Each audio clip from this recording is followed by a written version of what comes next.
The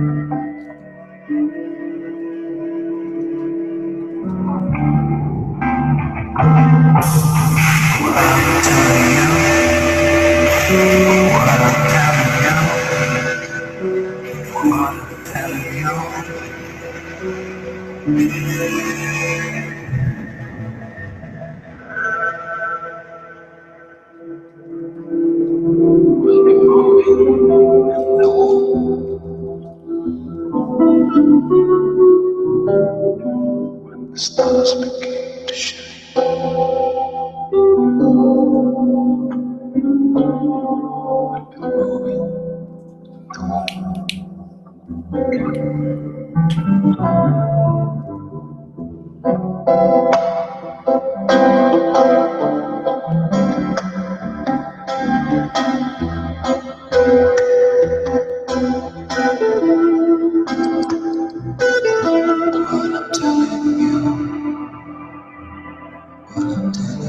Figured it out.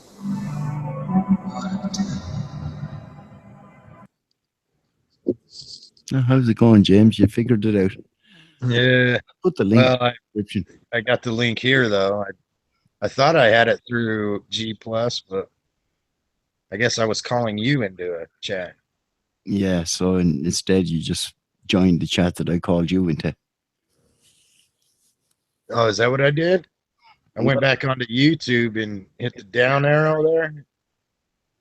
Yeah. I don't know how it is on a computer, but on the phone, it just goes to a down arrow. You hit that, and it brings up where it said Hangout.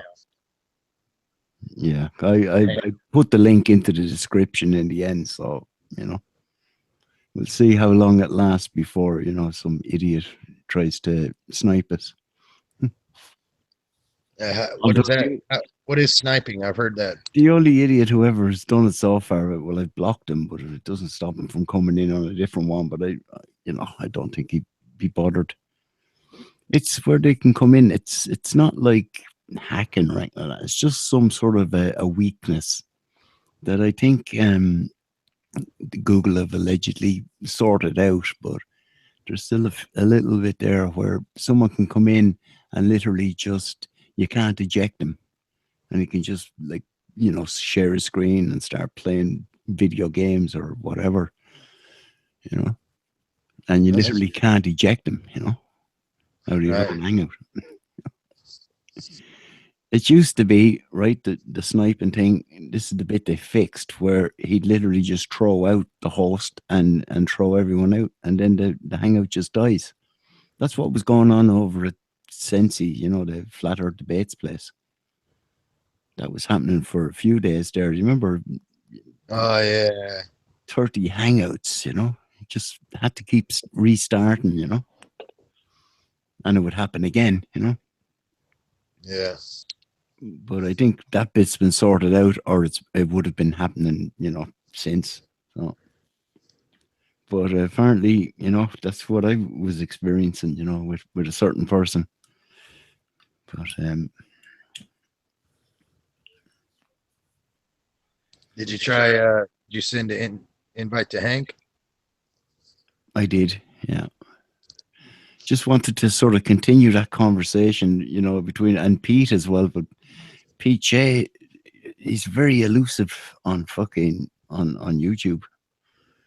You type in Pete J and there's fucking millions of them, and none of them have avatars either. Right.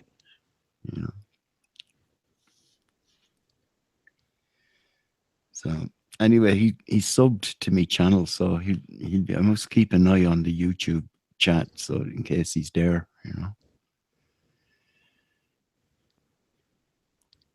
But anyway, yeah, earlier on, that was like a fucking circus, man. Literally. So sorry, man. I was. Should I try to get people in here, or who do you not get along with? I don't really not get along with anyone. If someone starts pissing me around, then I won't get on with them. But generally, I don't have enemies, if that's what you mean. Right. Is this, you have the power to kick people though? Yeah. Am I echoing? No? Thought I heard.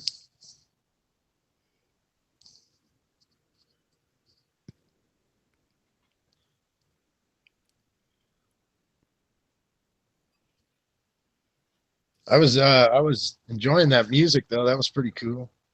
Had the 911 going in there every once in a That while. that is fucking brilliant, man. You should get yourself a copy of that album. It's What literally it's album's that? it's literally the soundtrack from September Clues. Simon Shack made it. Like, he's a musician, he's a singer and a musician, and he's got a band. That's what he does, you know. Like, he's after having 3 albums since then, you know. He does Yeah, that was gigs and all that. So that's his day job kind of thing. And yeah, he just, because, you know, he did the music to his own movie, so that there'd be no copyright strikes or any shite like that, because, you know. And as it turned out, it's I think it's a work of art. And the way he put in, you know, the various clips, it just tells the story, you know. Yeah, it really makes you think. You start thinking, you know what I mean? At least I did anyway. Yeah. Well, a bunch of actors, basically. I'll have to check that out. The soundtrack of what now? I'm sorry. September Clues. September Clues. Yeah. And if you've never seen the documentary, man, you should watch that. That's tantamount. Paramount, I mean. You watch that, you know. The music is cool, but like the actual video, if you haven't watched it, it's and there's an addendum that's been added to it since then. So there's 2 videos out there. They're on YouTube.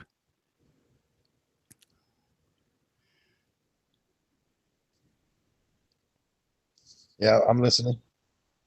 Yeah, no, I just paused to let you say something. I didn't want to turn it into a big advertisement for September Clues, but at the same time, I would highly recommend it to anybody who hasn't seen it. Right. Yeah.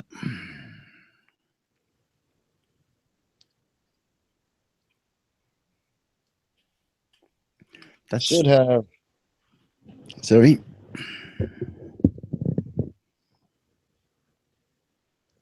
I thought I had a bunch of. It's all on Google Plus, not on Hangouts.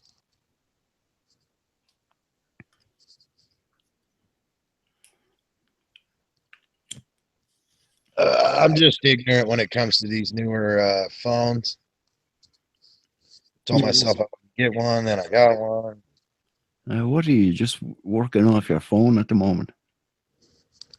Yeah, right around 3:30 or 4, I'm usually on my phone. I got a desktop and internet at work, so I don't think it's really necessary for me to purchase a CPU. Yeah, so you're on Wi-Fi in work, or you're on your SIM card. No, I'm on my internet at my house. I just got the internet. I got a Wi-Fi thing. I don't know. It's $275. I just figured better be a nice Wi-Fi. I do all my entertainment off of a Xbox 360. Jenny. I haven't got the Xbox One yet. Yeah, I got the computer here that just hardwired into the internet, for especially for broadcasting, because there's nothing worse when people are broadcasting on Wi-Fi and you're subject to the sudden drop or surge in radio signal, you know, and makes that weird boom boom boom boom kind of sounds, you know, that kind of stuff. Once you're plugged in, you know, and you know, the only thing then that could fuck it up is the actual internet being dodgy in the area. But Right. but also I leave the Wi-Fi on for the peripheries, like the phone or my tablet or whatever. I could be out in the garden with my tablet or that kind of thing, you know. So yeah, I know what you're doing, man. You're working off the house Wi-Fi. Yeah, on the Xbox 360, I got it's called HBO Now. Mm-hmm. So I got that, Netflix, Hulu. I mean, it's almost pointless to have. It's not just a gaming console. You know what I mean? Yeah, you're literally watching your television through the game and console when you're not playing games. Yeah, Or you're I probably got this. playing I games. got a At feeling it's going to a yeah, one console is going to do everything. yeah. I was just going to ask you there. Do you have like a screen within a screen? Because you know the way you could keep an eye on your game while you're watching TV, or vice versa. Watch TV while you're playing your game. Oh, pick like a picture-in-picture. Yeah, because Split 4 ways. No, the 360 don't do that. The Xbox One does though. You can do you can split your screen 4 ways. You can have the internet going, your game going, a movie going. yeah. Yeah, I have a friend like that. Fantasy. He'd be watching something on TV with the sound down, playing a game and talking to people on Skype. Man, Fucking mad. that's too much for me. Yeah. The human brain is probably fucking creating new synaptic pathways just to deal with that overload. Yeah.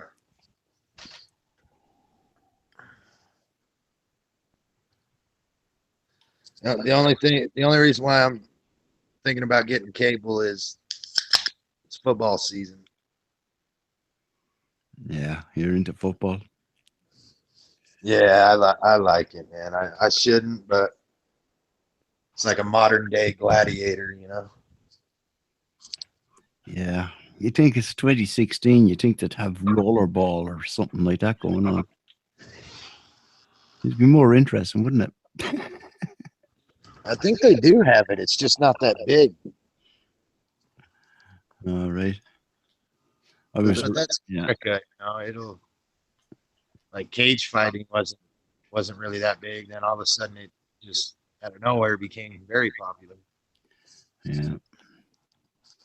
Because it was positioned in the right places, and like I was going on earlier on about, well, this is when you know the remnants of that the asylum hangout, and you know where I was saying about you'd only maybe need 2 or 3 people to sort of divide and conquer like 100 people just by the pure psychology of the whole thing. Well, psychology and how you position those 3 people. You know what I mean? Where Yeah, but that's what I'm saying in context to what you were saying about how cage fighting, like oh yeah, to me, when that appeared, I went bloody hell, they have people in cages now fighting each other. What I'm looking for the pattern or the progression, yeah. They're just now coming out with this body armor that you can hit each other with. You could consider them blunt weapons, but they're not that heavy, Mm. and you still have all your flexibility and stuff. And supposedly it don't. You might be able to find it. It's can't remember how cage fighting. I was just checking it out. And armor advertising for cage weapon fighting. Yes, what to do with the leftovers of the military-industrial complex, Oh yeah. See, it sounds like I'm echoing. I can't hear you echoing at all here.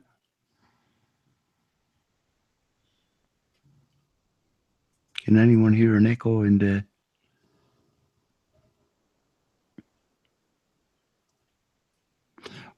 I'll just mute while you're talking, man. That's the best thing. No, I think it was me. I had 4 things open. Yeah, that explains. YouTube, Google.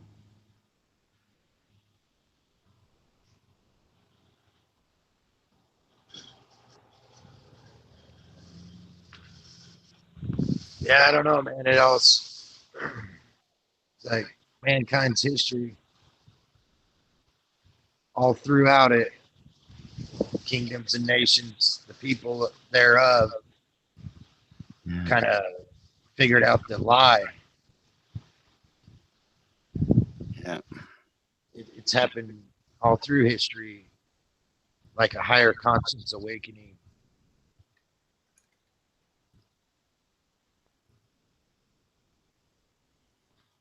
Where governments were forced to transform to, with the people.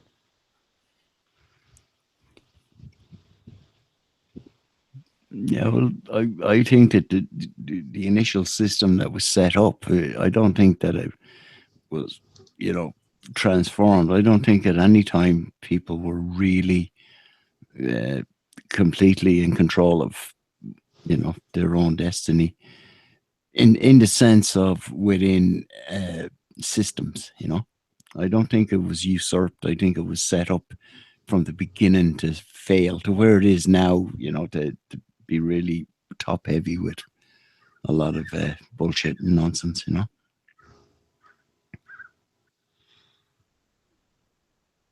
Yeah, you're meaning like being born into it, or did I take that wrong?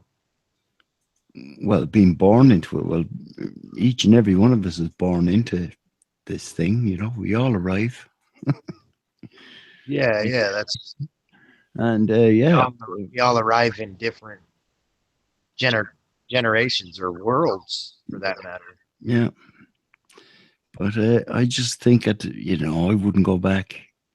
'Cause how the hell do we really know anyway? It's just but conjecture and on what I've seen so far is that I'll even go back maybe 3 or 4 generations, and I think that all of that has been controlled. If it wasn't newspapers, it was it was always the system, the education system.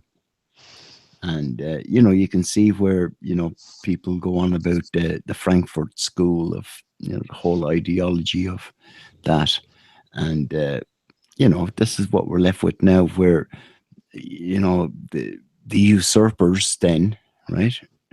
If you want to put them that way, but I think that it's always been set this way for this to happen. That they control, the more that they centralized control, the more the money system, the education system, they control it all. Then at that stage, well, they can heavily influence it if they don't completely control it. That's the kickback is from Yeah, I people got like you. us. They position themselves in the right places. Yeah, and they're sending out the general agenda, and it's been taken up by people. So like influence. About time spreading their agenda. Yeah. So like they're not making all or spending all this money, even though the upper level of that they're the one they create the money. They use our energy, our whatever, but they control. They just make it appear It's in your bank account. without change. Yeah. So yeah, there's a lot of stuff out there, that's going on that we can try to address or talk about, but at the end of the day, we don't really know the whole story, the ins and outs of it. Yeah, the truth is classified. It is, but it's open for everyone to just consider and think about whatever, and even dictate like as if that's the only way. But like that's freedom of speech and expression. But like that doesn't change the fact that for each and every one of us, there, we can all have a different opinion about stuff. So where do you stand with God? Well, I've from the beginning, I've always thought there is a creator. I've changed my views on, who that personality or character has been over the years, So I'm literally, just, I know there's a creator, but I don't buy into any of the man-made religions. the big three, Abrahamic,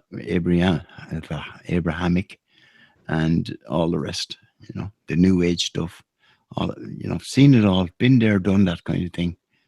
You know, Yeah. So no Jesus for you, or Jesus was back in the 80s, man.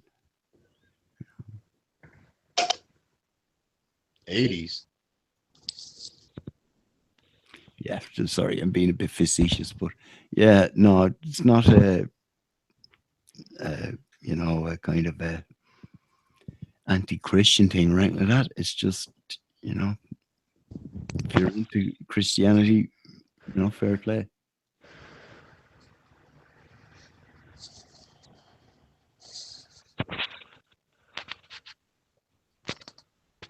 So you, in other words, you believe there's a creator.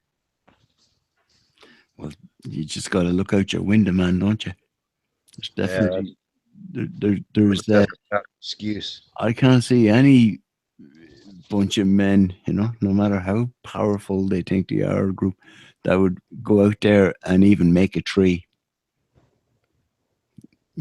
Get the world's fucking the most egotistical people out. Go out there and make a tree without a seed of a tree. Just bang it together with your, science and your technology. You can't do it. So they obviously didn't create. Well, you said that you kind of changed your views on the God thing throughout your life, but God is in you. What you know as God, He's in you. He's in us all. What you think is wrong, what you fear, what not, how you go about your life is God.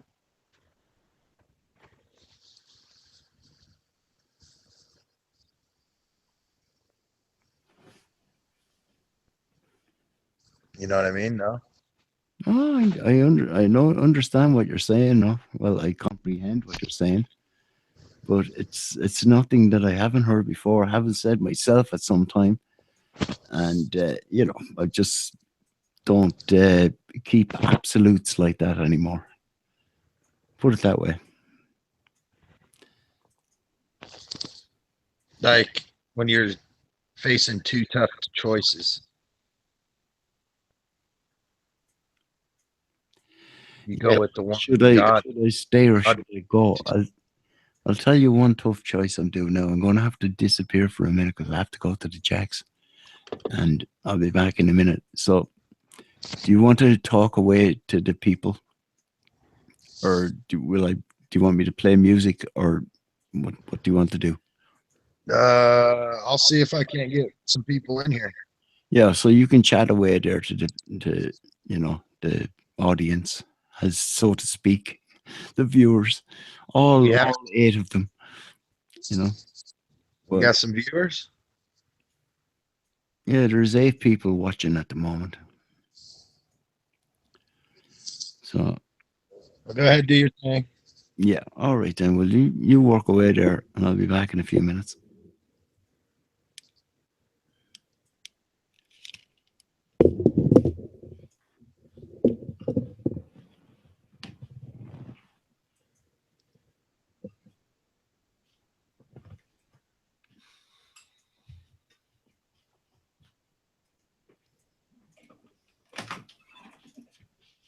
Oops, I don't know what I did there.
I guess I should have had you put some music.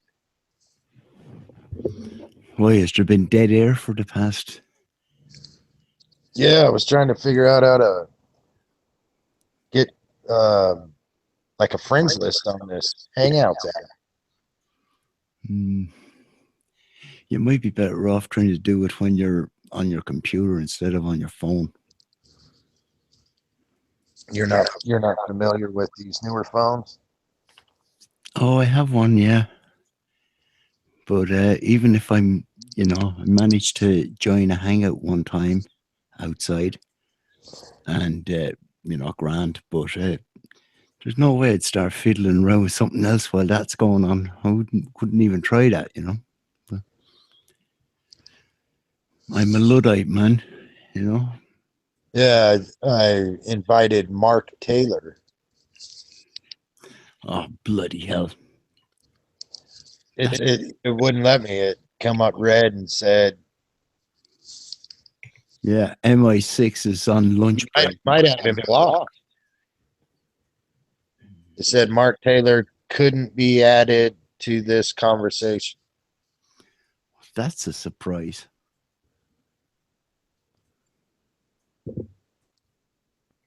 I don't know. I didn't even know how I did it. I can't even see. I'm looking in I the. clicked add people thinking I was adding to like a friends list. Just adding to the conversation. And you couldn't even add them to the friends list, was it? Yeah, I don't understand it. It doesn't even give me that option. Yeah, that's probably because of the phone thing. Those phone apps are limited too, aren't they? Well, there's a bunch of stuff on here. I'm just ignorant when it comes to this technology, I guess. Hmm. All it is a tracking device. I get people with peace of mind. Mm-hmm. There's safety features with them, and that's how they sell them, Yeah.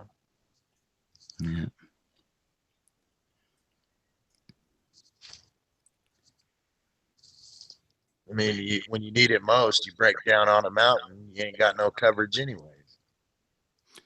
Yeah, because there's feck all satellites. Yeah, that's a good one. Yeah. What? Funny enough, They can never answer that one, They Yeah. can never answer that one. funny enough though that you say that, because I was driving across the mountains there last Sunday, literally out in the middle of nowhere across the Wicklow Mountains. And what do I see up ahead? A feckin' truck picking up a broke down car, out in the middle there. And I'm thinking to myself, fucking hell, how did they manage that one?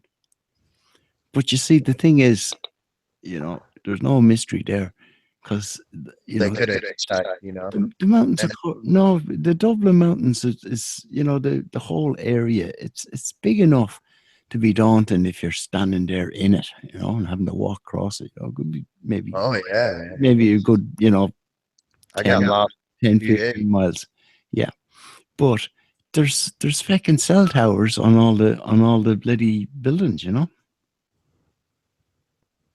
Yeah, if you Google largest flat top mountain in the world, it'll come up with the picture of a mountain that I live right next to. Yeah. It's also the largest inactive volcano in the world. It's 43 miles or 53 from the Mesa to Fruta. And there's big old boulders of volcano rock. Hmm. Whereabouts is that again, Yarman? Well, I've been in Utah for a year, but before that, I was right there at the Grand Mesa. Just Google either Grand Mesa or largest flat top mountain in the world.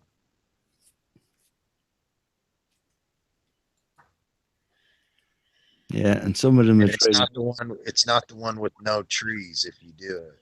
Don't give me the tree stuff, man. You know. No, it's not the one with no trees. There's two flat top mountains that Grand Junction sits in. One of them is treeless, like a desert-like mountain, but rock. And then the other one, not that far from it, is just buried in trees. It's crazy. How do you get two mountains that close together with no equivalencies whatsoever? Yeah. One of them's called Mount Garfield. The other one is the Grand Mesa. Yeah, I brought up Got 300 lakes on it. One of them is the biggest in Colorado. Mm-hmm. And then it's also got, it's estimated to have about 900 lakes, 300 natural, and then man-made ones. Can you see those pictures?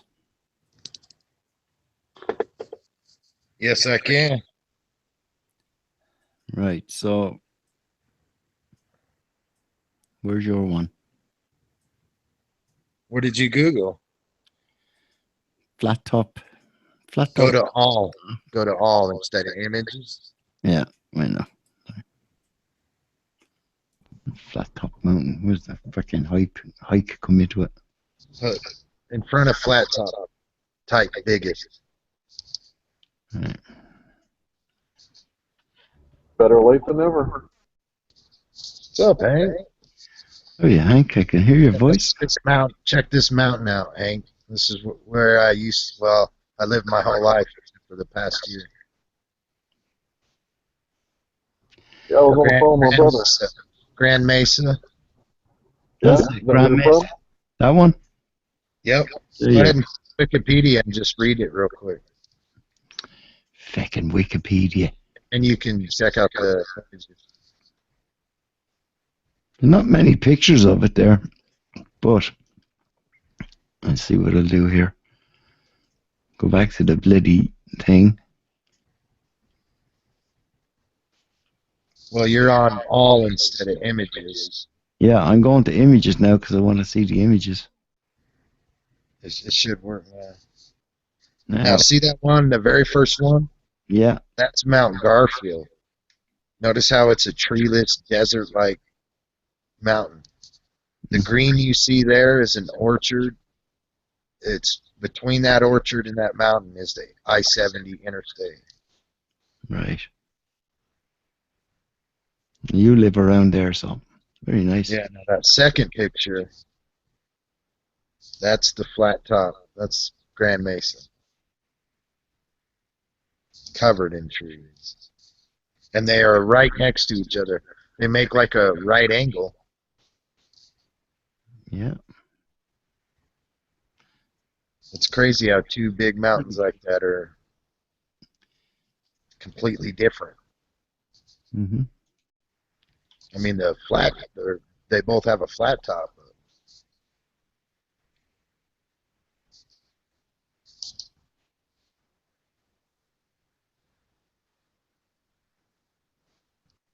Yeah, over 300 lakes, man.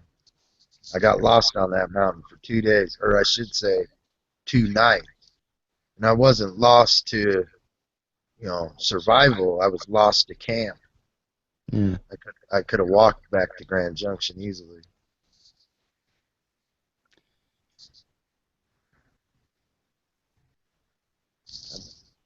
To the right of that mountain is Grand Mesa. That's some beautiful scenery. Interstate runs between them. They look like orange trees or something there. Are they? Colorado River's right there between them two.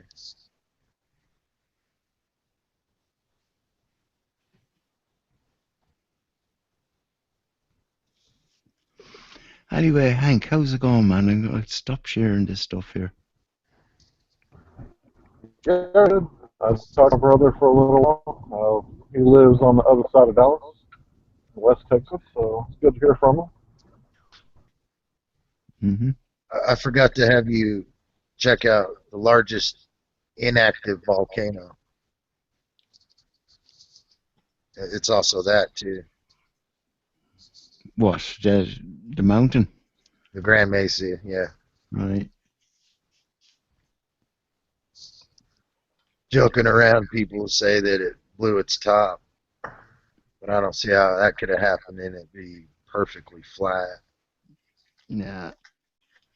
How about you, Joe? What's going on?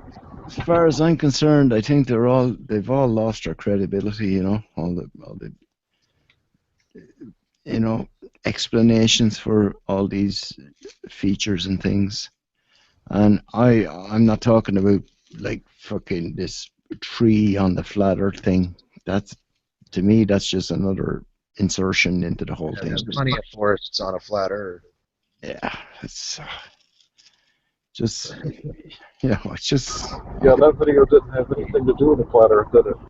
First, you say the name, and then forest. You know, yeah. you're describing an area. Yeah. It's it. It's quick to just put it all into the one. I think the best way of describing the whole,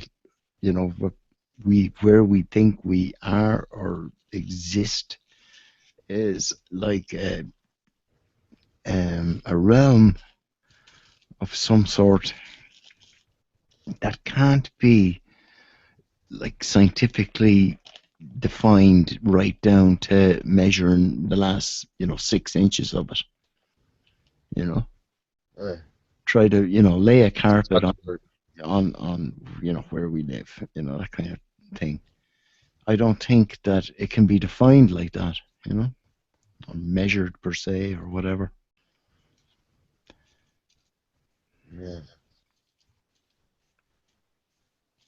And Hey, I don't change the subject, but Hank, what was you saying earlier about Africa? Oh, if you measure from the Mediterranean to South Africa, it's 5,000 miles. And the center point, the tangent, would be Central Africa. And on average, it's 1,400 feet above sea level. So if we're measuring from the sea, which is almost perfect from top to bottom, the level, and there's only 1,400 feet of arc between point A and point C, which would be point A, Mediterranean, point C would be the South African coast, then that's not very much of an arc. Only 1,400 feet up and 1,400 feet back down. That's not much of an arc, and therefore, no arc, no curve. Yeah, what's the arguments that you've had against it? Have you had any? Well, they say that sea level curves, but I've never seen that and cannot verify it, so I consider that pseudoscience and not actual science that you can observe, because you cannot observe where the sea would be if it were under the dirt in Africa, can you? Right.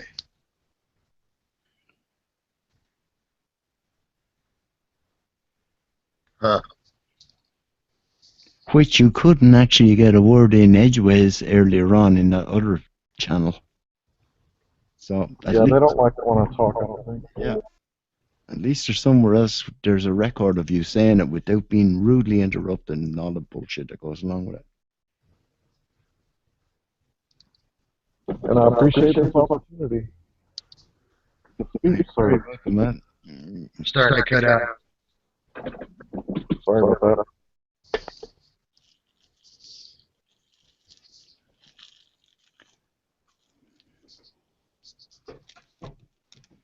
You got a person you can get in here, Hank? One that's decent? Yeah, maybe. Let me check. Hang on, I'll be right back.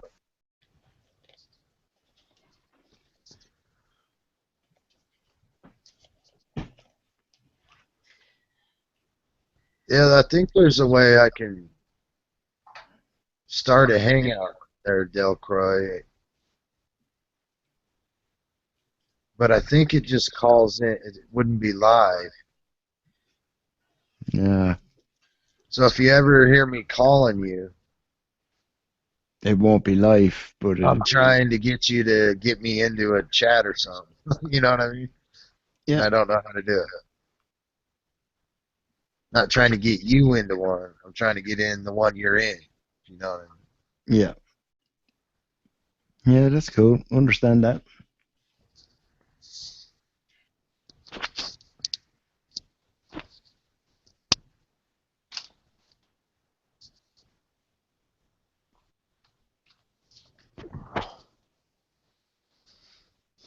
That's crazy, man. I thought you was, I guess I never asked you, though. A believer in Christ.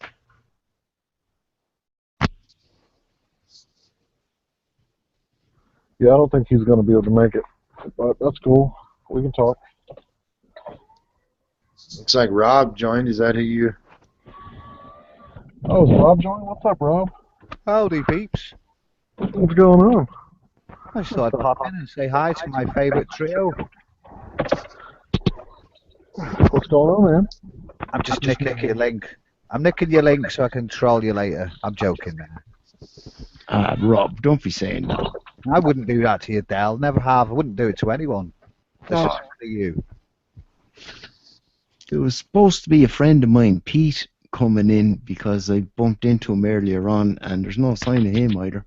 So, anyway, I just put the link into the description for anyone to chat, you know. Yeah, I thought I'd grab it now and I can pop back in a little while when I finish doing my videos. Cool, man. That's okay with you? Which are fucking brilliant videos, by the way. Oh, thanks, Del. A bit different, aren't they? They are, and here's the other thing I meant to put in, you know, in the comment. You know that watery shimmering effect, like the puddle? Oh, it's a little tracer, yeah. Right? There's the fucking lunar wave. Oh, I see what you're saying. Yeah, it can be done as well. It can be done to that kind of degree. Yeah. It's lovely and subtle, though. It gives your eyes a kind of... You just have to look, you know... Did I say that? Next minute you see it appearing somewhere else.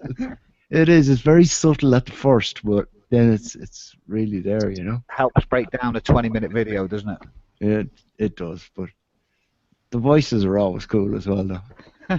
The chipmunks. Nice, clean, healthy content. No, they're very good, man. Anyway.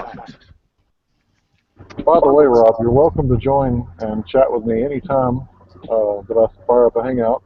I've been on your guys' hangouts quite a few times, so figure I'd return the I just favor. don't know. I You don't guys know come how. into my house. You seem to not want me there. I'm fucking with you, man. I know. No, man. I ain't got no beef with you. You can come I hang know. out. I know. I'm just having a freaky Thursday. Yeah. I think... Hey, Rob, are you the one that had the black dog? Yeah, that was me with the Rottweiler. Yeah. I'm just about to go and put it back, actually. Yeah, I like that picture better, but... I like the mushroom. Yeah, the mushroom one, man. I'd like a copy of that. I'll send it you, Del. That'd be brilliant. No problem. Right, I'm going to drop out, guys, and I'll be back afterwards. All right, take care, Rob, man. Enjoy, and thank you for inviting me. Big shout out to Free Chan as well, and you know. No, big shout out to Del's Pub. Whoa. Well, Del's Pub's only a pub that occasionally opens. It's like it's a speakeasy. All right, take care, man. You've got a nice crowd here anyway, Del, so keep it going, and good luck. Yeah, take care, man. And thank you, James and Hank. Yeah. Peace. Rob's a good one. Rob's a good man. So, Hank, you familiar with What's up? the Hangout app for the phone? Yeah, I got it on my Droid. How do I add like a friends list, or can you? So I can just invite people? I think you want to do that on your Google Plus app. And then when you don't want add to do it on people, Hangouts, because Hangouts seems pretty easy. well, I mean, you can. I've never done it that way, but the So other you, day when I added Dell, I did it through Google Plus. how do you send an invite? How do you do it? Yeah, I got you. To You Hangouts? can call somebody, and when you add the plus, like you add them, I think that puts them in your contacts. So when you open the contacts on the Hangouts, like up top on your phone anyway, you'll see all the Google Hangouts. When you open it through through the Yeah. app, the Hangouts app, and then you keep scrolling, you'll see people like on your phone list. But I'm not real familiar with It the. adds them to my contacts on my phone list. So I've been doing that without knowing it. No. It adds your There's contacts on your fucking Hangouts. people I don't even know on my contacts list. You have to watch some how-to videos, man. I'm not really good with the Hangouts app. I'm still learning all this stuff. I just now got the internet this year, like as far as home internet at the house, or at least more than 8 gigs a month, anyway. So I'm kind of relearning or learning See, a whole I, bunch of new I stuff. can exit out and I can call everybody that was in a previous chat into a chat.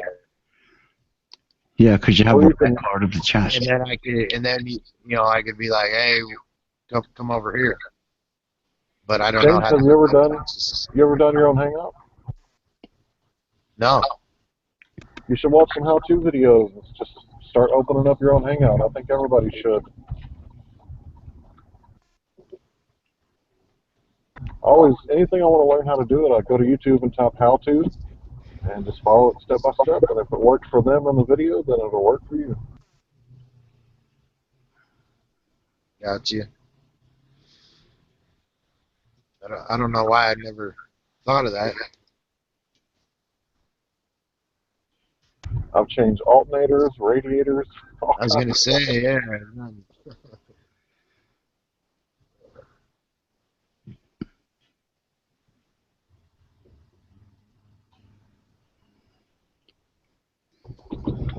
So yeah, the Google Hangouts app is still new to me. I've only been using it for about 3 months. And I've been told that I'm incapable of clicking a link, but it turns out if you email me that link, I can click on it. But the links in the chat room, my phone will not allow me to click on it. Huh. I wonder what that is, man. It's just a phone. The software on it is meant to be lightweight. And with Windows, you can hover over things and stuff will pop up. With the phone, you can click the link and it won't pop up. So it's just a light version of an operating system.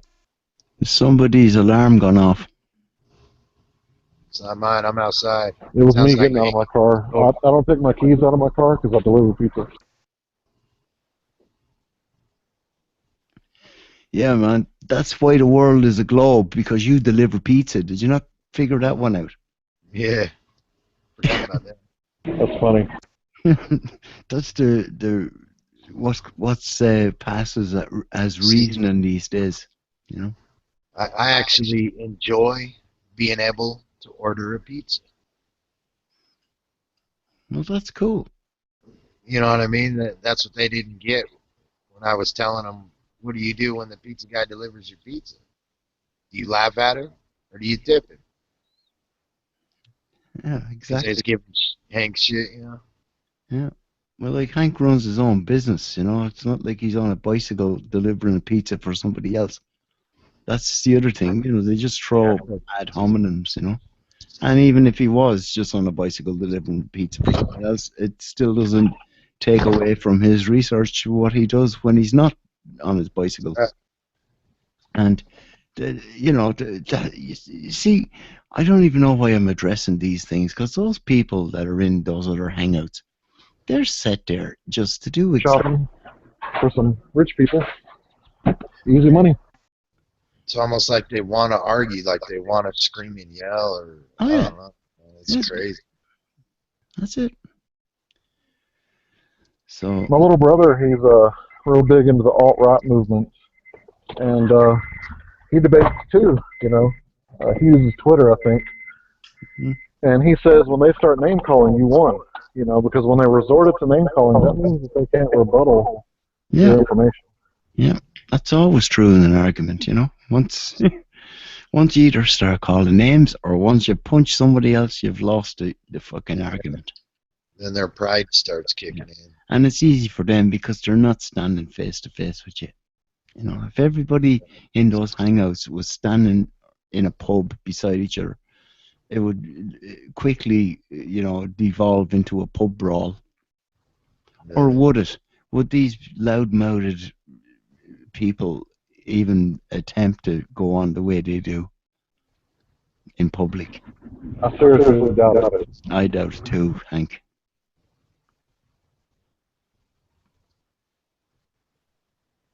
You know, we're kind of back to the old, who has the scripts and who are the ordinary, willing participants in some sort of a bizarre, interactive play.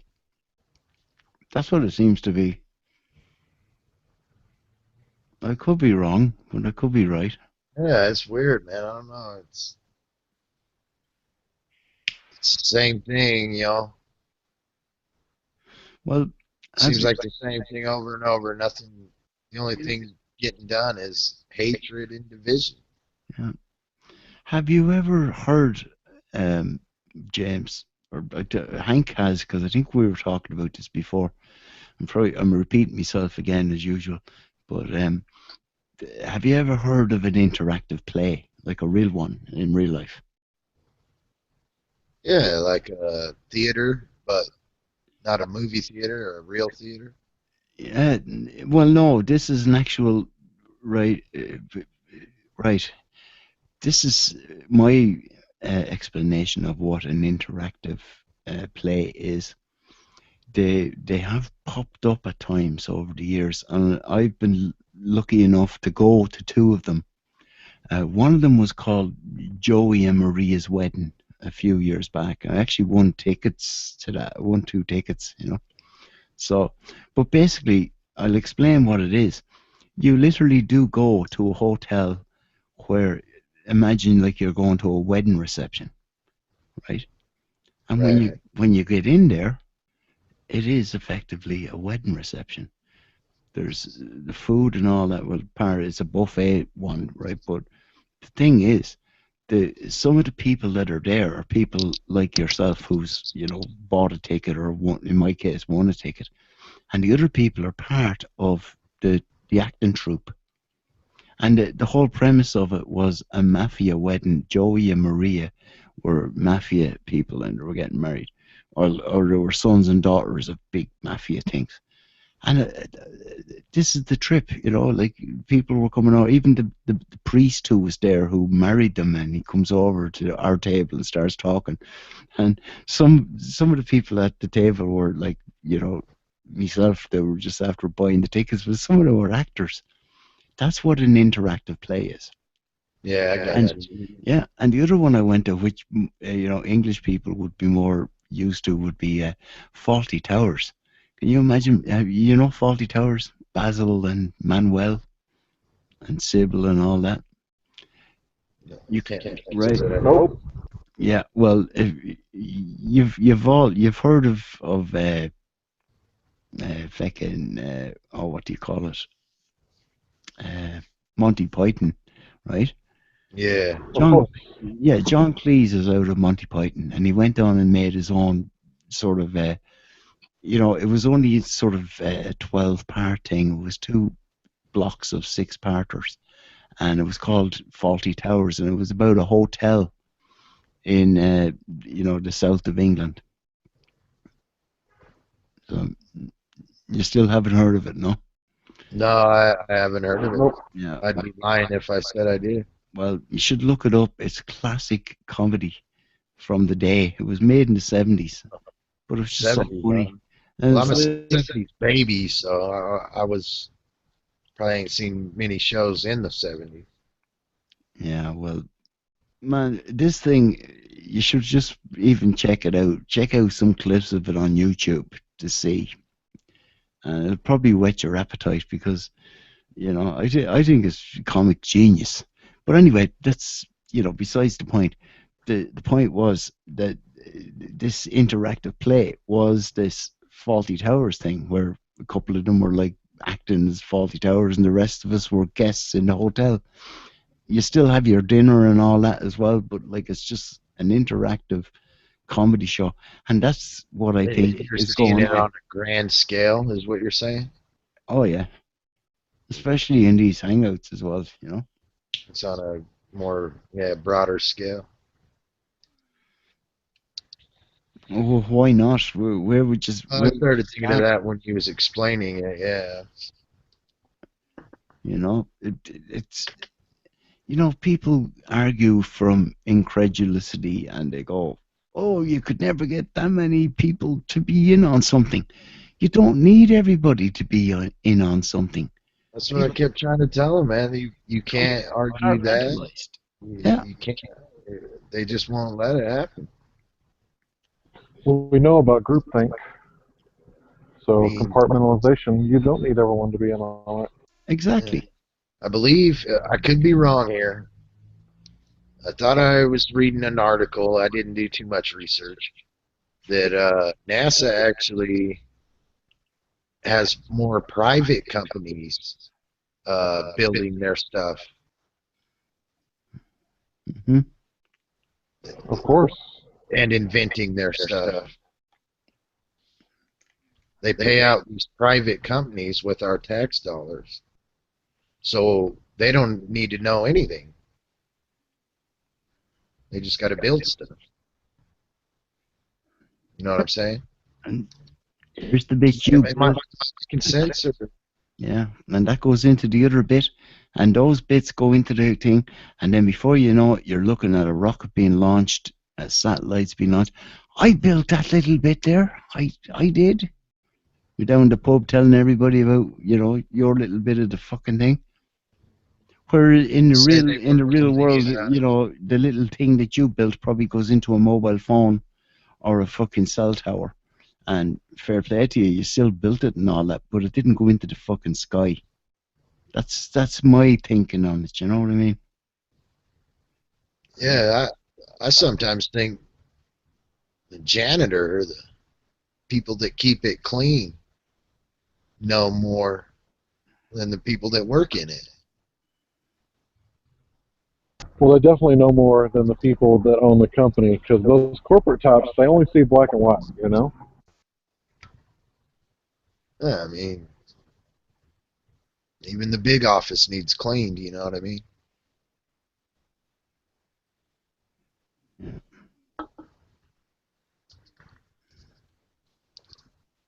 Like, for example, my job where I work, the owner is only there for like an hour every day. Yeah. Just long enough to do the paperwork. There you go. Never get people to do the donkey work kind of thing. Yeah, nobody needs to know anything. Probably have to have a lie that big, I would say 500 to 600 people tops. I might give it 1,000. That's talking all space. Well, anybody that can read Hebrew knows that NASA means to the thieves, so probably more than that. Yeah. I actually verified that with my Jewish friend. He's a Messianic Jew, and I asked him, what does NASA mean? And it kind of threw him off for a little bit, and he was like, it means to deceive. So I said, was it used in Genesis for the word beguile, when the serpent beguiled the woman? And he said, no, it was used later on in this place. I forget what it was, but yeah, NASA means to deceive. Hmm. Yeah, that's Nassau. I think it's because there's two. Doesn't it also mean a snake? One means to lift up, and Mhm. that one I think is actually sounds more like NASA. And then the other one I don't think think it is means snake. Nassau, and that one means to beguile, to deceive greatly.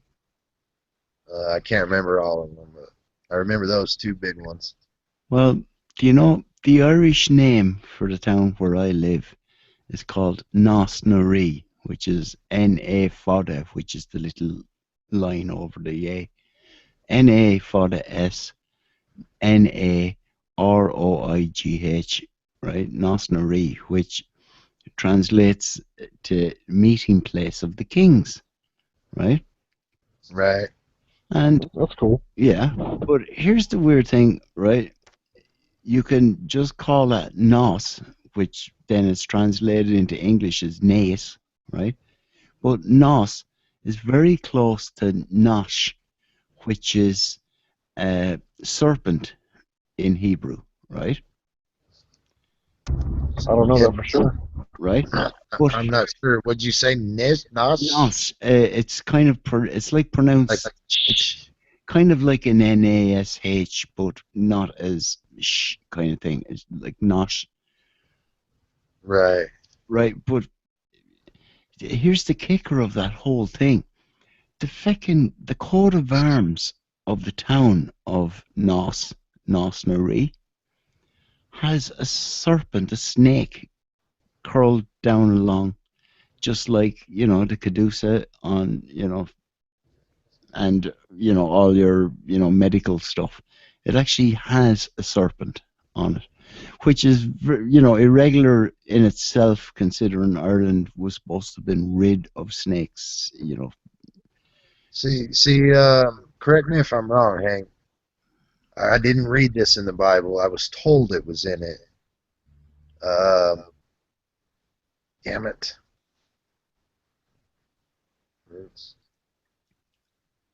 I lost my train of thought. I'll come back to it.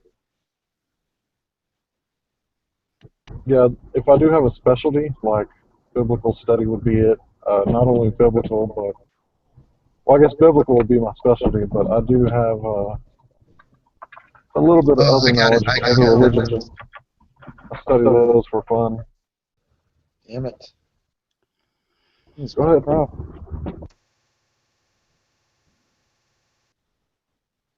Oh, yeah. Satan can't do anything to you without first showing you first. it boils back down to consent, whether you're talking about whatever, isn't it? It's consent. Do you remember that anywhere? Maybe Yeah. not exact words, but Satan can't do anything to any of us without first showing us. In the book of Job, it's made evident that Satan can't do what he well pleases, as they say. He has to get permission from God to do anything. So if you look up the book of Job, it's pretty evident in the first couple of chapters what you're talking about. You read it for yourself.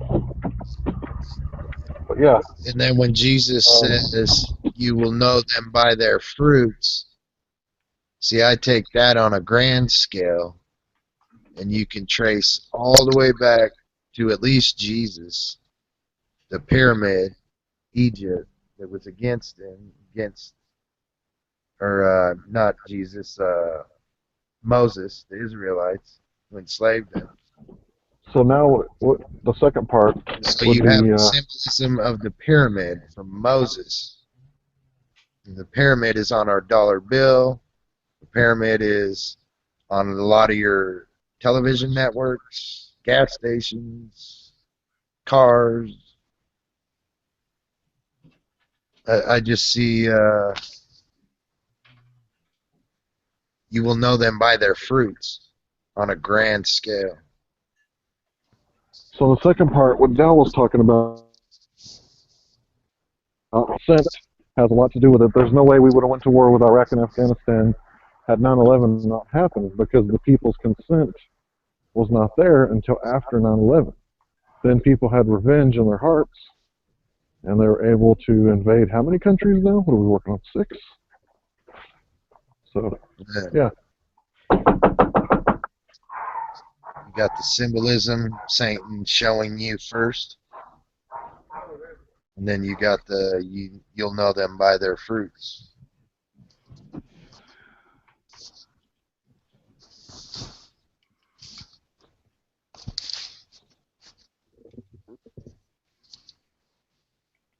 That's cool.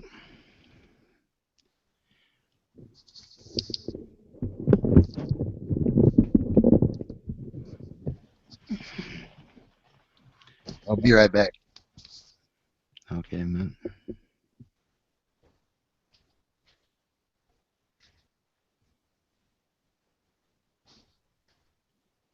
So Dave might join soon. And Maybe other people might join as well.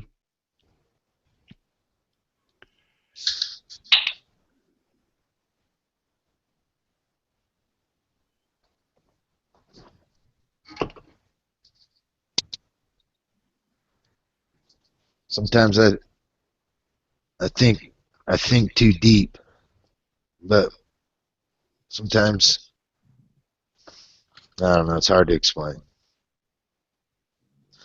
Now we all think deep at times, man. And it depends then on the fucking level of the whole, fucking brainwashing campaign, because they're always doing that. It used to be called propaganda. They changed it to public relations. But we also know it as the popular culture.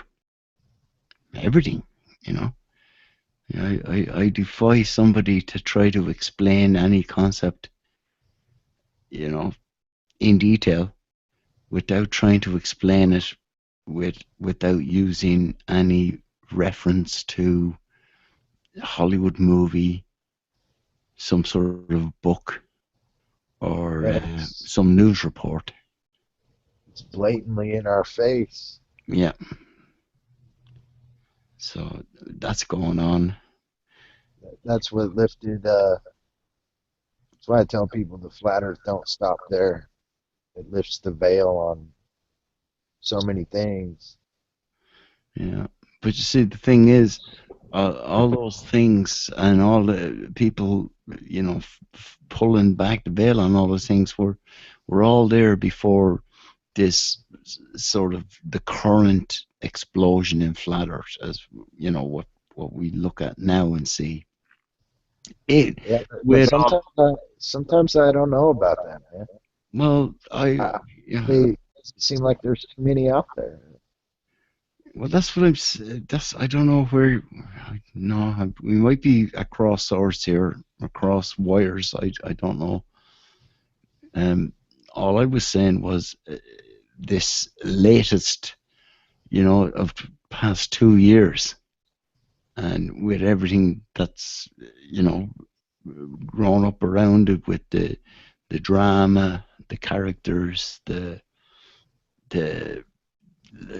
ever decreasing lack of actual interest in trying to prove it in other ways to other people, and all that's going on.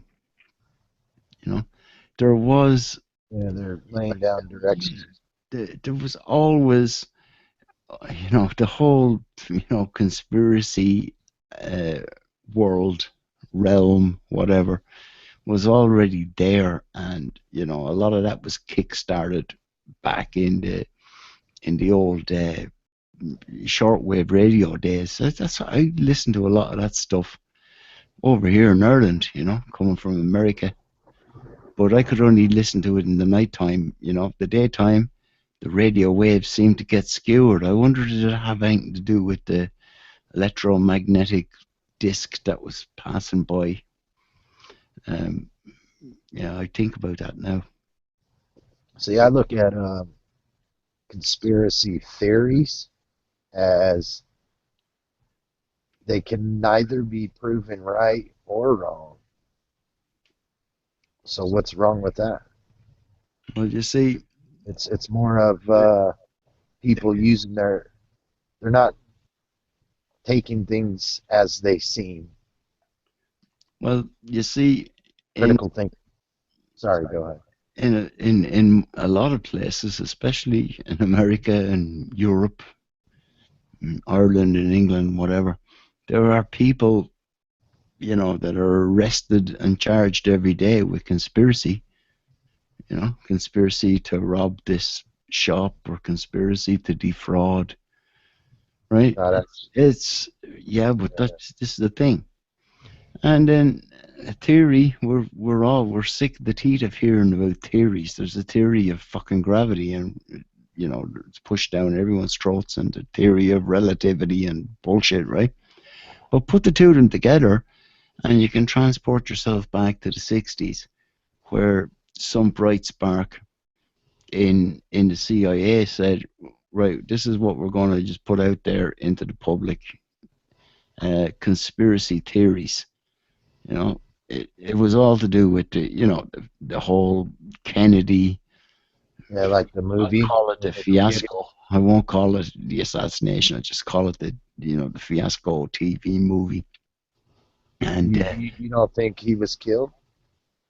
yeah, well, you see, there's the exact reason why the likes of the fucking CIA started putting conspiracy and theory together and making it as a mocking tool for anyone who would actually say something Oppose them. out of the current. I got you, man. I agree, 100%. Yeah. So it's water, because you see, there's so many things out there anyway, and they can all be classified. For want of a better word, conspiracy theory is a good word just to classify what we're talking about. But the conspiracy theory, as the title, is being used as a stick to bash people with. Yeah, nutcase. Through political correctness, Yeah, you're a nutcase. you're. But it's not always a theory. Sometimes it's a conspiracy fact, like the Gulf of Tonkin incident, Operation Northwoods, the Monarch Mind Control. These are not theories. This is information that anyone can look up and Operation find. Mockingbird. That's crazy. Read I don't know Operation that one, but yeah. Mockingbird. Yeah, you're. That's when United States government pretty much bought they say the United States national media, but Yeah. I think they bought the world. No, Britain, Hank, they own America. you're bang on there with those things, right? And yeah, that's the caveat must be put in there. That but I was talking about the term conspiracy theory, right? That's what they would call people like us, right? And yeah, all those things that happened, right? You could draw a line there and say, right, are they part of the narrative, or did they happen? If whereabouts does something, you know what I mean? If you look at 9/11, we know that's fabricated bullshit to change people's minds, and Every nation and kingdom has written down how they influenced the people. So the wisdom and knowledge of being able to control people came with it. Well, we just put a line through right there where people can all agree that there was a lot of fabrication going on. Now, for some people, they're still on the 9/11 and they're, be calling it false flag as opposed to complete fucking media hoax. So, to be fair to them, I will move it forward and just say like Sandy Hook or something like that. Something, or Boston bombing, where everyone can say, yeah, that's a bloody scam, right? I don't know, man. It looked like people lost their legs and shit. Are you serious, man, or are you just taking the piss? Me? Yeah. Yeah, I mean, I think the blast happened. I don't think we're being. Hey James, if you're serious, you should. If you're serious, you should do a little research on blood splattering. It's actual science, and if someone were to lose that much blood, like what happened if you had two major arteries and your leg severed, you can see that the photographs don't lie. Yeah. Blood splattering. And real emergency response people would not recommend wheeling somebody in a wheelchair with his leg blown off with a giant bit of pretend stick coming out of it to pretend to be it's his bone. That was a fiasco. On a gravity ball Earth. Yeah, I sorry, James, but I didn't know you didn't. No, it's just I can picture that. It's just for me to say that makes me feel guilty if people really did get hurt. So I'm wondering, I used to feel that. I mean, people really got hurt, and I'm sitting here saying they didn't. That's yeah. Well, people did get hurt. I can tell you who the victims are if you'll just give me just 30 seconds. I used to after feel they did that. about 30 Um, years ago when I was being told about the Holocaust, and then I was thinking that this was bullshit. It couldn't happen in that way, and I was feeling bad about it. But at the same time, you have to break your programming, man. Sorry for interrupting, but go on. Go on, guys. it's okay. Immediately after the Boston bombing, the SWAT teams, I guess you could say, can't think of a better word, they started busting up in people's houses in Boston without search warrant. And See, that's, I don't know. Oh yeah, Maybe. Go yeah. ahead. Go ahead. See, that's where the fakery translates or manifests into reality, where the people are looking at the fakery on their TV, and then they see the fuckers outside, right? But the fuckers outside are also being, we're back to the 50 people, the 100 people being divided into 50 fighting against each other. These people out there are fucking brainwashed just as much. Except they're being paid by the government and all that, but like the same thing, they're just as brainwashed. They literally think they're going around looking for a couple of fucking bombers, and the people that are searching houses, they think that these guys are looking for bombers. See, do you know what I mean? Yeah. They both sides have got to get off the program. Hank, finish. I was Sorry. just going to say the real victims that day were the people that got intruded on, unconstitutionally had their houses searched, breaking the Fourth Amendment right, which says you have the right not to be illegally searched and seized. Yeah, I hear you, man. That all happened after 9/11, Patriot Act. Yeah, Section 215 just got renewed at the beginning of this year, or at the end of last year. I can't remember. They sold it with peace and security. Yeah, Yep. peace for them and security for them. But see, in reality, there's no such thing. No, they're searching for what they call world peace, and world peace for them is Thing. a lack of opposition. It's genocide to get there, Well, and even that. See, I look at I don't know, man. Destruction is a result of sin. Sin is destruction. yeah, but who's doing the sinning? You know, We all are. You can't. We all are. It'll be reflected in our lands. Yeah, well, you see, yeah, I understand your guys' positions, right? But Look at the areas of the world there's They more kill- ways of looking at it too. that kill people who believe in Christ. Look at their lands. Do they? That's my question. You see, do they? I'm sure there are many people. If you're gonna, It's not like, someone's gonna put a gun to your head and say, but the only people who seem to be putting guns "Declare Allah is God," are and I say no. westernized. That means I believe in God. Ah, man. Never the twain will meet in this one. Yes, indeed. The places of thirst and starvation are of sin on a massive scale, Hmm. and disease. I feel So when I sorry think about for somebody, those that die of hunger or thirst. You know what I mean? when I think about somebody breaking the law or sinning, I usually think about a victim, because if you look at the Ten Commandments, most of them have to do with victimizing someone. Like, if the other person has, you might go out and steal it. You went 1 mile an hour over the speed limit. You're a sinner. No, that's Pay sin. the money. Sin can only be done, I believe. I think Hank doesn't, but sin can only truly be done in your heart. Like Yeah, I was only being facetious there, but The one sin literally, that says that you can't do is blaspheme against the lit- Holy Spirit. yeah, literally talking about acts and statutes, like they make it like as if you're breaking the law, but it's not a law. They call it a law, and they convince everybody else to think that it's a law.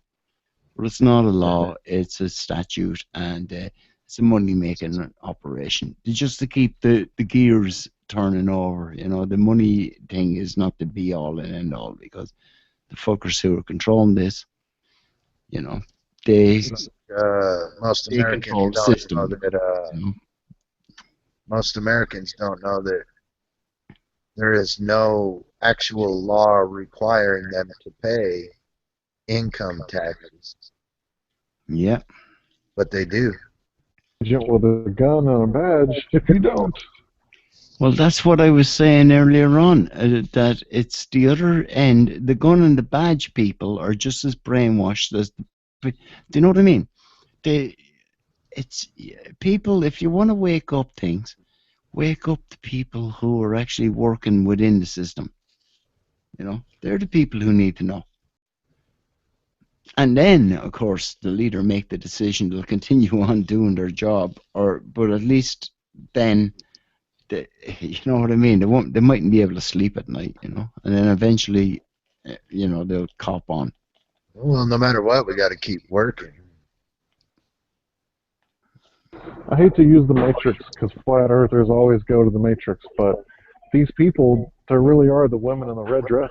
They're going to protect the system tooth and nail Yeah, and fight for it. yeah.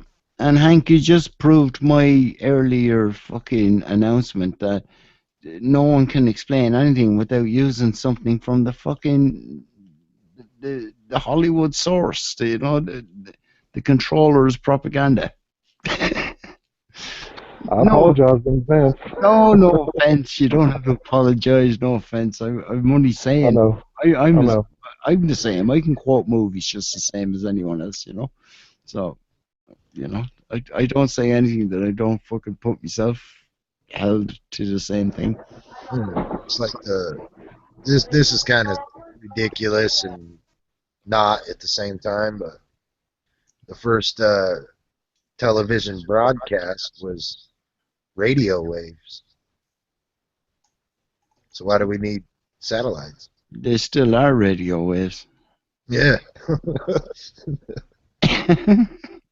that's the next argument, but Did you guys watch the Robert Bassano show, the last one where they were arguing about information? No, I haven't. Okay, never mind. I thought that'd be a good talking point, but Well, no, yeah. talk I away, think Hank. Tell us about it, because I know of Robert Bassano and his volatile, ways, but sometimes he comes out with some fucking, gems. So no, I just missed. I didn't have a chance to watch it, So Yeah, they was talking about knowledge or information, and the only way that it can be transferred is if the sender and the receiver both have the same, code, so to speak. Like if I'm speaking English and you're Irish, so you speak English too, we can exchange information. But if I'm talking to somebody who speaks like Zimbabwe or some shit, we're not going to get any information across. And then they were arguing over whether information is like tangible. And I think that it's like really amazing. Like me and you were talking to each other like we're side by side, but you live like light seconds away or some shit. I know you could say we're about 3,000 miles argument away with from each other. God, too. Actually. Sorry, Yeah, Jim. about 3,000. It's an argument for the existence of God. Well, it's an argument for the existence of underground. It's always been language, but when they allegedly, because I don't know for sure, figured out DNA, they said it's the smallest piece of the human body, I guess, that has the most information. Yeah. Yeah, they were talking about DNA and code. Apparently, John, the guy with the blue picture, the blue avatar with the water and Yes. the sky reflecting off of it. Yeah, he studied like DNA or some shit in college. Well, In order to obtain information, Spearback. extra cheese and some pepperoni, please, man. I make my own pizzas. Don't forget the Parmesan. Oh yeah. when you made the correlation with trees and creation, we can't just, with our technology, go out and make a tree.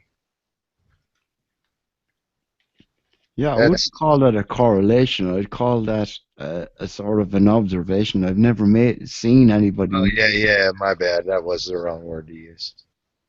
So it's not like I'm pushing any idea on that one, but you know, I'm just. No, what I was going to say is God is everything. There's nothing that is created that was not created through him. Well, you know, that's the whole point of a Like creator. your house, everything. If someone is a creator, see, the whole point of the word creation, it actually means something out of nothing. You can make something out of something else, or you can form something, you know, like a carpenter might make, you know, a kitchen table. But he's already made it out of wood, which we're back to the creation, because the wood was already there, and so I get that, right?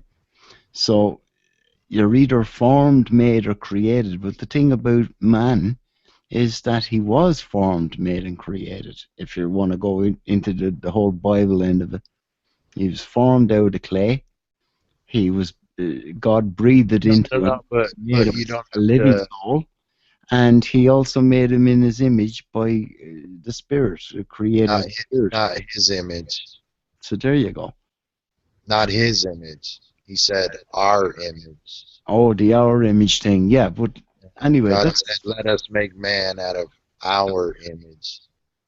yeah, all right. I already knew that as well, man. But like, come on, man. Well, you gotta say it right. There's two different meanings. Oh, there's lots of different meanings, all right. But Yeah. at the end of the day, there's so many proofs of his existence. One is really at the end of the day, it's people talking about or pulling each other up over various things that were written or created by other people. So we got to remember that as well. You can't. I refuse to set myself in stone, you know, anymore. You know, I've seen that years ago, and I see what it's like when people just decide that that's it, the be all and end all. You know, it doesn't mean I'm going to fall out with you. It just means, you know, I'm not going to argue with you anymore about it. You know. well, I hear you there, but I don't think I think the falling away has happened and happening, but for the most part, I believe the Bible to be true. What I mean by that is, yeah, the falling away is the infiltration of the churches. And I see it happening with all these different versions of the Bible. And do you remember what I said to you at the falling away. The beginning of this, that these things, the infiltration of the churches, or the infiltration of the money system, or the infiltration of governments, I said to you already, what I think of that is that it wasn't infiltrated. It was already set up to be the way it is now, right? Yeah, you got a point, because I did like what you said there. Yeah, what you might be looking at is the more revealing and manifestation of what was really going on in the background anyway. It's the harvest. Well, that's just a, you know, the big statement out of the blue. You know? No, Yeah. it's gonna divide us. It's Oh. going to divide us to the point where the Christians are going to annoy people so much they'll be okay with killing them. Well, that's their wish list, and it's like everything They're else. dividing us not just on this topic, Mhm. but on almost everything. And they see what groups line up with certain topics, so they start cutting those topics down. You see what I'm saying? Yeah. PJ, So, man. Dale, oh, Hey. sorry. Oh, sorry, Hank. You all right there? Hank isn't here. If we give them this information, Yeah, no, like if let we're building Hank, let Hank finish because he was part of this sort of trio conversation thing. Well, just before Hank continues there, Del, I don't think I can talk to the rest of you. I can't talk to Hank though because he's a pizza delivery man. So he's not. Alright. He's nothing Oh, that's valuable good to say. I'm only Hey, kidding. if you don't mind me asking, what do you do for a living? Not much. Pete's So- only joking, man. He was only No, joking. I was kidding. Yeah, that was a joke from earlier on. Hank has nothing valuable to say because of what he does for a living. That's the sort of shit we're up against, isn't it? Yeah, That's all they got. I was just come in at the end of your conversation there, but I was just going to ask: did anyone? I'm sure you have heard of Joseph Adwell and his ideas behind the origins of the Bible. Do you place any stake? Yeah, we've heard of that. I But will look it up. let Hank just finish there, man. Okay, sorry. Joseph Atkins, Atkins. Atwell. I think it's Joseph Atwell. Atwill. Joseph Atwell. Yeah, I was just going to say that I didn't think Dell was a subscriber to the Bible. Is that a fair assumption, Dell? That I'm not a subscriber. Yeah, do you like the Bible? Is it your book? It's not that I like or don't like the Bible, Hank. I don't know. I already told you about my, from Irish Catholic to, where I am now. I thought Yeah, you told me you thought there was a creator, just you don't know about Jesus. No, you asked me about Jesus, and I said that was back in the 80s. Didn't I say that to you? Yeah, you said the 80s. That's right. Yeah, well, I wasn't joking, right? Yeah. Put it this way. I have a King James Bible up in my locker in my bedroom, right? And that goes back to when I was about 15 or 16. Well, that's awesome, man. When I that's revolted against the Catholic Church in my own way, right? And but saw an awful lot of cultish stuff going on and everything else. So to the point where I have read an awful lot of the Bible. I get a lot of the concepts. I understand, right? But I've come, beyond, with all the fakery that's going on, I can put that into context.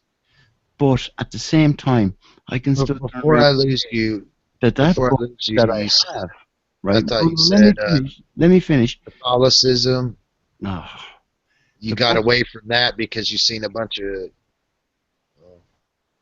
and Yeah. so you never went back to Christianity. Book that I still have up there, right now, right, was, compiled and written by me, edited by King James, who, I'm not going to start going into a big lecture about that whole concept, right? So I can't even, hence, it's part of my past. I used to read it and everything else, and I gleaned knowledge from it because out of it's like everything, right? People will not buy something if there's nothing good in it. It's like the modern TV. People are not going to watch stuff if they're not hooked in by something. And then, the brainwashing comes in, or then the agenda, they're steered in a certain way. And it's the same, I have to say, it's the same with it. And I don't want to fall out with you guys over it, because you did push me, man, and ask me. But that's my position, But I'm still quite happy to talk and converse with anybody about anything, with respect, So there you So go. you didn't disrespect us at all. You just gave your opinion. I kind of misinterpreted him. He's right. I think the one thing that the flat Earth has done has renewed so many people's faith in a greater power. You know, it certainly has done that for me, and that's a beautiful thing in itself. You know, in spite of all the difficulties that this sort of awakening brings, and I'm sure we can all agree it brings so many difficulties. That's one great consolation from me myself, anyway. You know, regarding the Bible, well. Yeah, I tend to agree with Del there, and look, it doesn't really matter at the end of the day. You know, there is, from my point of view, a greater power there, and a truth will resonate within inside yourself. You know, and of course you can learn valuable lessons, and you can learn, you know, come across great stories and great ideas. But at the end of the day, it's up to yourself to juggle everything that's happen within yourself and around yourself, and sort of put it into some sort of cohesive. Yeah, but you can see who the enemy is. Oh, is that James? Yeah, you can see who the enemy is. He Sure, yeah, does it. sure. And there's plenty of enemies hanging around these hangouts, isn't there? Catholicism, the Right, Roman right. Catholic Church, Vatican Yeah. City, whatever you want to call it. Oh So well. correct me if I'm wrong, but The Pope, Yeah, the Roman Empire. who declares himself Yeah. dominion over all the souls in the world. Yeah, But you can Who say, declares himself as Jesus Christ hidden under the veil of flesh. yeah, Who declares he can forgive sins. You know who the enemy of Christ is. You can see it. You can read it. yeah. so correct me if I'm wrong, but doesn't the Roman Catholic Church or Rome in general have a long history of oppressing the Irish people along with the British Crown? Absolutely. yes, you don't have an argument there, man. Yeah. But what I will say though is what you were saying there, James, about, you know, how everything is sort of, you know, oppressing, you know, the Catholic Church and blah blah blah. I would say, on the other hand, that every church, right? I know when you're referring to the Catholic Church, you're referring to the hierarchy and the construction of Mother of Harlots, the church that's got its hands right. in all of them. But let's come back down for a minute to just the people, right? The ordinary people like us. Most people have already turned away from the Catholic Church, right? They might go to mass and just go through the fucking whatever, or some of them just don't bother, and most of them don't even bother. Yeah. But I would say, They tell us it's got the no, largest For the number in the emotions. billions. yeah, but let me finish. That would be the same for Like I all said. the other churches. I'd say an awful lot of people in the Bible Belt in America have just got fed up of it. They see, and all the preachers on the TV, I bet you there's a falling away from that, because don't tell me that route is any better than the fucking Catholic Church. You know, The Catholic they're all the Church fucking same on that level, you know? It's the richest. They're all in on it on the same level. You can't just point out the Catholic Church or the Jews or the I'll tell you, they got the Freemasons. most tell you. information. They're all there. They all have a seat at the table. Miles of archives, miles of shelving. You can't look at it. Well, I agree with you about all the churches and all the people being in on it, but I would like to disagree with you on one point, Joe. The elites, though, Hank. You know, the Yeah, elite. the elites are all in on it. Every race, color, and creed. Yeah. But I want to disagree with you. The people that are leaving these Catholic churches, they're not the falling away. They're the remnant. And the people that are in the churches who are participating, in my opinion, those are the apostates. Those are the ones that are falling away. Yeah, See, well, and I think the falling away, Hank, is the infiltration of all the churches. Yeah. The man, gospel. I never mentioned the falling away. That was I didn't mean that. I didn't add mind. a word or take away a word from this But book. I understand what you're saying, Hank. That's exactly, I would agree with that. The people who are leaving the churches are the ones who are, they're not the falling away. The ones who are staying are the falling away. I don't think I actually said that earlier on. Well, maybe I was getting confused because James was talking over you. Yeah, it might have been James going on about that because, Yeah. yeah. So we're in agreement on that. Sounds like. Well, in concept, I quite happily talk away to you about How all many these concepts. prophecies Immaculate be concept. fulfilled Yeah, for sorry, you to- Pete. Come on, man. You finally got in here, so yeah. No, Yeah. I just said it's an immaculate concept. Oh, the Yeah. immaculate concept. Yeah. How many prophecies, Del, would have to be revealed to you for you to believe? You gotta look. I'll have to look into the crystal ball. Self-fulfilling No, prophecy. I'm only being facetious there. No. Look at Come on. the Euphrates. Look at It's the not- Euphrates. Look at Damascus. It's not this kind of. This is not that kind of show, James. To tell you the truth, right? It's not. You're not trying to convert Dell. Dell would already been there, done that. Bought the T-shirt. I already said that. I'm Believe quite it's- happy to talk the concepts, but don't start asking me what I need to be converted. That's I did. Yeah, I to did each to his kind of own. look that way, but I didn't mean it that way. Yeah. Well, I might have Yes. took it that way, so I'm sorry if I didn't take it. Like I'm saying, if you started seeing a bunch of prophecies started being fulfilled, would you start to change your mind? Would you look at it Like- in that aspect? Is that out of context of Hollywood movies? Am I going to see? What? You want to cite me a movie? I don't think the four horsemen all come at once. I don't think. I think everything. I think they already came a long time ago. Holes, I think they slowly pour them out. Have you ever heard of a dude called Nico Hopt? Right. Yeah. I know he had a bit of a bad rap in the older days. He kind of fell out with Simon Shack and all that, but he's still around. That's the point.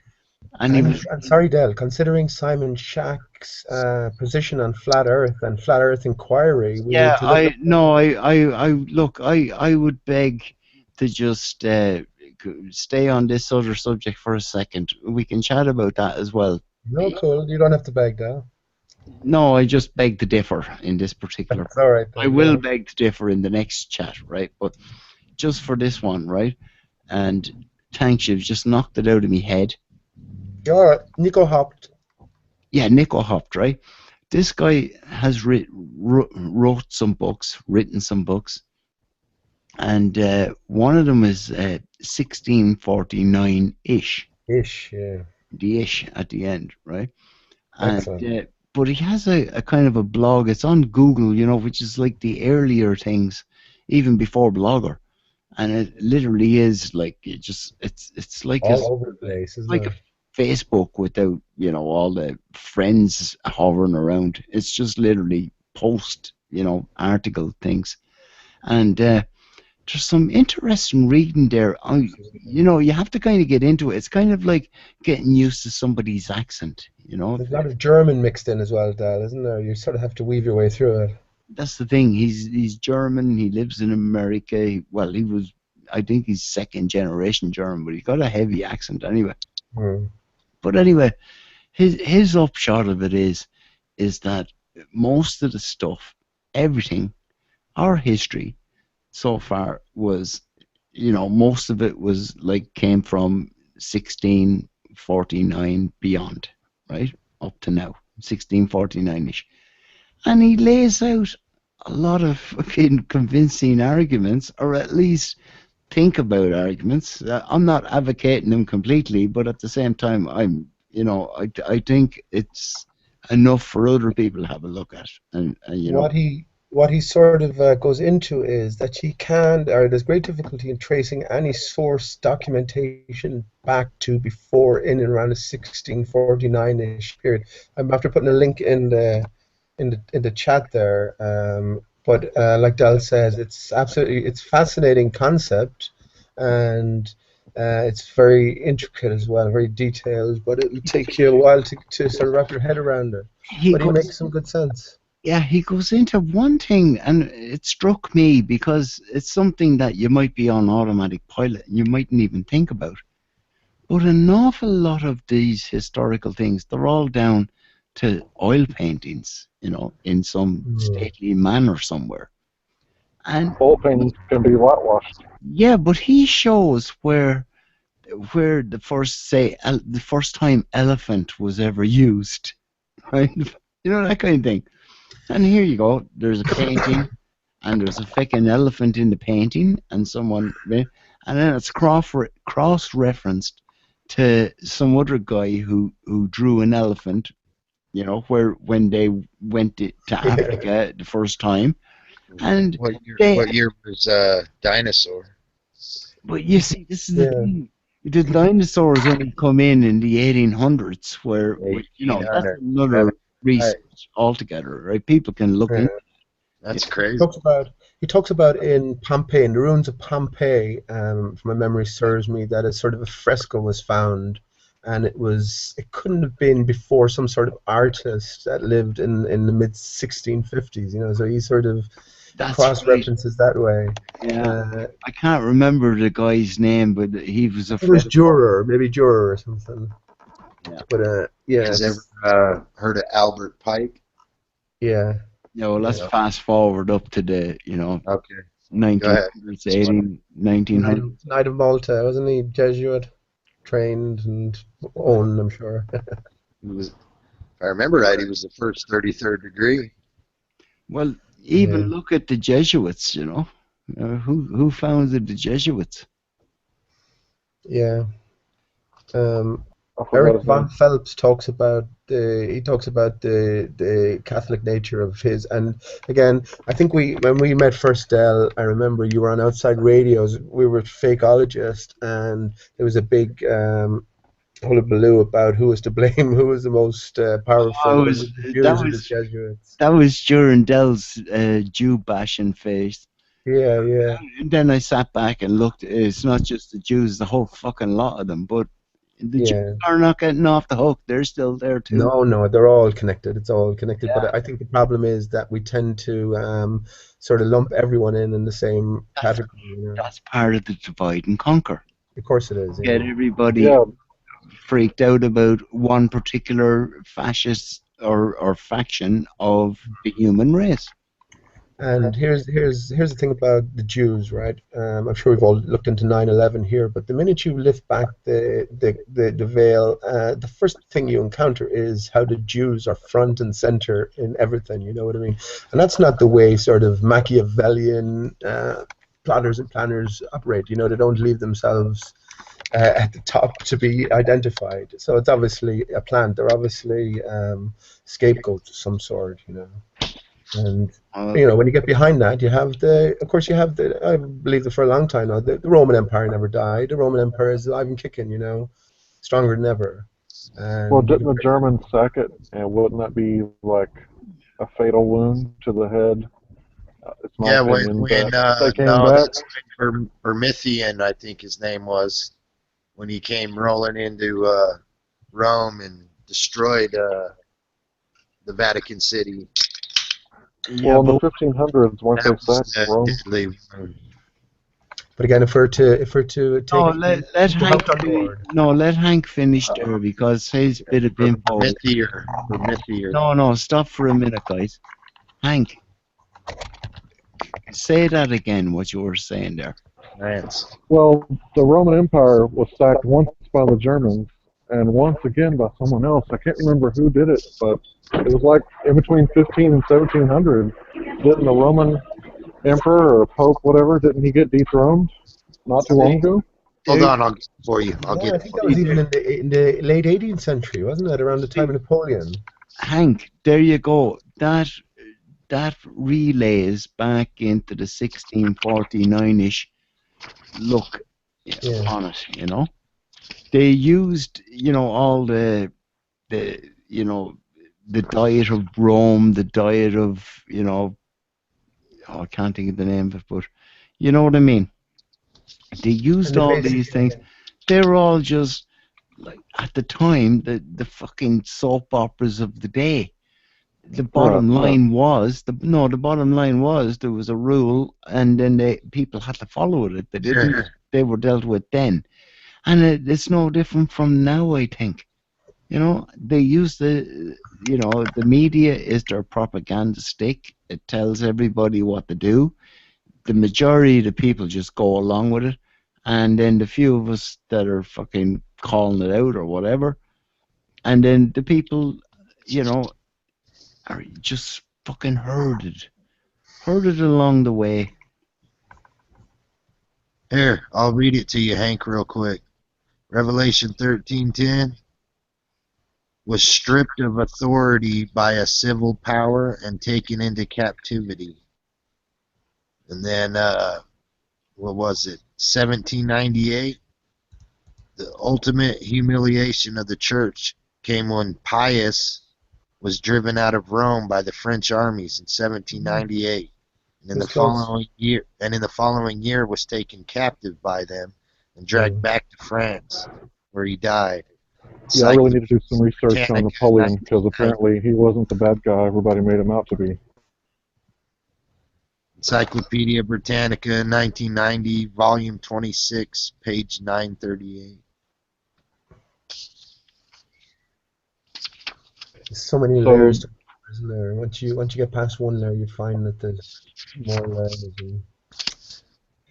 Yeah.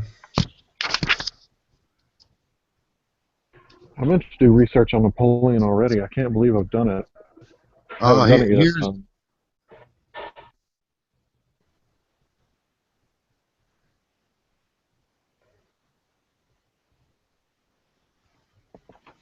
Get cut out from it. We're okay. General Berthier. Oh. So it was actually mortally wounded in 1929. Was mortally wounded but will ultimately recover. That's Revelation 13:3.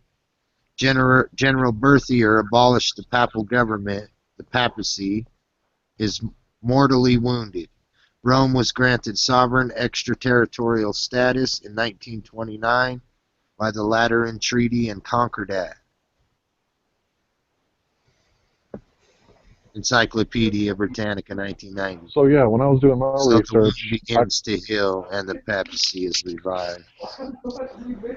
When I was doing my research, I was all on the Jesuits, and my brother was doing research at the same time, and he was researching, I guess, what should I call him, the Zionists.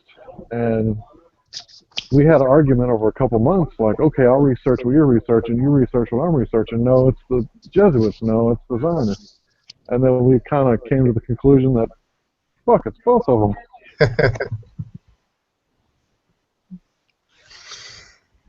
I got one more thing that'll make you guys think a little bit. Hold on. But have you thought about any of the stuff that I was saying to you, man? Did it ever cross your mind that it might have been just created around 1649-ish, and, you know, that's more comprehensible, I think, in my mind, than like fucking giant trees. When you think about when they say the beast of Revelation, I think they're scraping the barrel when they're trying to tell us there's giant trees and all that stuff. The beast will be arrayed in purple and scarlet and adorned with gold and precious stone. Revelation 17:4. The color for bishops and other prelates is purple. For cardinals, scarlet.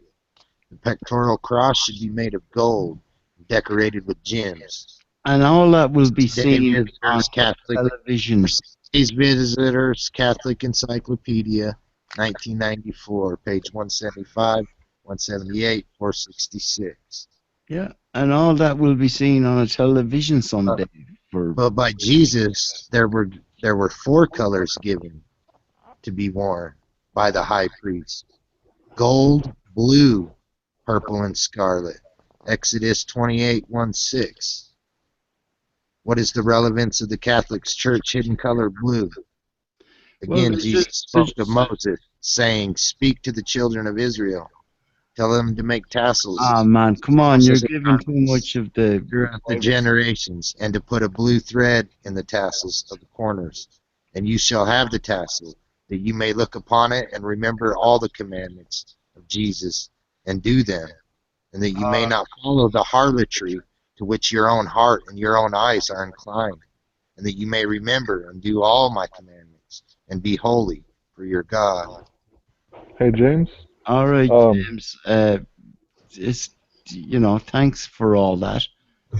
But can we just have a Just telling you, enemy is, that's the Roman Catholic this Church. is not the Church of Dell, it's Dell's pub, man. Okay. No politics or religion. Got her hands in the Christian churches. Yeah, Okay. I don't mind. They're all sick from our fornication. James, you're about to get kicked.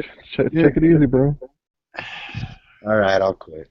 You don't have to go back too far before 1649 or what, the 1600s, until you're at the end of the Dark Ages. And of course, the Dark Ages were said to last for, what is it, up to close to 1,000 years, you know? So, you know, how far back, how reliable, that's the whole point, isn't it? How reliable is any sort of information? I mentioned about Joseph Atwell. He talks about how the Flavians, isn't it? The Flavian family commissioned the Bible, and or maybe especially the New Testament. And, you know, so if all these prophecies, if they're just self-fulfilling prophecies, obviously then the mystique goes out of it. And I tend to think that that's what it's all about. Everybody cites the Fabian Society, but this is the same fucking family who founded the Fabian Society. The Fabian family. And they gave us the Bible, and then, you know, we quite politely listened to you give us a sermon there for, you know, God knows how long.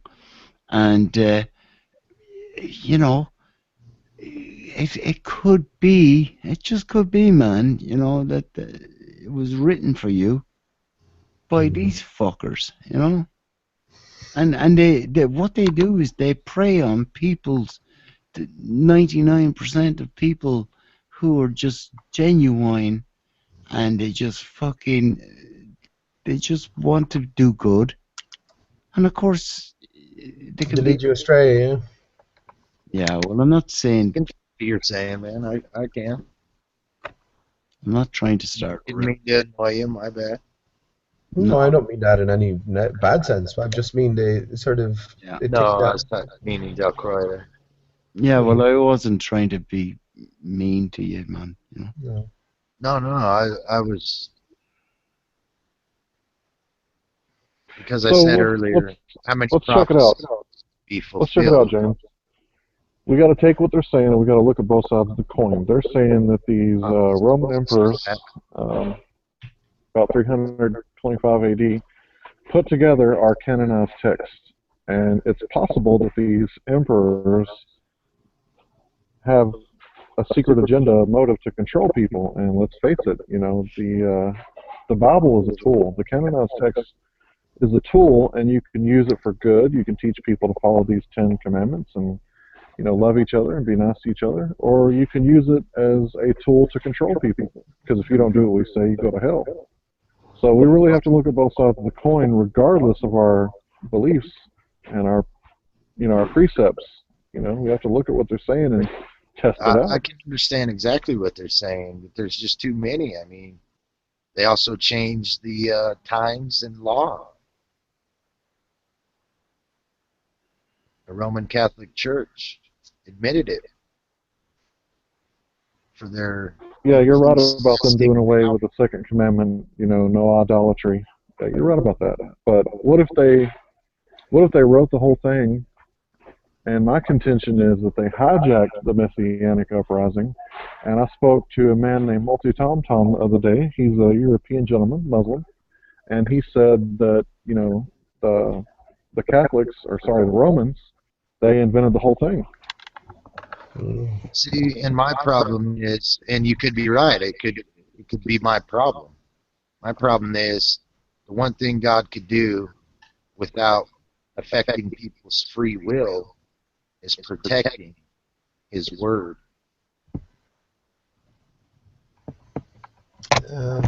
Flat Earth, Flat Water has posted some pretty thought-provoking videos. I don't know if you've seen or heard any of them.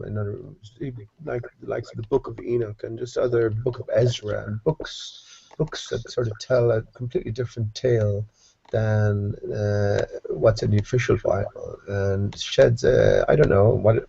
Del, you seem to be very skeptical regarding the No Forest and Flat Earth video.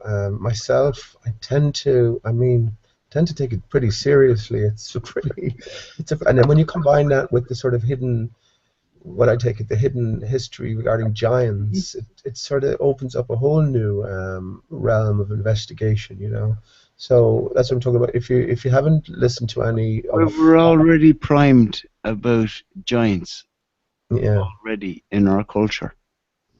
Do you want Is giants part of your culture in Ireland?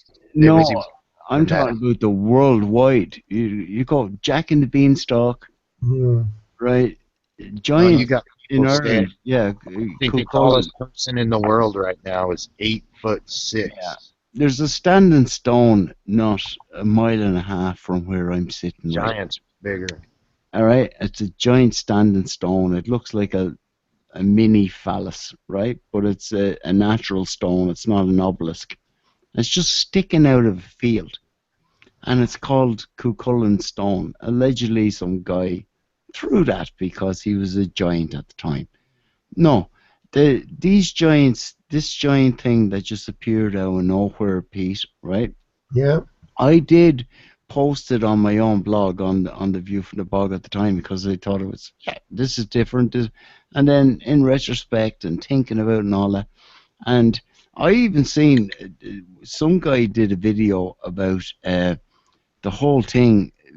He put, I don't want to mention, who he said it was, but he basically said it was somebody doing, a dodgy Russian accent, but with the same feel of video, the same NLP trigger responses, they're all in there. That's the thing, So, okay, we don't know what went on, but I don't think it's I think that this thing is put in there as well. Well, the giant culture is pretty close to home, Del. What do you think? I know we can go look at it and it's grand, but I don't think it's for fucking people. There's enough division and more people are fighting over this stuff, man. No, I didn't know your views on it. As I said, I enjoyed it and I tend to take it pretty seriously. But that's fine. Yeah, but at the same time, I'm not going to discourage anyone from looking at whatever. The thing is, Del, that I think GeoShifter let out, and I thought about this. I actually thought that this was one of the reasons for chemtrailing, which was I looked at it in the positive sense. I thought they were sort of reoxygenating the atmosphere.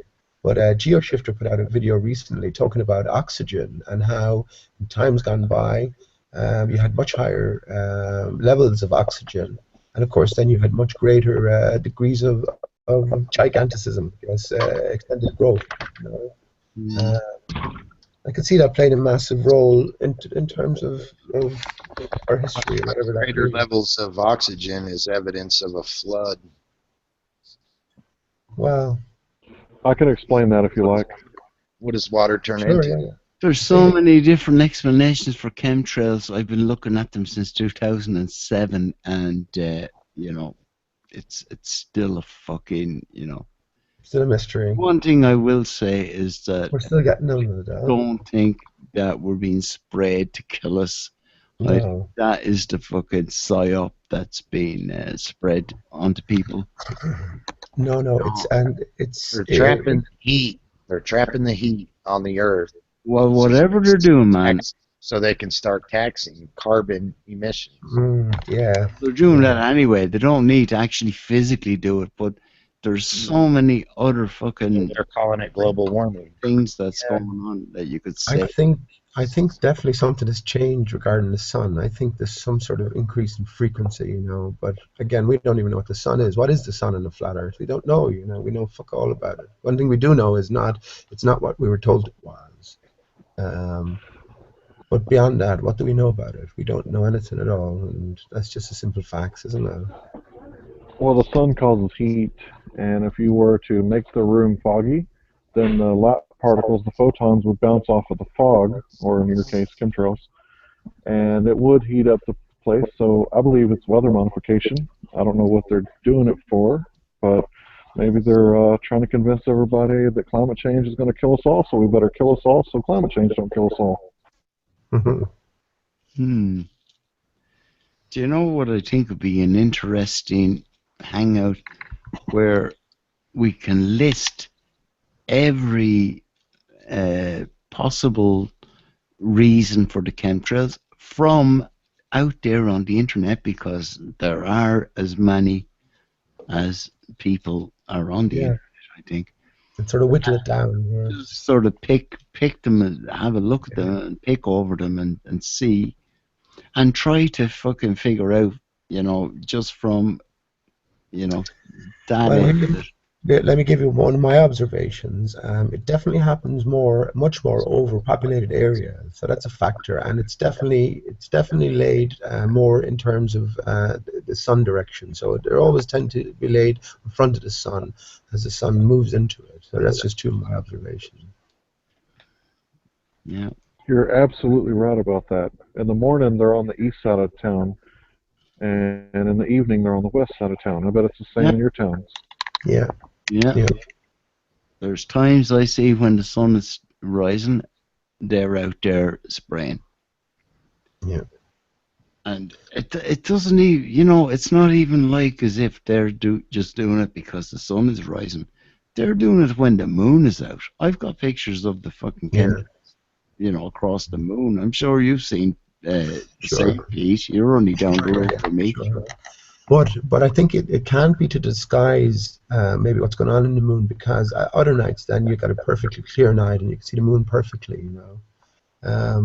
So again, that'd be a good idea, Dal. Just everyone make a list of their or whatever, any potential reasons behind chemtrailing, and just sort of argue it out and whittle it down. You know, one thing I've noticed recently, there hasn't been too many chemtrails. There's been a lot of chemtrail-free days, and it's definitely decreased in frequency. You know. Well, you're in Enniswood. When I say down the road from me, that's a bit of a colloquialism, really, because we're in Ireland, you know.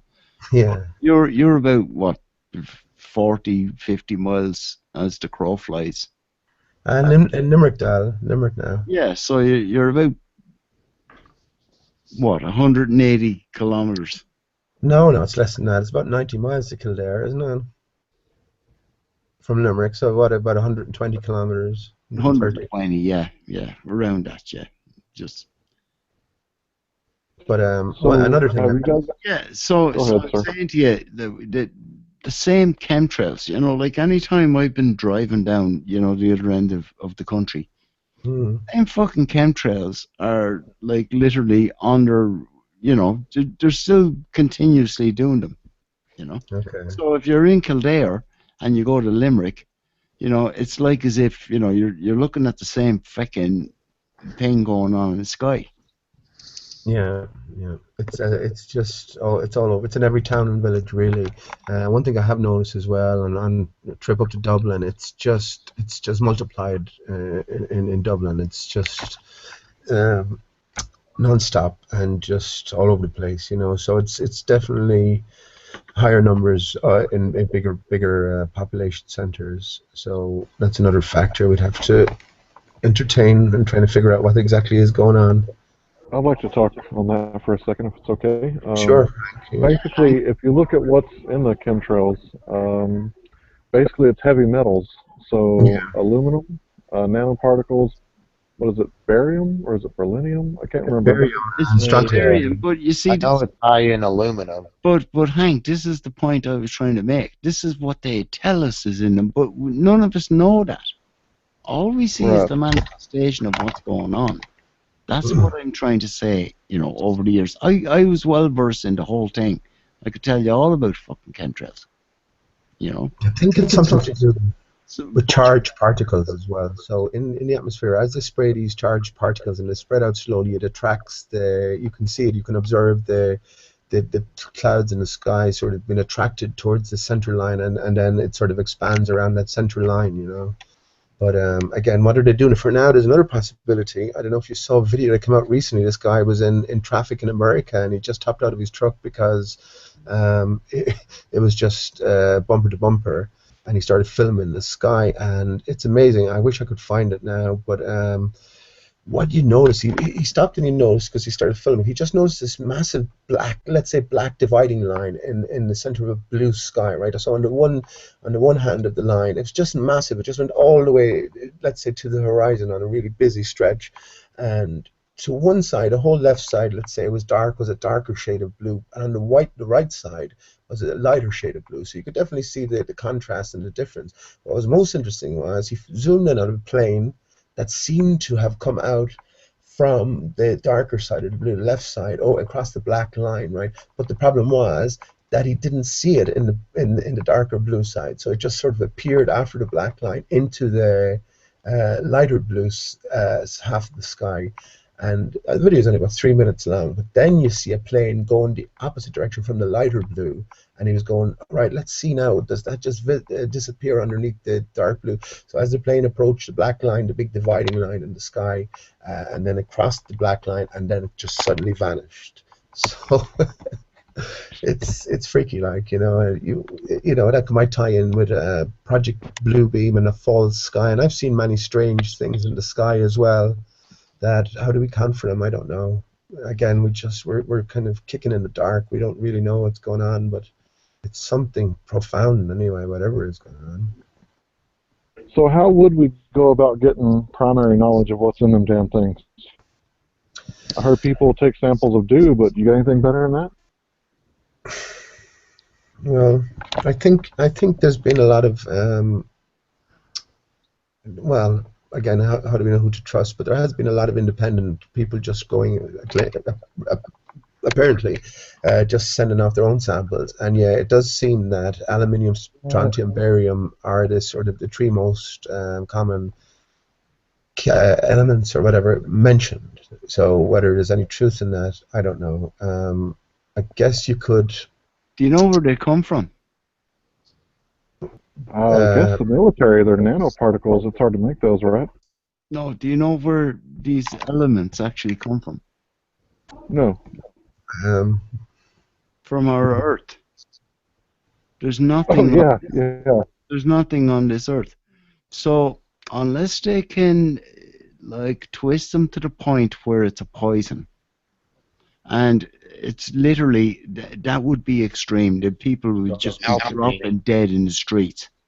They've got their their hidden hand for that kind of stuff. The food and everything else.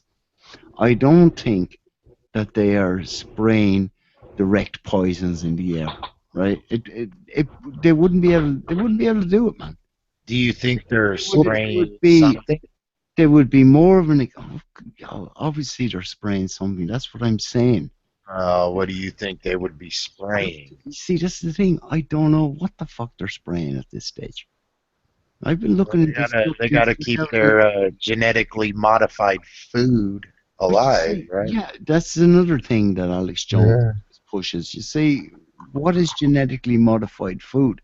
This is another scare tactic. This is like, have you ever seen a genetically modified organism? If you have, you might as well put it in with the NASA photographs.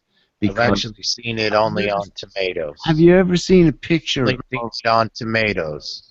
They have to, in order to mass produce tomatoes, they have to have so much humidity, and they protect them with paper bags from insects, or not paper bags, plastic bags.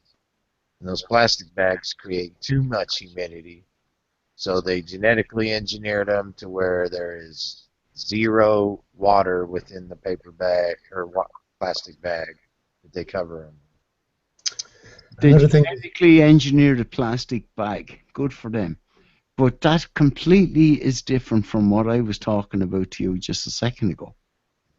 You know, there is no photographs of genetically modified anything. There is a gene, a picture of a gene. There is no such thing.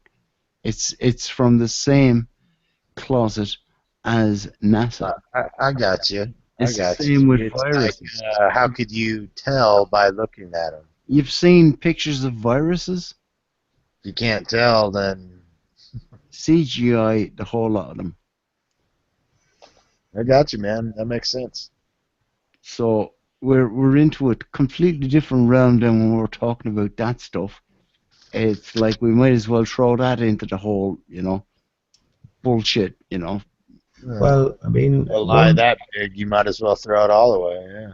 yeah, one I guess reasonable place to go to test the Where do genuine you go? is the patent website or whatever, and I believe that Monsanto, and I don't know, but I've heard that Monsanto plants are aluminium resistant. So I mean, again, what I don't know what to do with that, but if they're spraying, and of course all these programs will have multiple different end goals in mind, but if they are spraying, and I have experienced this myself, been outside having a cigarette, and this I'm balding at the I was going to say I'm balding at the top. I'm pretty bald, like, and I could just feel it. I could feel little flecks. You can't see them, but I could feel it, and that's what I'm thinking. They are nanoparticles of some sort or other. But if they are, kind of dropping these on crops, I don't know how crops are doing this year. Actually, I don't know how plant life is doing this year in general. Crap. They're doing crap, man. Right. Everything is My fucked. own observations. Someone was saying this actually earlier on as well. I was reading it. That, I mean, you might be able to appreciate this as well, Del. Before 10, 20 years ago, you're driving down the road at night time in a summer's evening, and you just bombarded with insects crashing into your windscreen and your lights. Someone just commented, I think it was more in America, that pretty much no insects now. You're not getting any of these moths flying into the light, or so there's a drastic sort of reduction in. I think that's part of the whole fear mongering. Bees are disappearing bullshit, because there's no shortage of fucking creepy crawlies or bees or wasps over here in Ireland, man. Well, over here in my part of yeah. the land. What are you seeing down there? America's losing a lot of agriculture, even in study. Nobody's going in to study agriculture. Yeah, and definitely all the fields are going as well. All the green areas are going as well. So that'd be a kind of a cause for less frequent visits from insects. But I think there's definitely a drop in numbers, Del. I haven't seen so many bees or flies even, or just insects in general. Green flies, that sort of stuff. I haven't seen any of that sort of stuff. Fucking hell, man! You should come up to my garden. Yeah, well, you live in the middle of the bog, don't you, Del? In other words, in the countryside. So. Yeah, well, the view from the bog. Yeah. I called it that for a reason, but I'm not out in the bog. I'm in fucking town. I'm a townie, but I'm like 10-minute walk, and I'm in the fucking country. Yeah. But the thing is, I that's the thing. Listening to all those podcasts about bees, they're either being destroyed by the cell towers or fucking nanoparticles or whatever you have in yourself, and I'm sitting outside listening to this fucking thing, having a cup of tea and looking at the bees and the fucking wasps and everything else going on, buzzing around in the garden. Wishing they would die out. So, No, but I'm saying to myself, I was literally laughing. I'm saying, where is this happening? This is no different, Pete. This is the second tier of the television propaganda thing. It's just moved into the internet, and people should, instead of just completely fucking, taking everything they see on the internet, go out and have a look around and see what's going on outside. Now, granted, you're in the city. Yeah. But I bet you there's still wasps flying around fucking every dustbin outside along the road. Not in great numbers, Dal, but again, as I said, all the green areas have been taken away, so you wouldn't blame wasps or any little insects like that for not hanging around. Yeah, well, But what you say is encouraging anyway, so they haven't quite. no, not as of I know this is the 1st of September now, but not as of the summer of 2016. Everything, flora and fauna, apart from, that's what I was going to say, like there is definitely a change in the weather, right? And that's, I can say this, right, because last year I had tomatoes outside, right, in the garden. You mean tomatoes? Tomatoes, you say tomato, I say potato. How about that? Let's call the whole thing off. No, but seriously, last year they were out in the garden and they just thrived, and loads of tomato, fruit, this year, not one. They're just out there, fucking, it was just, it's been a colder summer, and that's no joke. And the only thing that I could have as a sort of a test or a control is I put one of my, well, there are 4 plants, but in a big pot of not tomatoes but peppers, and I put them out in the little porch that I have, like my airlock between me and the outside world, and that thing is thriving, and everything outside is just, like the likes of tomatoes. Now, you expect a warm temperature for tomatoes anyway, but like we've had no problem with that in Ireland over the past few years. Until this year. How are your fields of wheat coming along, Dal? I don't have fields of wheat, Pete. Of weed. America's the breadbasket. Yeah, a lovely stalk, and then it's yellow, and then it's a little bit on the top it's green. Yeah. I mean, well, greenhouses. But tomatoes, as far as I know, don't they need intense sun for short bursts? Don't they? And we just haven't had that as well. Yeah, well, we didn't have it this year. That's what I'm saying. Yeah, and I mean, even in Kildare, I mean, have you noticed many chemtrails, Del? Have you noticed? Look at all the animal die-offs. All the time, the usual. Yeah. Okay. Look at all the amateur videos, animal die-offs. I haven't heard any sort of price hike scares because the wheat crop didn't do so well or anything. I haven't heard any scare tactics like that around, so it must be fairly okay. But yeah, I don't listen to news too much. I just can't stand to listen to it anymore on any level, really. Yeah, I keep away from it as well, man. It's horrible. It's horrible. And the one I was just going to say, the one thing here, you got to know what you're up against. Yeah, and it's a very lonely path as well, because I realize there's no one to appeal to. You can't. There's no one to go to. You can't. Yes, no matter. Yes, there is. Well, I know. Look, God is in my life, and I'm grateful for. To go to. Yeah, God is in my life. I'm grateful for that, and I know that all will be okay. But in terms of talking to anyone, in terms of no matter who you ring, I'm sure Del, and I'm sure you guys probably have that similar. It doesn't matter if you ring politicians, police, aviation authorities, you're just going to come up against a brick wall each and every time, you know, and you know, you can't talk to family or friends. Everyone labels you as absolute lunatic, and you can't blame them either. So it is a sort of very lonely road to find ourselves on. But maybe that's That's the part of thing, the course, Pete. necessary way. Yeah.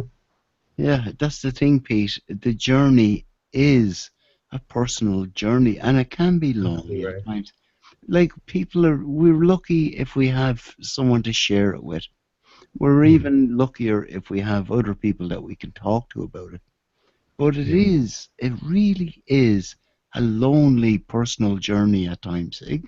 You know, it can be, you know, fulfilling when you have other people to talk about it. Yeah. But at the end of the day, it really is. We come into this world on our own, and we do have to go through it. You know, whatever your God is, we have to fucking deal with our lives. Yeah. And I don't think that's a profound statement. I just think that's bleeding obvious. But It's a true statement. say it anyway. You know. Yeah. I don't think your consciousness or your soul is ever going to die. Only your body. That's a kind of a sense feeling I have. I think our spirit or whatever makes us each individual, I think that is a continuum. I don't think that can be just destroyed, you know. I think that's something that everybody has. I think we have it, you know. Whatever. There are some people that think that after they die, it's the same as before they was born. It's completely non-existent. Mm-hmm. Right. Don't fall for the light. Don't be suckered in. I can't picture that. Yes, imagine it. That means those people that kill millions or was part of millions being killed have no more punishment than me, which is death. Because after that, there's nothing. So how are they? They don't even get punished.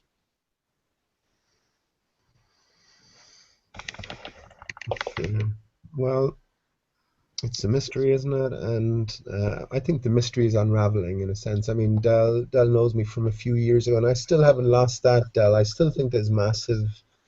I think we're seeing these massive changes as well now. What the outcome is and what the motivation behind all these revelations are is a different story. But I still maintain my faith in a greater outcome. I have to, because I guess I've lost my son. Really, I haven't seen my son Steve in 2 years. I can't stand the thoughts of him being at school. I just can't stand the thoughts of him being involved in all of this crookedness. You know what I mean?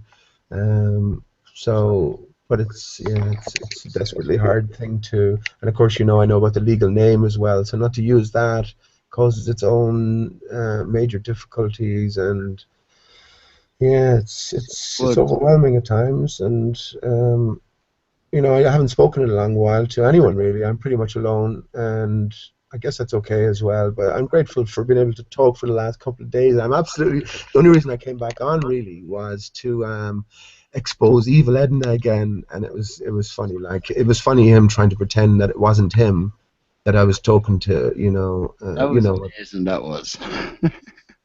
But listen, Pete, you stood up to the fucking man. You went into court and everything. You fucking had disgraceful the way they fucking treated you, you know. But man, you're fucking standing there, and you're fucking a credit to mankind, right? I'm not Del. I got to do some stuff now as well. I got to face. You fucking did it though. You're still doing it. Yeah. Yeah. I mean, the cops are looking for me at the minute, but they're looking for me. Not they know where I am, but they're looking for me to consent to be in the legal name, and it's only for something stupid. But they stopped me for a not a drink driving, just a driver's license, and then they wanted to give me a breathalyzer tests, and I said no. I want to know what authority and all this sort of stuff. But that's all it is for. I mean, once you realize about the name, I stopped paying insurance in my car then, and I don't have any driver's license. So then they try and catch you for everything. You know what I mean? But Again, You kind of make yourself a target then as well, you know.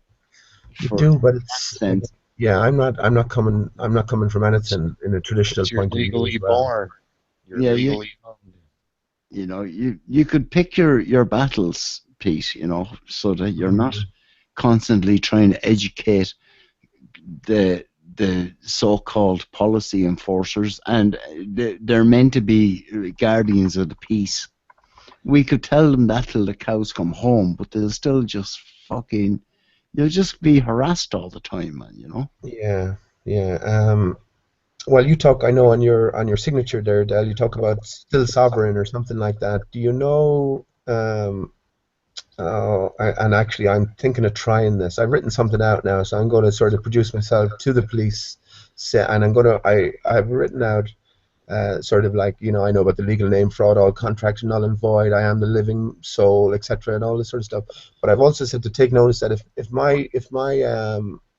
my freedom is taken away from me, or if I'm incarcerated unlawfully, that each and every man who is, or man, woman, who is responsible for or aids and abets in this enslavement will be charged 1 ounce of pure gold for every minute of my time taken away. So I'm thinking of using that. But I mean, you know, we know that the court system works in a different sense than what we think or what we thought of how it worked. But there is, let me just get this for you quickly, and it's only very briefly, and I'd just like to hear your thoughts on this. And this is from, let me put the link in the chat as well. You'd probably be interested in reading it. Apparently it comes from a retired judge who obviously knew the system inside out, but just turned his back on it, and he wrote this. Let me just say to you, I'll read it first. I'll put the link in the chat, and I won't talk about this anymore after. It's going to take about a minute or so. But this is what he says you do when you go into court for any reason whatsoever, because they have no real jurisdiction. Right, I just have it written down. It said, under our corporate government, no sovereign can lawfully be tried or convicted of any statutory crime. How to avoid prosecution under the trust when a sovereign is taken before a corporate prosecution attorney or a judge. First, the sovereign must inquire if we are on the record, and if not, insist upon it. Say nothing, sign nothing, and answer no questions until you are convinced that the proceedings are being recorded. Secondly, all a sovereign has to say for the record is, I am a beneficiary of the trust, and I am appointing you as my trustee. Thirdly, the sovereign then directs his trustee to do his bidding. As my trustee, I want you to discharge this matter I am accused of and eliminate the record. And fourthly, if the sovereign suffered any damages as a result of his arrest, he can direct that the trust compensate him for from the proceeds of the court by saying, I wish to be compensated for X amount dollars in redemption. And lastly, this statement is sufficient to remove the authority and jurisdiction from any and all prosecuting attorney or judge. The accused will be immediately released from custody with a check, license, or claim he identifies as damage. It doesn't matter what the action involves or how it is classified by the corporate law as a criminal or civil action. It works every time. And I put the link inside there. That's pretty interesting, isn't it?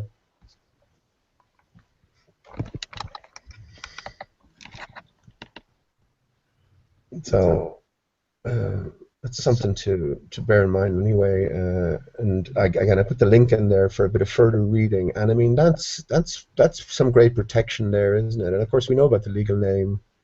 And I think it's just a matter of us awakening and realizing who we are and the exact relationship between, you know, us and them. Yeah, and it's surfing. Good, Pete, as well. But there's one other thing I would say about all that is, if they don't like you, they'll kick you. Yeah, if they invite you to the dance, you don't have to fucking go. You know, that is really the point. No, and I know that as well, Dal, and I haven't gone, and that's why I think there's a bench. Is it a bench warrant they send out for you? But I mean, I'm not. You know, whatever the point is, if they drag you into court, civil or criminal, that's the only question you got to ask. Is it civil or criminal? And they have to tell you, you know, they're not bringing you in, you know, is it civil or criminal? They don't have to do nothing. They can say, well, it's criminal, you know. Powerful nations just have to claim you're a terrorist. Point, or you know, we're 2 miles above the speed limit or whatever the hell it is, and they'll say it's criminal. And you just say, well, who's got the complaint against me? Because nobody has a complaint against you in that situation. Right? Now, I know they're The corrupt officer. as, they're corrupt as fuck. They'll probably just drag you away. But the point is, you're still right. You know, even if they are dragging you away. And that's what's happened to the free man, the whole concept of the free man. Because they go in there, they read a couple of lines of Black's Law Dictionary, you know, and which one are you reading? Are you reading 1 to 9, or it could be 12 or 13 now at this stage? I don't know. Still words written by man. 9 was the one, right? I've seen all that stuff, you know, and some of them really went for it and blah blah bloody blah, and they're either in limbo or they're fucking, you know, out on their Todd and starting again or whatever. But the point is, they're playing their game. It's like anybody going into a fucking game of Monopoly without never seeing the rules or whatever, and they're going in and they're playing with the guys who invented the fucking thing. That's what it is, you know. Or they get a little idea of something that might be, and they've seen a couple of videos of some free men on the land, and I understand all that. I can see how people can get it, but you know, you want to know what you're fucking doing. Absolutely, yeah. And the one thing you do need to stress, I think, well, you have to have a relationship with God, you know, and I think that does create an authority in itself. But the one thing I will stress, and I have it written down for the record, that, you know, all of my natural, creator-given, unalienable rights are in full force and effect, you know. And that's very hard for them to counter, because, you know, first of all, you know about the legal name, you know you're not he, you know you don't have permission to use it, you know it's illegal to use it actually. But yeah, once you stress, you are under God's authority. You're sovereign. You're not sovereign on its own. You're sovereign under God, you know. And yeah, then they can, I guess they can do what they will, even if you lose everything. You know, I think maybe sometimes you have to lose everything to find everything. And you know, again, it's about us relearning, and it's about, of course, we've been stuck in the system all our lives, and you know, thoughts of sort of losing everything scares the pants off. The only way to find him is to lose everything. The question is, what is everything? Sure. Everything for me is love, and but anyway, we want true love. You know, we don't want the fake stuff. We don't want the love that's sort of littered with lies and littered with deception as well. You know, false love, I guess. See, I've been, so far anyways, I've been blessed to, I've never lost a loved one in the manner of accident or foul play or Good. just natural causes, you know, great grandfather and great grandmother. But Oh, so your grandmother and grandfather are still alive, James? when you lose a loved one, I would imagine, I don't know from experience, just picturing it though, Yeah. seeing them lying in a casket would be, at that moment, the only person I'd be talking to is them through God, or Yeah. God to them.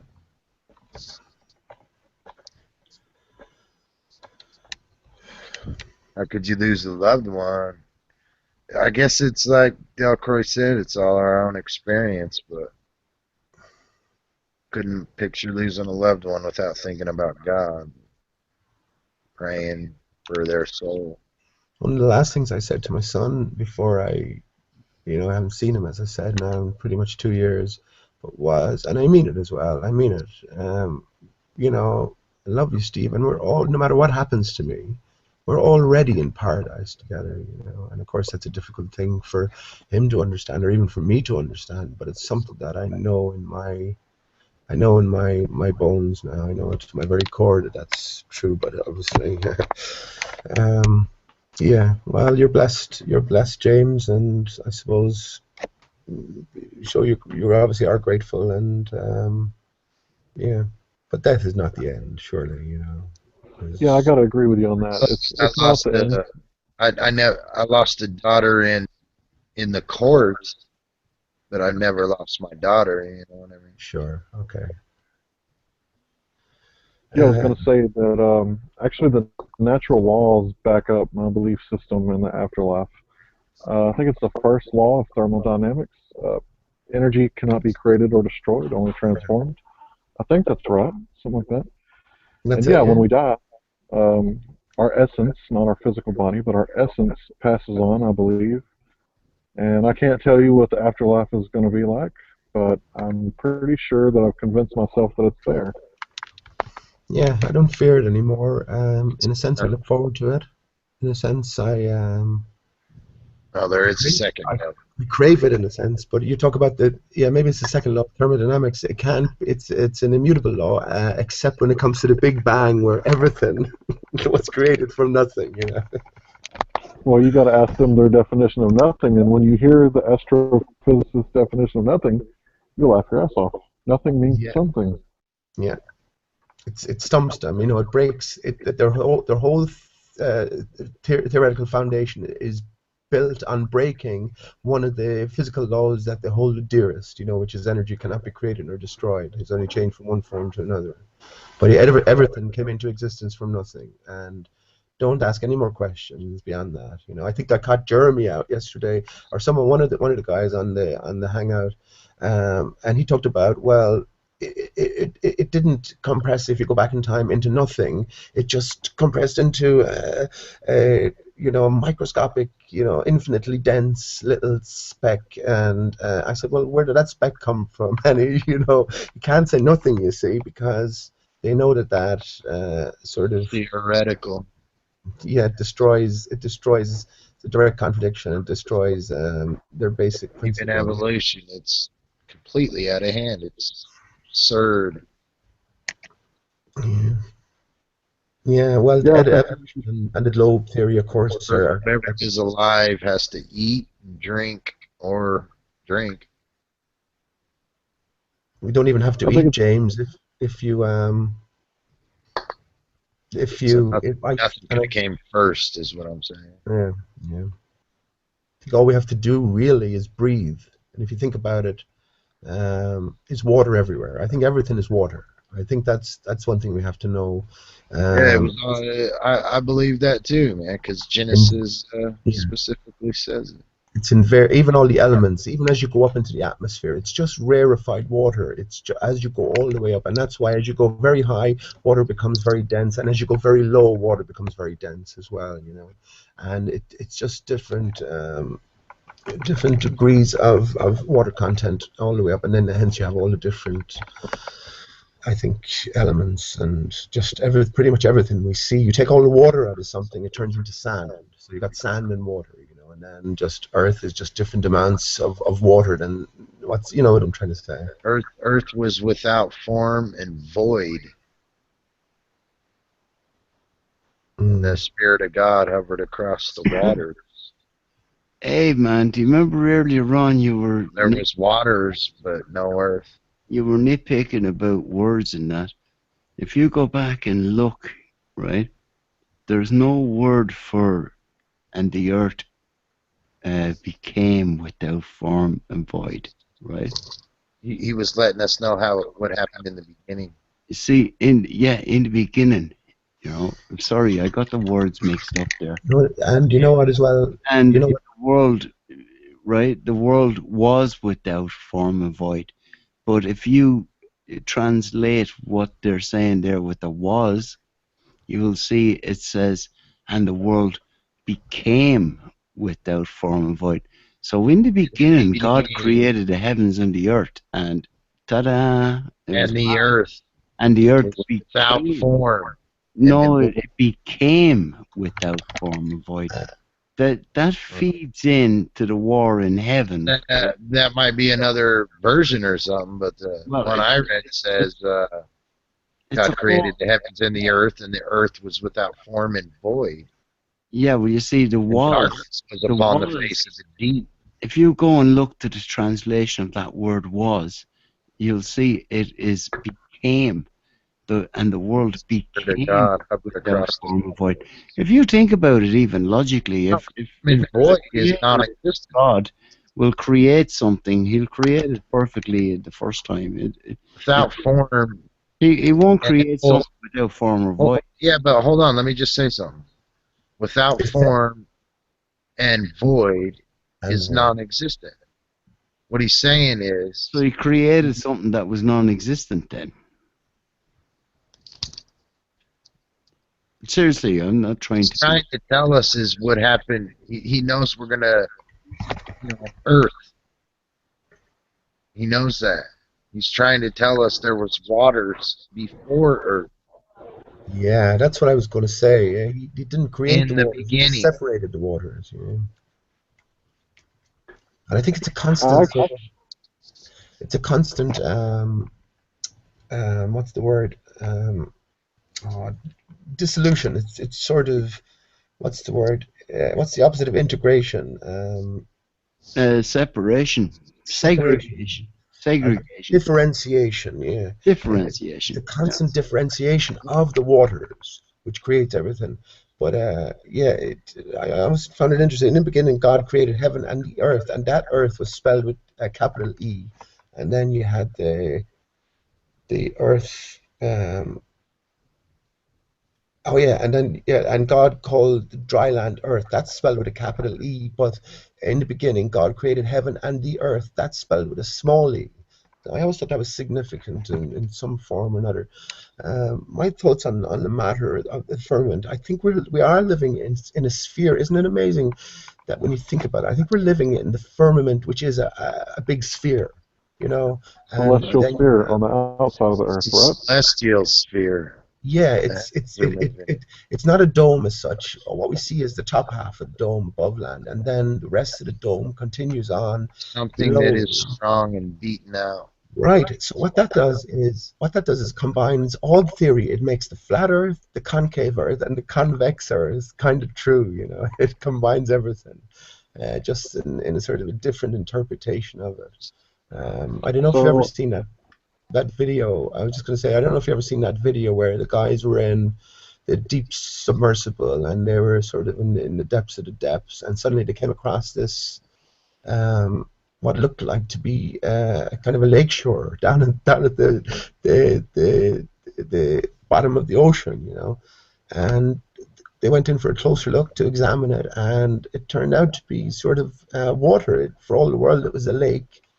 But they said, "Hang on, Jesus Christ, we're at the very bottom of the ocean. How can there be a lake or what seems to be a different sort of body of water?" Great deep Uh, is you need frozen Yeah, but they and tried to, so they went over in the stuff. submersible and they tried to penetrate it, but they couldn't. It was just so dense from, I guess, the weight of everything. It's just dense water. They couldn't penetrate it, you know, but they could clearly see that there was a depth to it. And what I'm thinking is that was the beginning of the firmament, the lower firmament. And as you go higher, then you have and it's been described by Crow 77 came out and said he thought that the upper atmosphere or the firmament was water, you know, and I think you have the same sort of similar thing up above, you know. Well, Um, even in the heliocentric models and the movies and all that other shit, for them to get life on Mars, they have to fucking make a greenhouse. Thus, Earth has a greenhouse. It is a greenhouse. A dome, humidity, dew.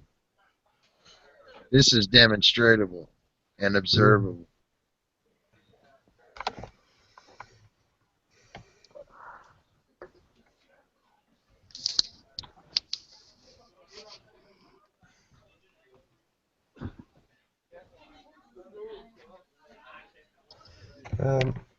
Does anyone else get the feeling anyway that it is coming towards ahead? It's coming towards some sort of culmination, be it for the good or for the bad. I've seen. Let me just say this as well. I've seen so many UFOs, and I've said this for the last few years as well. If you really want the sign, just ask for it. You will get it, you know. And I'm tired of. I'm not tired, but I'm tired of asking for signs because I always get them, but I don't know what to do with them. But does anyone else have that sort of feeling that it is coming to a close head? You know, everything is just crazy, crazy. You see, or do you see this just continuing Here lately. on? It's the great delusion, the great deception. I Going. kind of beg to differ. I believe we're in the apocalypse. Not that the moon is going to crash into the earth or anything stupid, but the Greek meaning of apocalypse means the veil lifting, the revelation of hidden knowledge. So Knowledge that's what I will be think. gained is one of the signs. Lovely. I Yeah, think the that's where veil. we're at right now. Ta-da! Something like that. And And then I say that if you quote Jesus on that, knowledge will be gained. Most people will attack that. You know, knowledge is gained every day. and here's the thing So about you know he's meaning something Yeah, we had the big. yeah. Okay. Does anybody else want to join the call now so we can just have a chat? here's the. I was going to say here's the thing. No. Who are you talking to, Del? Can I join, Del? Is that okay? Yeah, you're already joined. You're grand, man. Go on. Can I kind of leave and come back in? Just something to do. Yeah. That would be cute. Anybody else wants to join, they can too. That's grand. I'm going to leave in a minute, BRV Jacks kind of thing. So, anyway, work away. Do you call the restroom the Jacks? Jacks. Is that your? That's one of the terms anyway. Well, it's John in England, Jackson, Ireland, Yeah, the toilet, I guess. in America. You ever seen Sin of the Woman? Al Pacino. Yeah, I think so. Yeah. He calls Jack Daniels John Daniels. I had to throw that. I don't know why I thought that. Another night of Malta, Al Pacino. Really? Didn't know that. What I was going to say, are you James and Hank? Are you sort of on board media fakery train? Are you aware of all the media fakery that's going on and has been going on? Yes, sir. I'm totally aware of them hijacking the media. They've done an excellent job with the media and the schools, and that's why we combat the fools online, because they've done such a good job. And the astrophysicists, the theoretical astrophysicists will tell you that you need to directly disobey your senses and common sense to believe this stuff. And that's what people are doing. They've convinced people to throw their senses out the window and believe whatever the high priest, the astrophysicist says. And unfortunately, that's where we're at. We're surrounded by people who take the word of the priest rather than their own senses. History does repeat itself, doesn't it? Yeah, but maybe the message isn't quite ready for them, and of course it doesn't create any, it doesn't make us better, or it doesn't make us create any sort of hierarchy. It's just that, Right. I guess it's our time, it's our calling to do these things. But I was going to say that I think there's a deeper story being told, and we tend to take all these stories literally, but if we take them metaphorically and look for the message behind the story, I think you'll find that there's a sort of a thread that connects everything, and that all these rituals, they're all rituals in a sense. Of course, if you can get somebody to believe something, and you don't have to do it for real, like 9/11, when you have people believing that 3,000 died, well, then you don't have to to kill 3,000 for real. You know what I mean? And you can almost achieve the same result. You could harness the same A energy. couple hundred here and there would be easy. Right, and I think there's a thread following all of these stories, but you have to be able to read between the lines and to interpret. And I think this is where the kind of prophecies being fulfilled comes in. You know, that you don't have to have, Astray, that's the problem. well, yeah, you don't have to have the real death and destruction. You know what I mean? But if you tell it in story form, and you have it in representative form, and it's believed by And people, then it has if- the same result. You know. If we can go back to the interactive plays I was talking about before, when you can convince a population to send family, I'm talking about real people, and they're sent over to the army training, and feck knows, here's the MK Ultra and everything, God knows what they're put through and what they're fucking shown. And you know what I mean? You mightn't have 30,000 people die in a particular war. You might just have a land clear, and 300 or 400 people who you just fucked up in the head, and send them back to where they came from. And in the media, you've got this full-scale war. Now, that's just my opinion. I'm not But where saying do you draw that's the right. line on the media? I mean, do you believe Because, Hiroshima well, and Nagasaki happened? I don't believe any of them, man. But that's what I'm saying. It's the The media. atomic bombs were never dropped. The media are atomic bombs.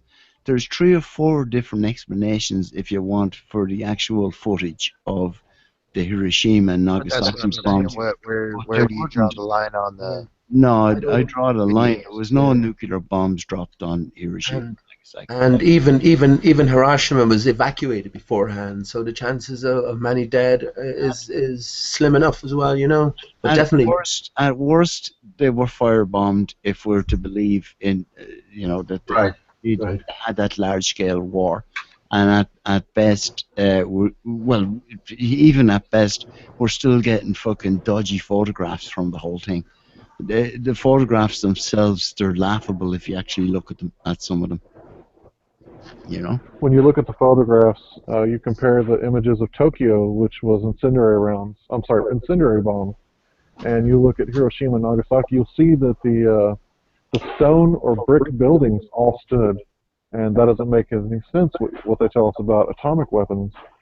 Seems like the atomic weapons would have no problem knocking over brick or stone buildings. And when you compare the evidence, photograph evidence, that's the best we got. You can't take the media's word for it. We know they've been hijacked at least since 1920, especially in America. I don't know about And everywhere else, but Hank, here's the other one. Don't forget about this. The most bizarre explanations. People's shadows on walls. And these are eyewitness accounts from a Catholic priest, no less. That's where that story came from. Did you ever hear about that one? About, people's fucking, the flash, and all of a sudden they were evaporated, but their shadows were imprinted on the walls. It's kind of a la, Zyklon B, stories. yeah. Yeah,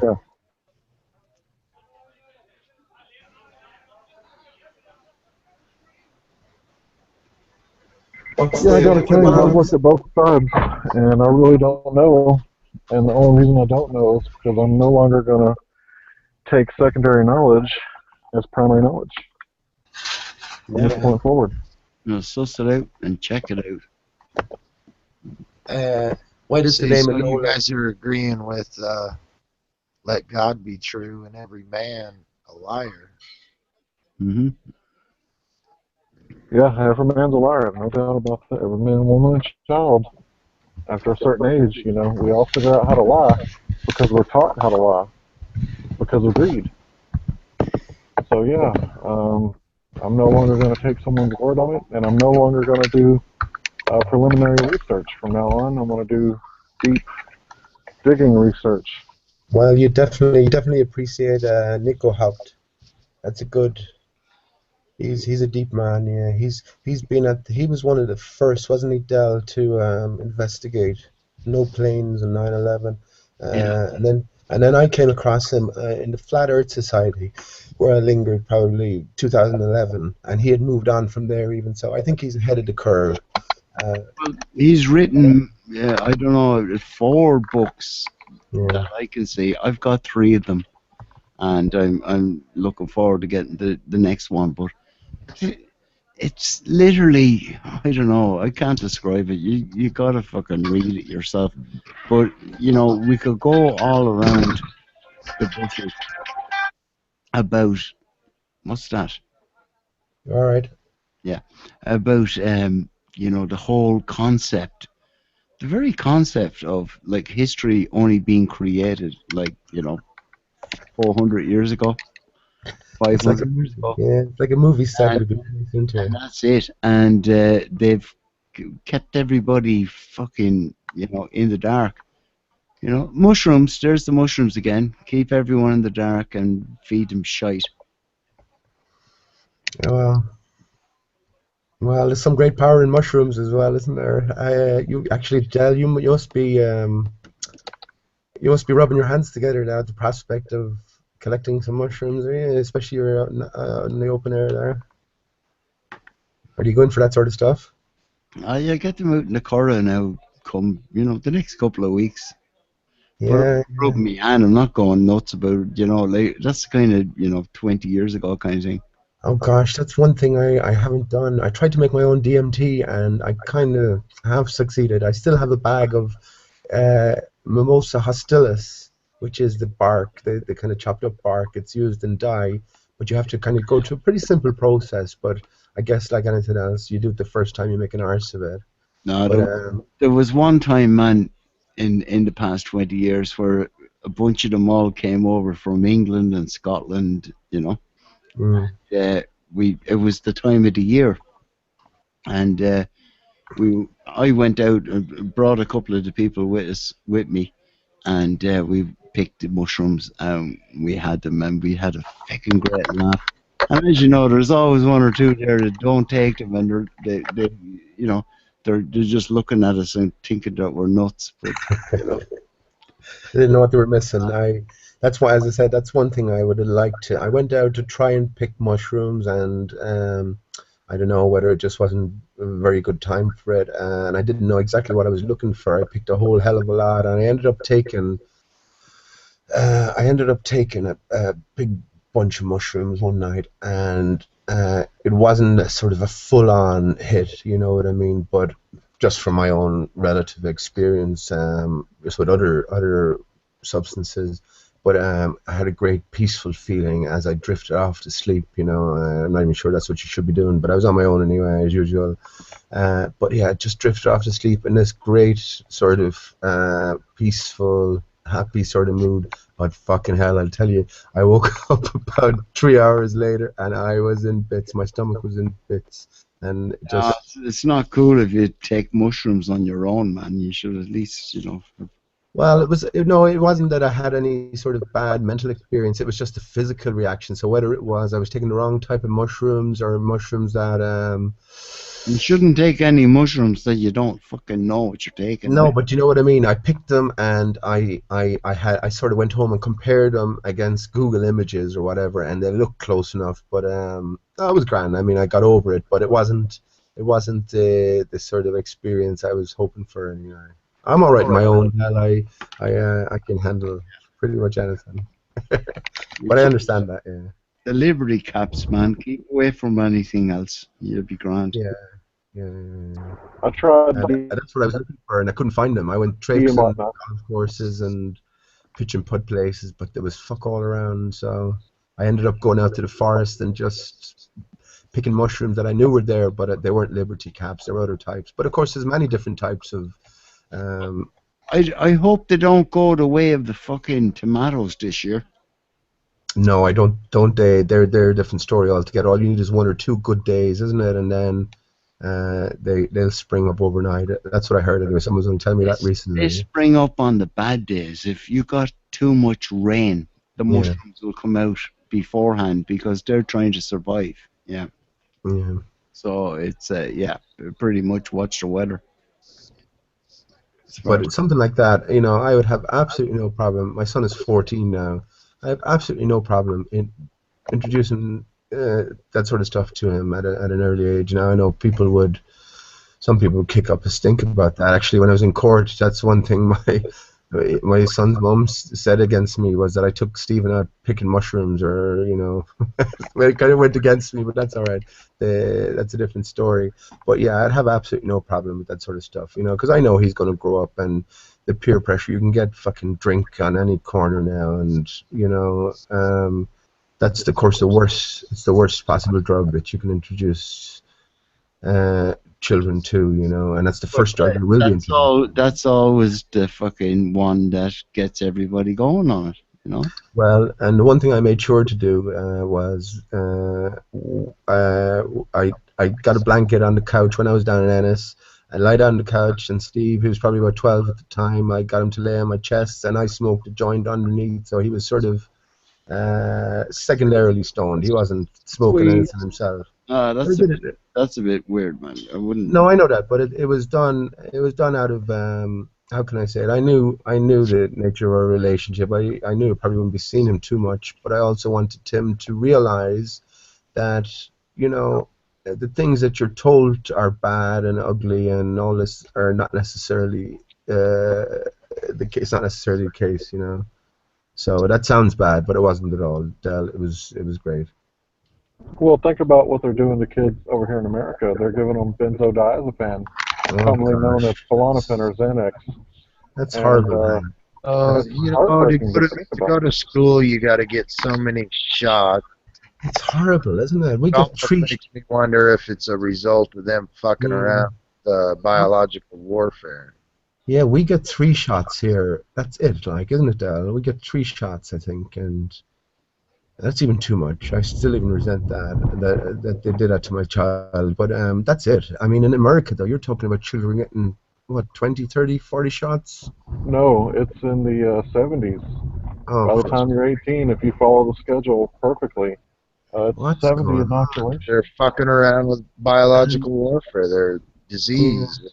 And every second person is in the army there as well, aren't they? Or, man. you know, every family has someone who's in the army, that sort of thing. And then, you know, if you're traveling in the army, you're getting pumped up with shots as well. It's horrible, isn't it?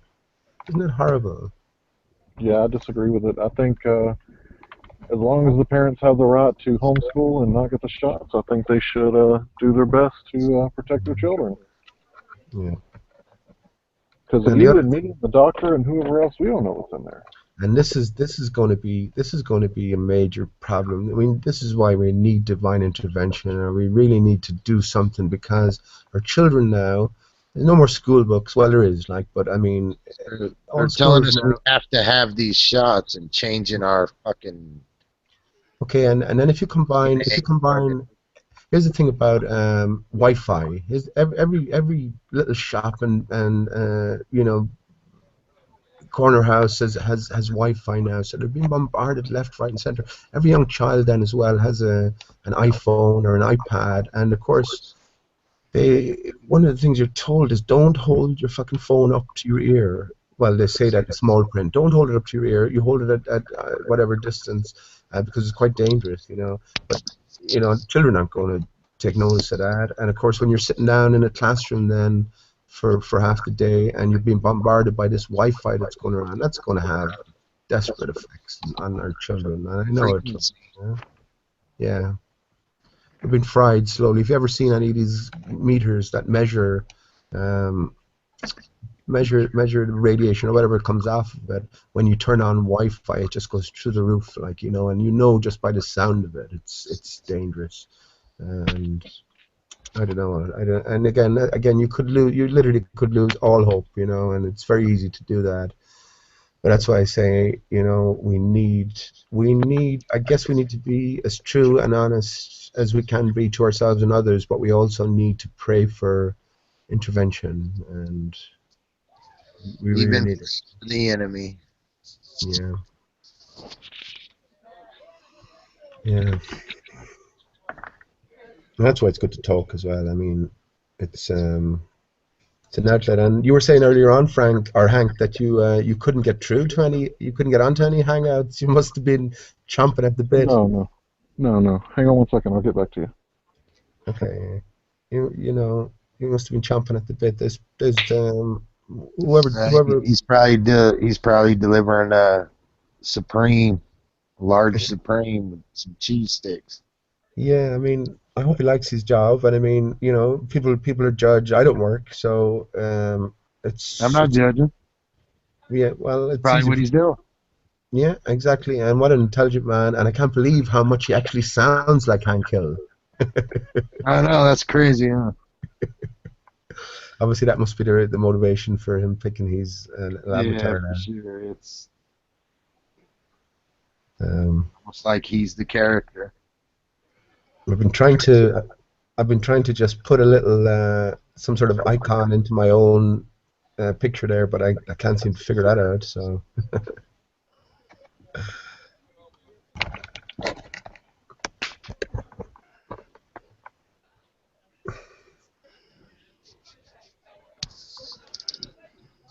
This is. I actually tried to.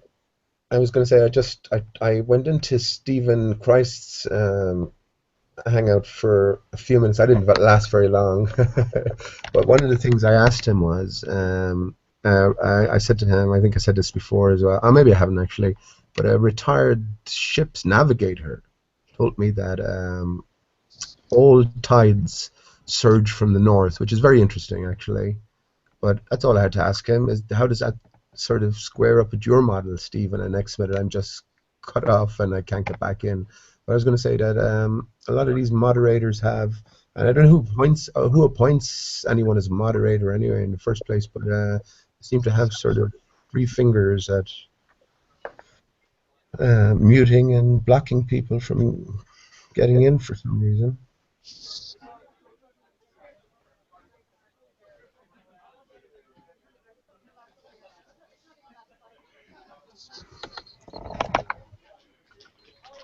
Can't believe it's bald. Yeah, actually. Oh, sorry, James. Go ahead. Go ahead, Hank. I was just bullshit. I was going to say I actually love my job. It's very easy. I make lots of money from where I live. I live in a small town, so money goes a long way, or better than the city at least. And I get to meet lots of people, and I'm a people person. I love people and always like to meet new people and help out when I can. I don't like moochers, but people that are willing to help themselves. Gives me the opportunity to do good deeds when I can, and yeah, I like helping people, and people like the pizza guy. Nobody says, "Oh, it's the pizza guy," like the tax collector. Excited. Even So the people are dogs. excited when they see me. Yeah, everybody loves me, even the vicious dogs that would bite the postman's head off. The dogs love me, so everywhere I go, people are smiling. Kind of nice. They smell the pizza, man. Yeah, that's it. Even the dogs as vicious as they are, they just smell the pizza and go, "There's Hank." That's great to hear. That's great to hear, Hank. And you're obviously a lovely guy, and you're obviously a very intelligent guy as well. And that's brilliant to hear. Did I hear you mention earlier on that you just finished high school? You didn't go any further? Actually, I didn't even finish high school. I kept getting in trouble because of my mouth and my resilience and defiance. Excellent. I got out of there as soon as I could, to tell you the truth. I did the same thing, Hank. That's a medal on your collar in my eyes, anyway. If I had my way, my son would be out of school this minute. And I'm sure it's when you left these establishments that your true learning started. School is that's right. School is a business. It's a babysitting club. That's why they take head counts. It's a slave farm, yeah. That's why the mom stays home, dad goes to work. Yeah, me and my family, we implemented that for quite a few years until recently. My wife had to start working part-time to keep up with living in the city, as it were. Yeah, you raise your children with what you want them to know. And everyone Everyone thinks they're doing great now here, but the problem is in order to keep a house going, both mother and father have to go out working, and of course that leaves the child to be brought up by creches or the school. Yeah, that was one of the deceptions put upon us that Yeah. slowly they influenced us into the woman can have equal rights. Well, it sucks to say that because politically correct, I'm the bad guy. Yeah. Only There's a reason for that. There's an absolute positive reason for that. Absolutely. You look at certain neighborhoods, you compare them with others. You can see what the mother and father do compared to the mother without the father or father without the mother. There's a war on against white people, and within that, subset within that, there's a war on against white men. But we've been influenced to accept that that's okay, that that's not the problem.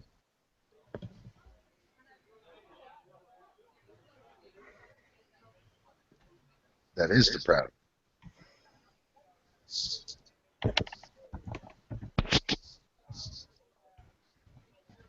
I mentioned this on... Labor, science, and the military combined their efforts to build the first atomic bomb. But all are within man's power, subject to his command. On man's wisdom, on his firmness in the use of that power, depends now the future of his children and his children's children in the new world of the atomic age. There you go. There's a propaganda piece for you. That was top notch, wasn't it? That's from the military-industrial complex. But that'll get their minds pondering. I guarantee that played in every school in America. Oh, yeah. Yeah. Remember they used to make us duck our heads and put our asses in the air? I think that was just an excuse to look at all the kids' asses. Yeah, duck and cover, man. Didn't they admit that history is written by the victors? Yeah. See, yeah, we're back to 1649-ish, when did they start writing history? When we started perceiving, well, I guess we kind of always did, but we put those of higher council on a fucking pedestal. I want to talk about what he said a few minutes ago.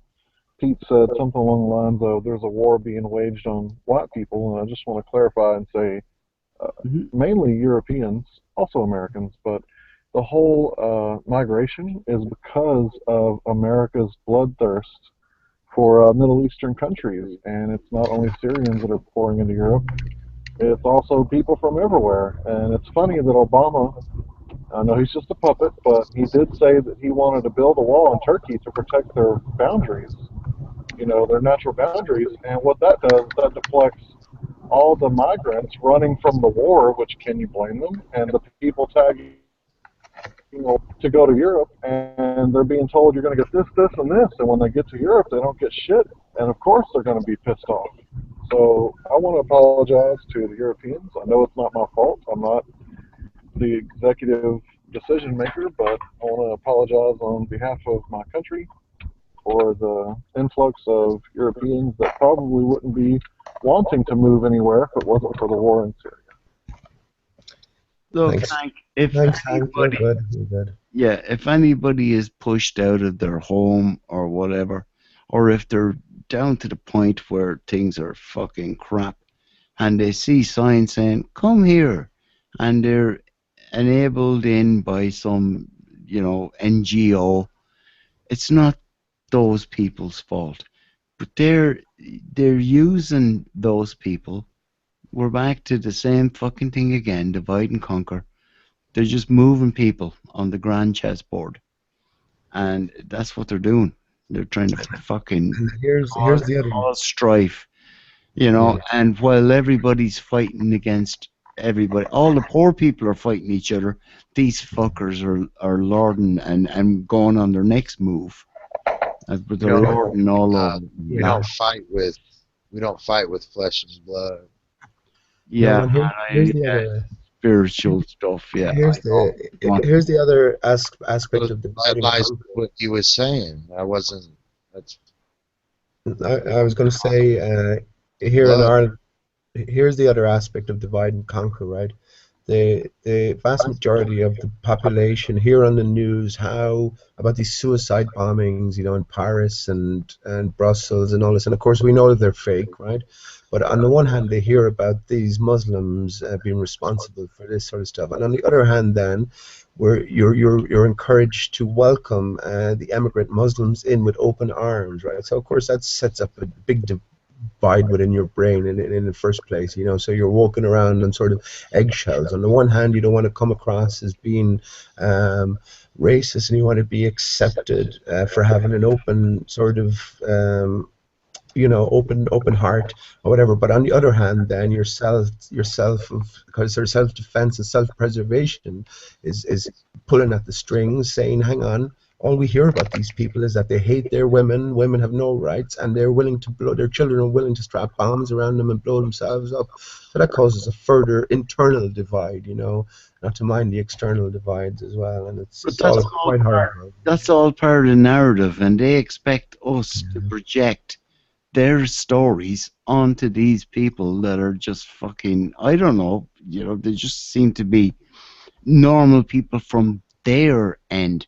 That's where they shouldn't be. We shouldn't be all just herded into one fucking pen, put it that way. But No. I won't blame the other people who were herded into the pen with us.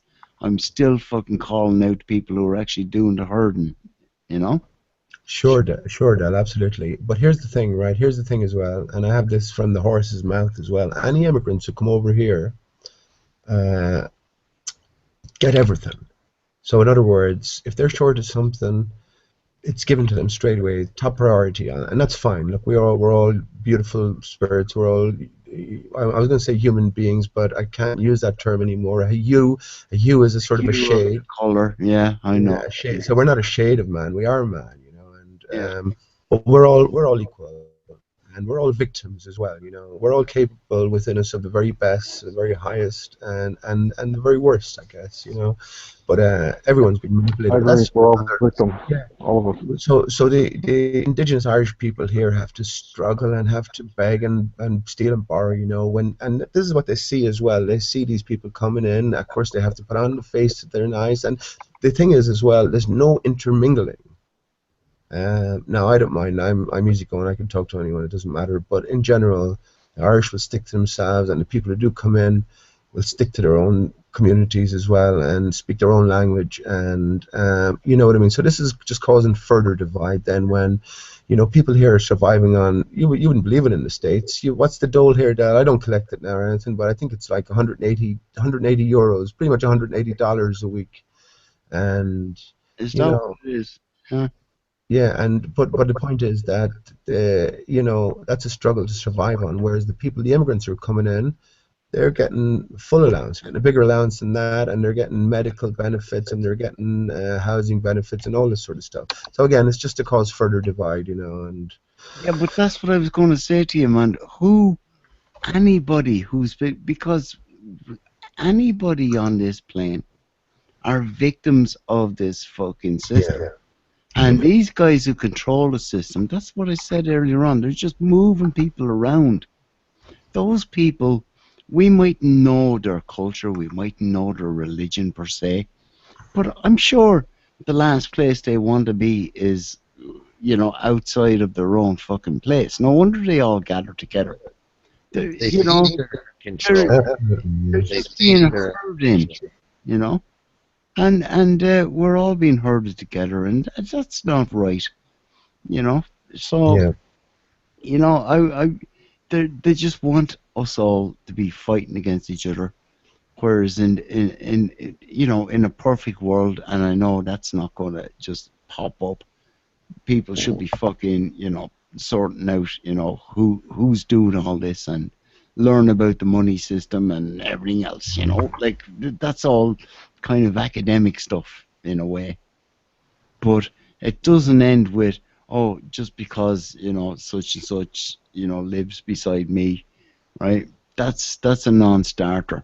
You know, I'd rather be fucking working alongside anyone who's living beside me to fucking right the wrongs of the bullshit that's going on, you know, with Yeah, absolutely. Well, anyway, that's me. I'll shut up now. I want to mention something. I mentioned it earlier on as well, but I thought it was a pretty cool discovery, and I'm pretty much 100% sure. And it sort of ties into our conversation in a big sense. Of course, everything seems to have changed since 9/11, but of course, it's all pre-planned, and you know, all these things are planned years in advance. But the 2008, do you remember the 2008 collapse? You gotta look at the Middle East, man, before you say that. Well, Things are again, happening I mean, that's very interesting. quickly. Very quickly. Here's another perspective on the Middle East as well. I mean, what's happening now, and all the apparent turmoil and turning. You know, of course, we have to go, and I don't know too much about it, and I don't care to as well.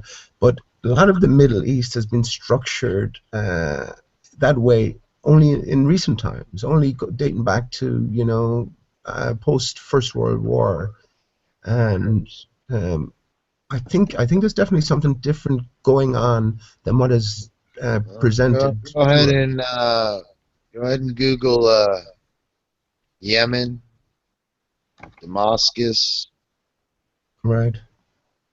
Lebanon. Go ahead and take a look at what that looks like. People just brush that great migration off like, hello, people. World War III just took place where they live. It's hard to know, and I don't know. Well, can we trust Google as well, James? But I mean, that we're on board. Damascus is prophecy. Right. It's hard to Damascus know. will become a ruinous heat. Well, I was going to say it's hard to know exactly what the reality is, and of course we're so used to fake news as well. Well, that could be, but it's it's hard to distinguish exactly what's going on. Drones over Damascus. Doesn't it turn out that Assad's birthday is 9/11, 1941 or something like that? You know, so that's a bit of a But I was a member of a site called Clues Forum for years, and Dave Jay is another man who sort of brings into question the reality or otherwise of all these wars we keep hearing about, you know, and he kind of proclaims more often than not that no one dies and no one is hurt, even going as far as to say in Vietnam that's pretty much the case as well. So it's hard to know what's going on. But I remember I met It's been in this general generation, you know what I mean? You can't hear of earthquakes in diverse places. You can't hear of wars and rumors of wars without our technology. If an earthquake goes off in China when Jesus was alive, nobody's going to know. True. I mean, diverse places. People wonder. It's like obvious. Even in this day and age, I mean, Chernobyl now, I have a different view on Chernobyl, 3 Mile Island incident, the Fukushima incident. I don't even know what's going on. Even the tsunami there of 2004 or 2003. Damn, pestilence. Look at all those people dying every year of fucking. Don't even know. I mean, it's hard to know what is the reality of these things as well. You know, I don't know.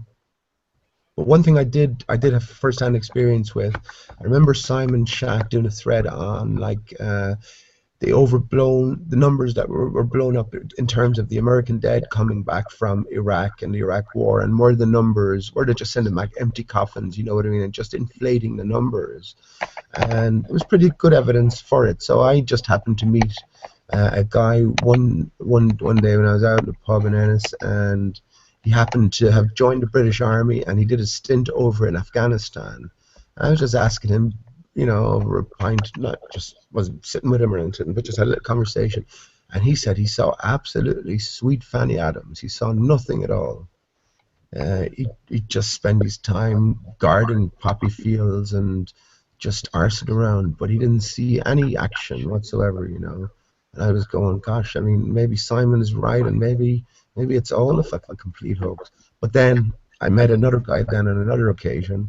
America, people are worried about animal abuse. They don't even care about human abuse. They're just worried about animals. Well, not that animals aren't important, but of course, as humans. Well, I mean, come on. Well, putting them on top of humans. That's no. Of course, humans take. Yeah, that's fucking advertisements, commercials. Yeah. Yeah. Well, I was just gonna. About the. No, I was just gonna finish by saying I met another guy then, an Irish guy who joined the British Army, and he told me a completely opposite story. He told me about just the terrible stuff he saw, and he told me about one time he was pulled away from a grenade or a suicide attacker, and some guy jumped upon the grenade, and he was saved, and he's blown to bits. And he told me another time where he's and of course I was thinking it could be all bullshit, but he told me another time where he was bayoneted through the shoulder, and I just said, listen, do you mind just because I'm talking about fakery and all that? As he lifted his point, probably.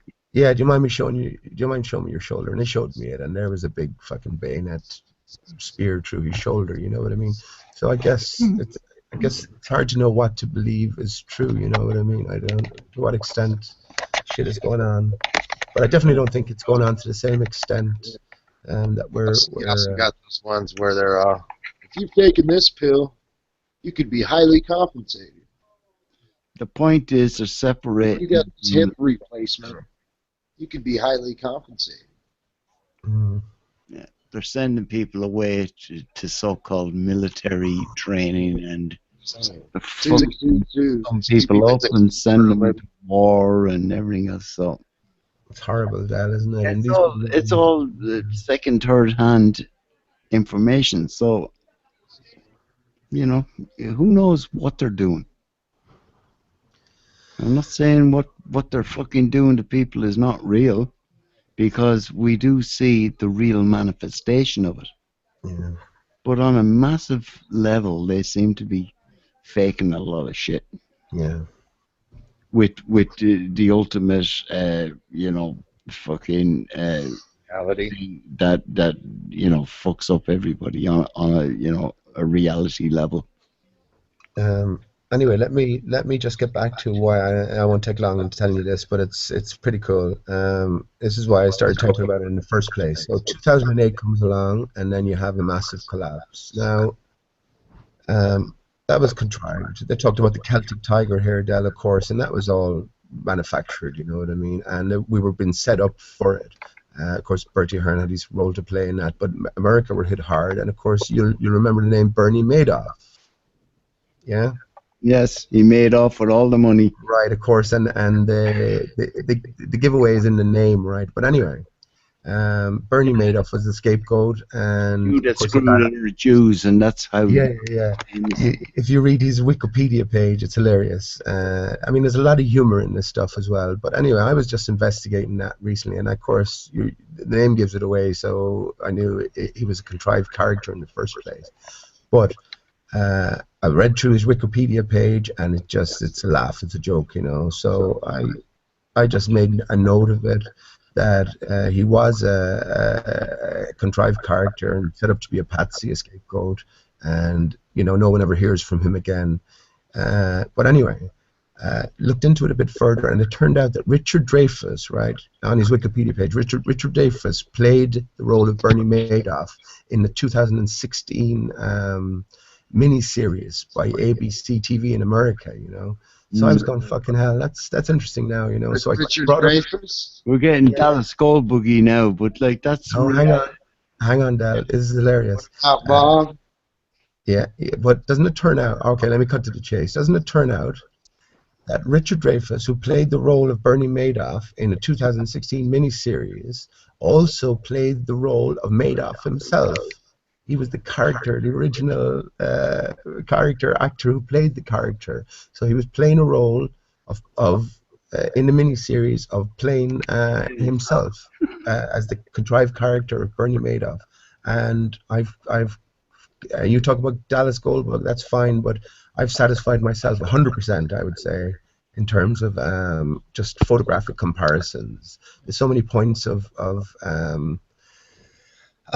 intersection between the two that it can't but be the same guy. And if you listen to some of they like sort of mocking you and telling you what they're doing. If you listen to some of the interviews that Dreyfuss does talking about the character, he gives it right away. And I'm going to post in the chat, just for your own perusal if you want to at some stage, a thread I made, and I think it's pretty proven, and I posted that in the chat. But I think it's hilarious. But I think information like that, if it got out, you know, it would infuriate people to such a degree, you know, because even though it was all a scam, and even though it's all covered up, there was real suffering because of it, you know. People lost their lives due to financial pressures and family pressures, and people lost their livelihoods, and, you know, whole countries went into recession because of it, you know. But that's just something I wanted to mention because I know it's true, and you can verify it for yourself as well. And Dallas Goldbug, yeah, you know, he's an insider straight away. Of course, he worked early doors with Robert Broden on the JFK assassination, and he, in fairness to him, he went on to claim that it was all a hoax. But yeah, he's definitely an insider. But he's definitely their book illustrator at the age of 15 or 16. Yeah. Come on. I know, yeah. You see, it's all implanted stuff. But you see, the thing is, you know, I end up still looking at stuff. Like when he appeared on the scene first, it looked pretty good with the Gifford stuff. Yeah. He had it all sorted out, you know. And then it just went all fucking weird, you know. So, what can I say about that, you know? I think these insiders, I think the point is here, Del, you mentioned earlier on, we're all on our own personal journey. Now, we can't be told what's what. That's why I think the point of gatekeepers, like, I think Simon is a gatekeeper at this, you know, I'm sure of it. For what? About the flat earth? Flat earth, chemtrails, you know.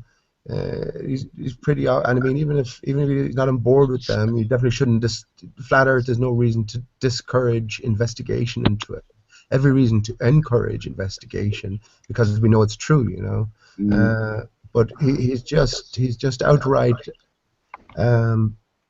banning of it almost. Anyone, just like these guys who appear on the Hangouts, just you're a retard if you even consider it, you know. That's sort of but hang on, man. I wouldn't compare Simon Shack to the retards that would be on like flat earth debates or no. But I'm saying what gives them away is the absolute dismissal of all inquiry as well. You know, I'm not comparing them. I'm just saying that's a red flag. You know, I would always put him in his own, where he puts himself in his own place, right? And if he wants to tell me or anybody else not to look into anything, well, you know my answer, feck off. Feck off, yeah, exactly. If I was to listen to Simon Shack about the flat earth thing, I wouldn't know any of these characters, or we wouldn't be talking here in this hangout. And that's my point. What's the copyright issue on these hangouts? Are you allowed to play YouTube videos and stuff like that? Do they allow that? It's hit and miss, man. It varies. Oh, it's hit and miss, really? Yeah, it really is, yeah. I was going to say, while we're bullshitting, you should present something. No, we were just having a chat here, man. What do you want to present? Do you want to present something? You guys got to... It's way off topic and everything. That's cool. Wait, what's the topic? The last Bruce time I looked, it was flat earth. You ever heard of Bruce Lee? Pub quiz. You ever heard of Bruce Lee? Sure. Oh, Who hasn't? no, who's he? All is water. Type in Bruce Lee. Be water. Ping pong. He's the dude that we used to go look at his Plays ping boobs pong with ladies, they're and like rubber nunchucks. everyone would come out of the cinema doing kung fu on each other. That's Bruce Lee. Watch this Everybody video. was kung fu fighting. Just started singing Bruce it. Lee ping pong. It was like Enter the Dragon, Way of the Dragon. Are you fucking kidding me? No, I was just I gonna say. I know about Bruce Lee, man. Come on. I think another candidate for a I fake think dad. the world reckon? does. Yeah, another actor, by the way. You know, Mm. got an IMDb page right beside. I know it's crazy, isn't it? Yeah. There's a documentary about him that the title actually is How Bruce Lee Changed the World. You are water, my friend. Be water. The world in his own mind. Yeah, it's got a bunch of people in it. Well, isn't it amazing? He did actually say that, isn't it? You are water. Be the water or whatever. Oh yeah, Trip. water. Yeah. Bruce Lee. No, but you gotta watch him play ping pong with nunchucks. You are water, so therefore you're going to make some movies in the 1970s. You gotta watch it, man. So that people can quote him. But here's the thing about Bruce Lee. I don't know. I think it's only a recent video as well, and it They was was able associated to with fake flat it Earth. that good back then. Hollywood movies. And everything's fake. No, but hang on. Yeah, it was associated. I think it's only a recent one associated with flat Earth. But they slowed down Bruce Lee's kick, right? And even if they slowed it down, I must look up the video actually. Even though they slowed it down, I don't know, up to 50 times, say, the movement of his hands was just supernatural. Just the movement of a kick, you know. Just so I think the idea behind the video was that there's something supernatural, or maybe land beyond the Antarctic, and this is where Bruce Lee came from, or something. It was like, don't Bruce Lee me, bro. But That's what it sounds like, man. amazing, yeah. We're being sucked back into the No, you gotta see this video, man. It is culture absolutely- creation, man. Bruce Lee, for fuck's sake. We all Pulp grew up Fiction. watching Bruce Lee, and he's still part of the culture creation. So I don't know. It's just me, just my thoughts on it. If you see the video, what I was getting at is, if they was able to, do camera work that good back then yeah, everything's fake. You see, everything is fake. That's the hit, the whole thing. Kick over the hornet's nest. I didn't say everything was fake, and why would you use that as a, I don't know, as a punctuation to your last statement? It's not the only thing he does in the video. You gotta watch it. Yeah, I have the video I was talking about here. It's worth a watch in your own time. I'll put the link in the chat here. Definitely seems to be something supernatural about his abilities, and you'll get a better idea when you watch the video. Actually, I study martial arts. I don't have a belt or anything. I guess I'm not even a lot belt, but You're I want not to point out studying that Bruce Lee. If you study martial arts, you're not studying Bruce Lee. well, okay, it is Bruce an art. Lee is, I went as far as a brown belt in Kempo. Bruce Lee's actually Jeet Kune Do. Yeah. Well, I mean, Well, anyway, I was going to say Bruce Lee's abilities come Master. from his quick twitch muscles. If you Google Bruce Lee quick twitch muscles, you'll see that he trained very different than everyone else at the time. Everyone else was trying to bulk up, and they were thinking, muscle car, and he was thinking dual overhead cam, Ross burner. And you'll see that he was a bodybuilder that built his body in a very different way than everybody else did. Everybody else was using the old-fashioned mass equals power, Yes. but he was doing speed equals velocity. That's all I have to say. Bruce Lee had a massive back. There's the link in the chat there about the video I was talking about. It's called The six pack. Flat Earth. Was Bruce Lee a member of Flat Earth Society? But it's just interesting as they break down the speed at which he moves, and it's for all the world it's supernatural. No matter how much they slow it down. Change the camera work in Hollywood. Can you see it there? I'm sharing the screen. Hopefully. Couldn't keep up with the Green Hornet. They had to have multiple cameras. Changed the. Yeah, they've had No, ample Bill, I time. cannot see it, so my phone may be tired. They've had ample time to edit it by the look of it anyway. They keep chopping and changing. World. Here we go. Yeah, underwater and everything. Excellent.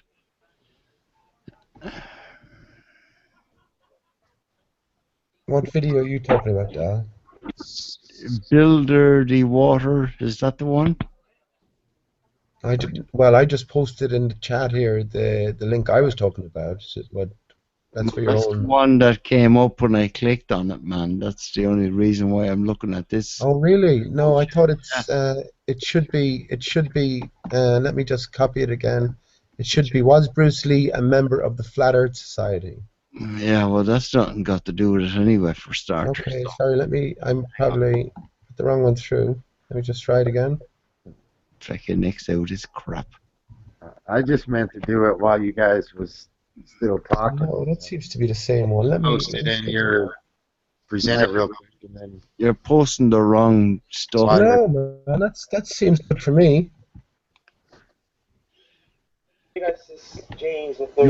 You're part of his secret.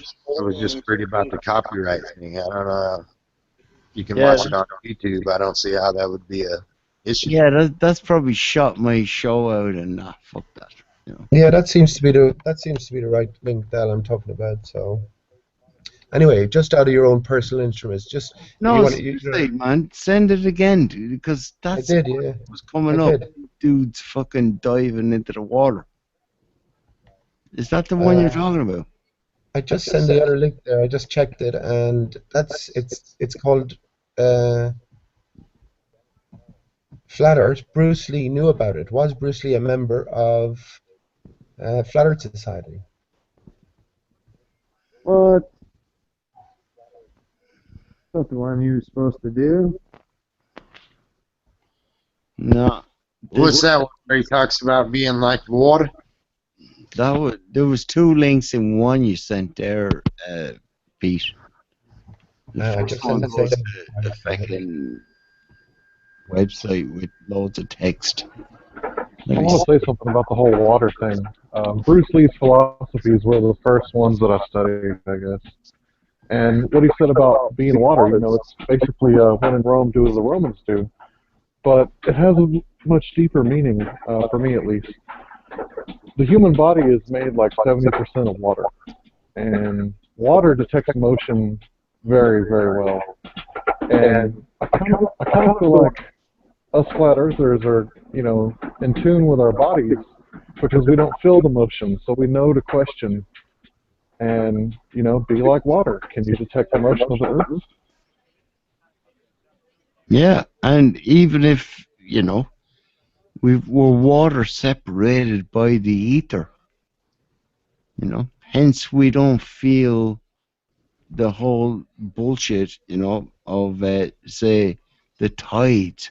We're not all dragged towards somewhere else, There's a separation with us because we're part of the, the head honcho creation, allegedly. But man, I found this supernatural. Can you see this? I'm sharing at the moment. Can you see the supernatural Bruce Lee video? I finally found it, Pete. No, it's not showing up on mine. Is it showing up for anybody else? It says I'm sharing with everybody. Can you guys see his video? I don't see it. Right. Are you on a phone too, man? Yeah, but I see videos on the phone when people share that. Yeah, I'm on the phone. Hang on. I'll stop sharing. And I'll start sharing again. And I'll go back to the same video. And I'll say start sharing. There you go. Can you see it now? Yeah. Supernatural Bruce Lee? No, not yet. It's still going into time zones. Yeah. Interdimensional bullshit from Star Wars or Star Trek.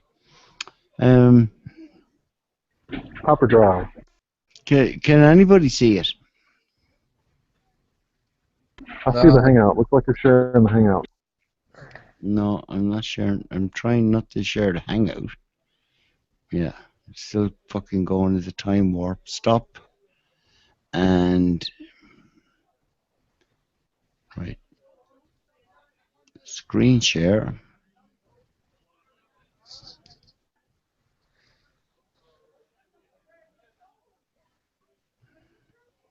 That's the one, right? And I'll just go, yeah, that's it. Start screen share. Now, can you see Supernatural Bruce Lee? No. I give up. Yeah, that's Fucking, this is weird.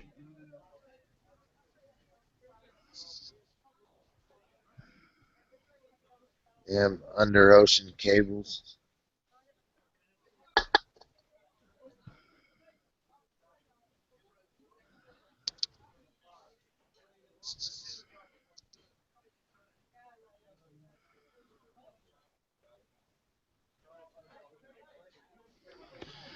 Well, I don't know, guys. Was it true that Bruce Lee had a key or a chi so powerful that he could punch people across a room? Well, let's find out.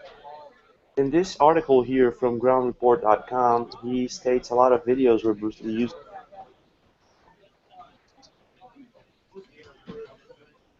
What happened? I don't know.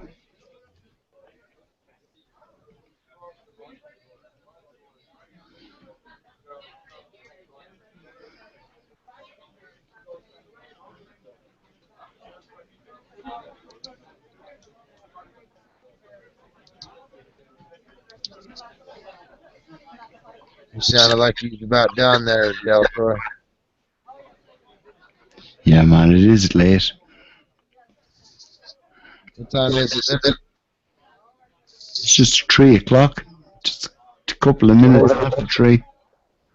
Thanks for staying up so late with us. I do appreciate it.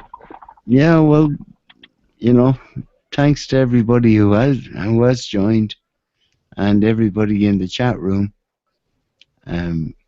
You know, it was a good, interesting conversation, actually. You know, I can't wait to just listen back on it, you know. I'll cringe when I hear it myself, but I'm looking forward to listening to you guys again. So, yeah. I might have stepped a little out of bounds there for a minute. Ah, well, yeah, I don't mind you. You predator, man. Yeah. I know, yous are good. Yous are good guys, you know. So, what else can I say? Shout out to Wanda, Alfie, Heather. Yeah. Thanks, guys, so much. Holographic Invasion.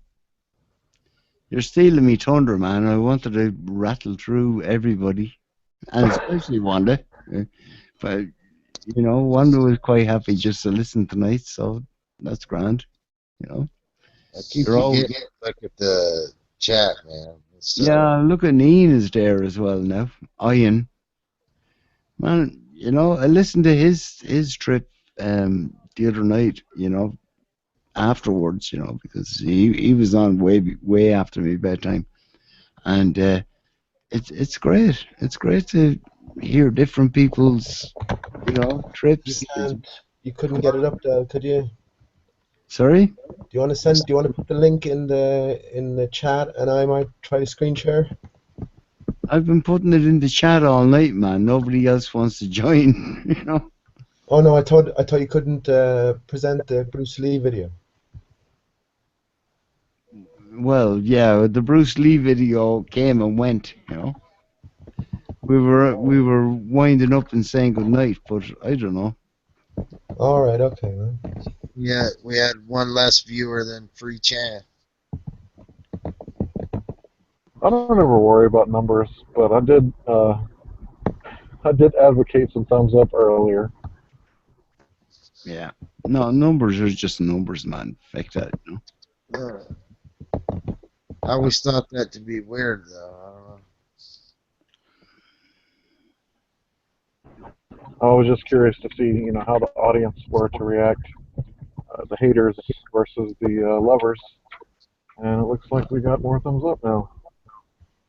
Well, I don't know if people can thumb up or thumb down. I don't really mind it. Literally, at the end of the day, it's just the pub is open and people can come in, have a chat, and then leave, and that's it. You know. We'll be fucking closing the doors soon, or we may have a lock-in.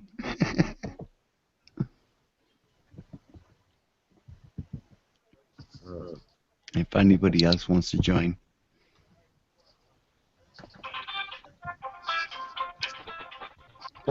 Who's playing music?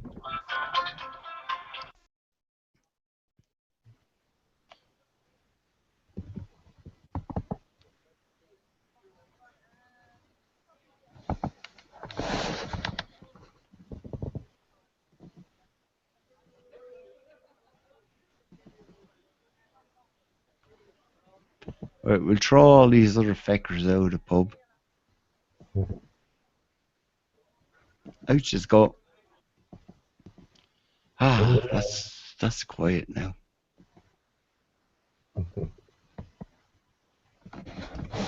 Now it's closing time. But it lasted for a while.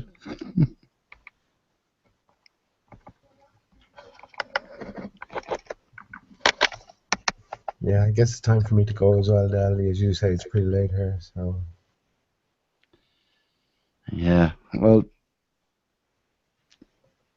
what time is it? Yeah, it's 3:05 now, man. So you want to hang around for another few minutes, see what happens. But I'd probably be closing up shop myself,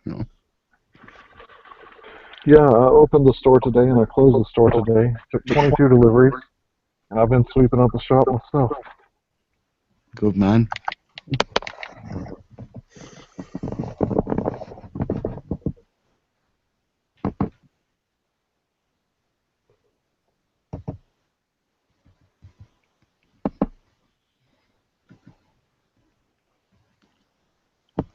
Well, we listen to another song and see if anyone else wants to join.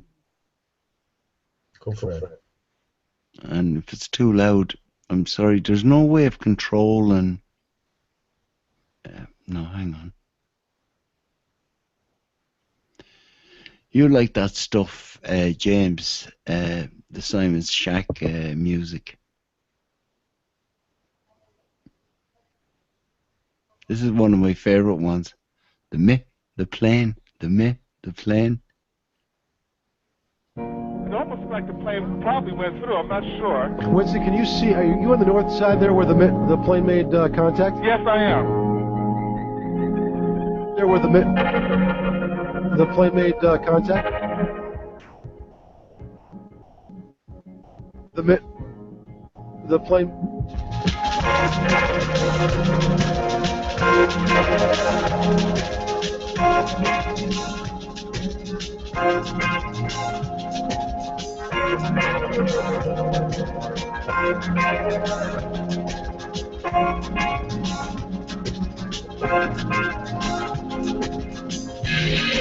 I see the light over me.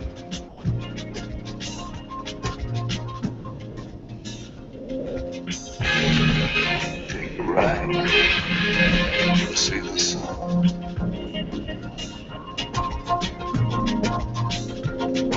The light grows around.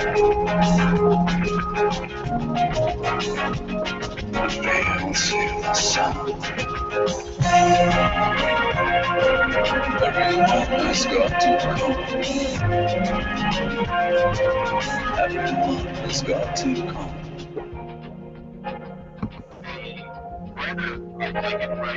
is just about picture perfect. Picture perfect, yes. It's very clear outside. Everyone has got to come.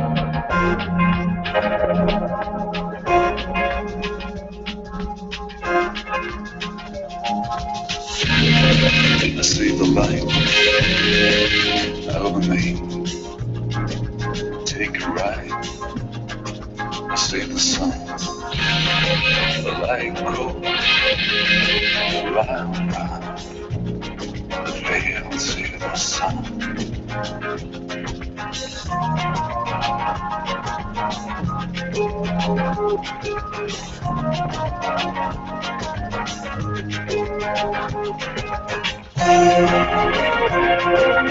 Everyone has got to come. Everyone has got to come.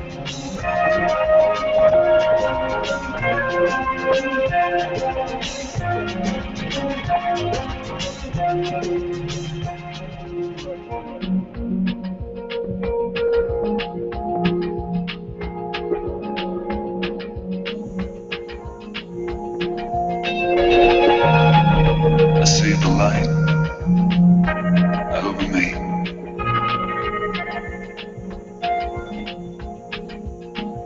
Take a ride. I see the sun.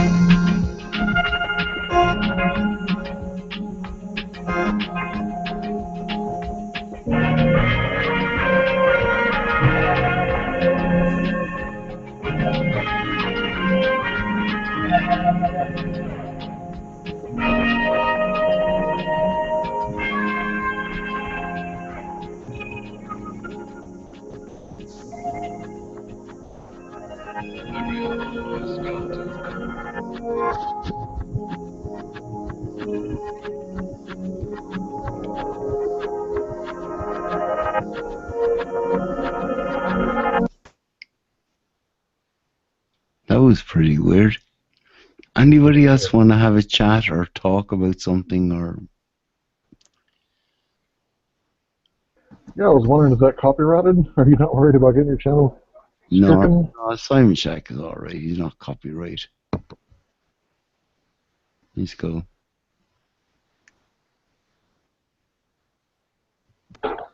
Yeah, man, thanks for picking up where my hangout left off. I had a hangout going earlier, and power went out at the house. Lost internet connectivity. So, thanks for picking up, man. Yeah, you're welcome, man. Well, I think it's up to everybody to, if they can, to open up their own fucking hangout, have their own pub on the side of the road, and people can pop in and say hello and get some sort of information exchange, and everybody's channels should be fucking, you know, interactive, you know. Right. I absolutely agree. So, you know, that'll be a good development, you know. So everybody at your own time and everything, when you're ready, please do how-to videos, how to do your own hangout, and you know, we can all just hang out together. Doesn't matter who opens it up, just see one open, jump on in. Cool. Good It's idea. amazing, isn't it, the ability that we have to sort of cross-communicate over massive distances. What amazing tools have been opened up to us for the sake of our own education, I guess. You can look at it that way. I'm going to say thanks for the nice cold drink, Del, and sign out. Lovely talking, Hank and James. And talk to you again. Hey, it was nice meeting you, Pete. You're a good man. Carry on. Thanks, guys. Godspeed, sir. Okay, God bless. Ian is here. Yeah, what are you guys up to? Good stuff, man. How are you keeping? I'm doing all right. Busy. Yeah. I'm hanging in there. I caught your impromptu podcast, you know, on the, you know, subscription side. I came across it and went, wow, you know, had a listen, and it was very, you know, it threw me at the beginning with no, man, that's fucking cool, you know. That's exactly what I was just talking about, you know. people doing their podcasts. You know, it's brilliant. I think it's brilliant.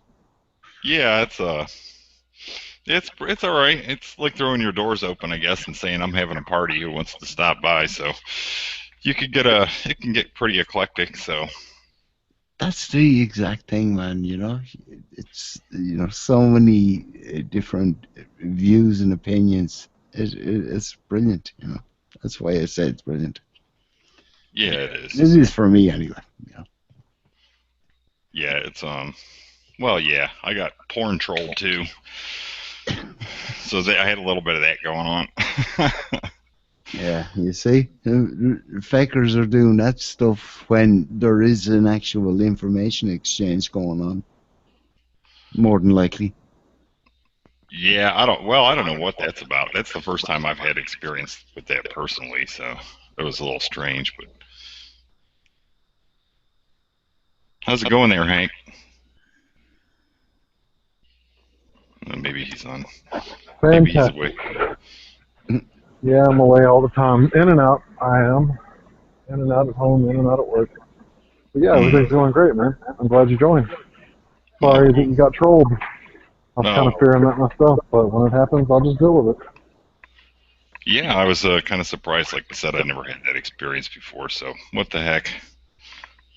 But I don't know. I just kicked them out. At least they didn't lock me out of my own hangout, so that was something. Yeah, that's the one that I was experiencing. Right. Well, it hasn't happened tonight now, touch wood, wherever that is. But no, honestly, man, I had the same thing 2 times with that Ira Eldridge guy. So. Oh yeah, I tuned into one of those. Yeah, one of your casts, and he was doing that. He locked you out, and he's playing video games or something. Yeah. So it's pretty weird, you know, if somebody can actually do that to your own hangout, you know. It is pretty weird. Well, it is really. That's I don't know, an engineered weakness in Google Hangouts, I guess. Every good hacker knows there's always a backdoor, and if you're writing a program, you want to have a backdoor that you can hack it yourself. I think that's intentional. Yeah, I've heard that theory before, and I don't know. I guess it kind of makes sense. Boy, I don't know. Yeah. I mean, I don't know. It's really an experience to get shut out of your own hangout. I mean, I had it happen once inadvertently. Like I switched computers and I was locked out. You locked yourself out. Yeah, I kind of did. Yeah. Like I could still be in the hangout, but I couldn't control it anymore. So, the only thing you can do is shut it down. Yeah. Well, hasn't everybody here at one time or another just accidentally closed the front door and, locked myself out? Yeah, right. Or maybe not. Maybe I'm just, the one idiot. But, yeah, it happens, you know. But you see, that's the thing. They call it an exploit. And that's why they use it. But I think that they stopped, the actual, someone can't come in and throw the host out, right? They stopped that one. Oh, did they? Well, you see, it hasn't been happening lately. And they were saying that they were working on it and that, the part where the host gets thrown out is not there anymore.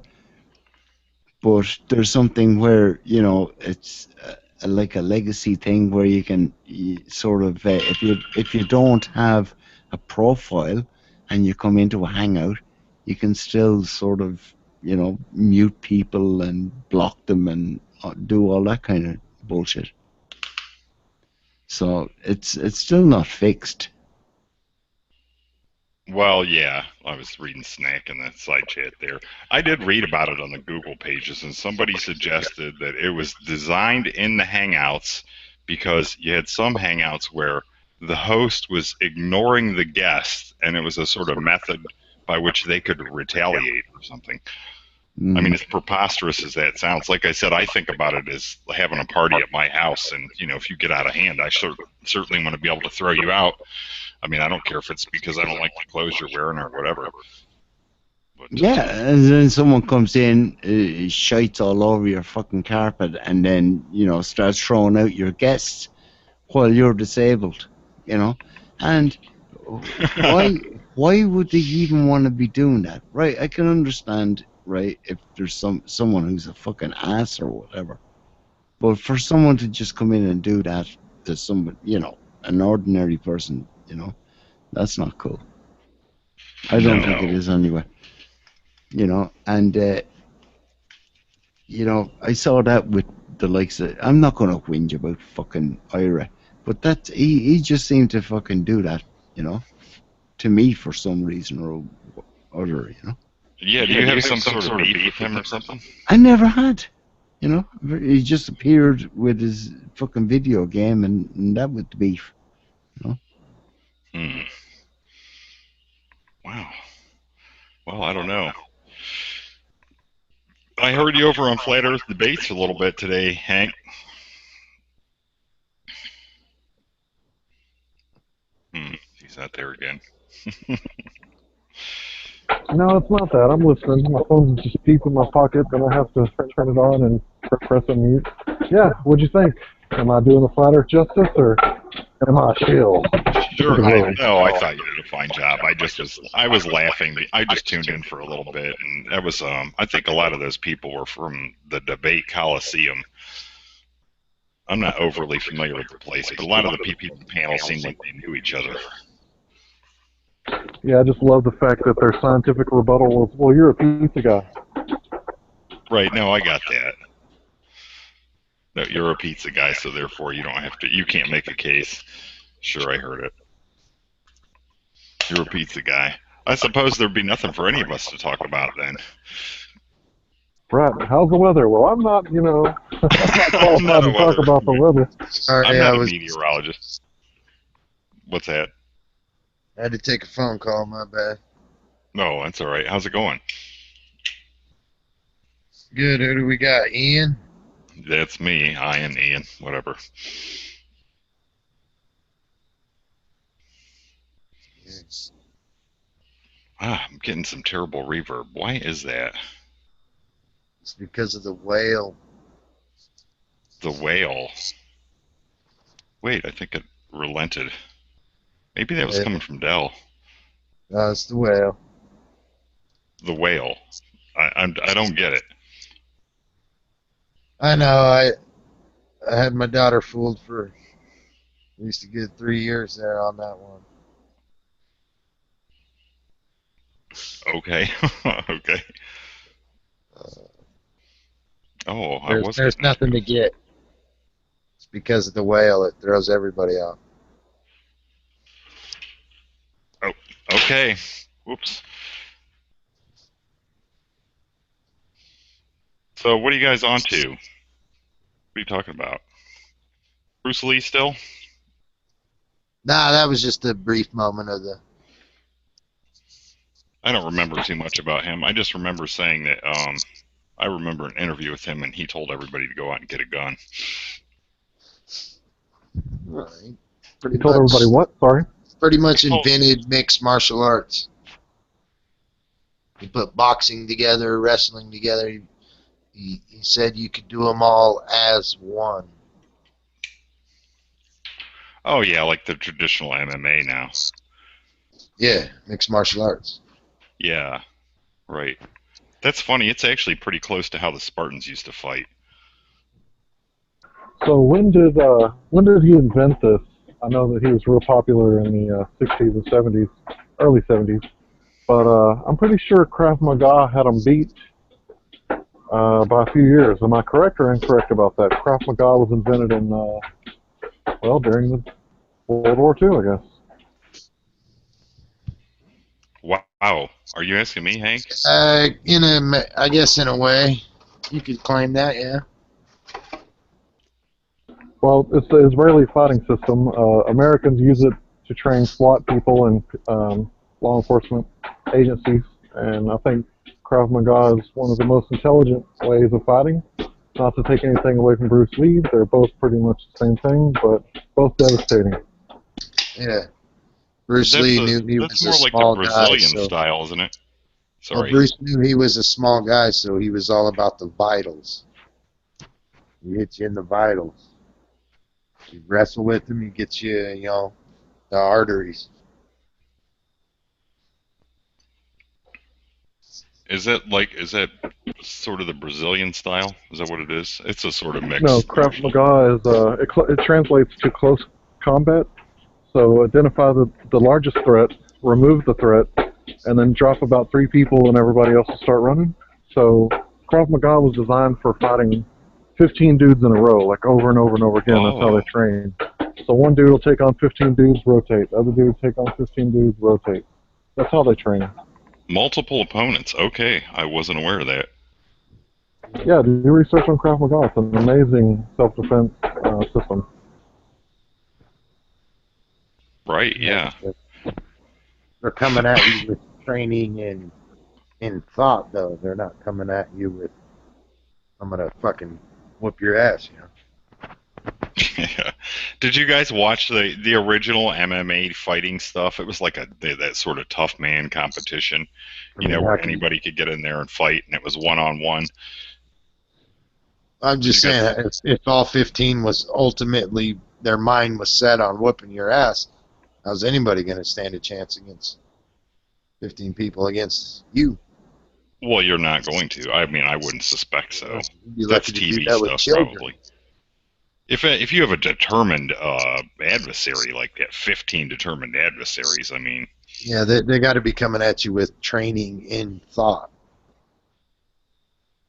Yeah, I mean, I've seen not that many, but I've seen 3 or 4 guys be turned away with one, by one guy. But, usually there's only one of them that's determined, and the other 3 are sort of, they just happen to be in the wrong place at the wrong time, I guess.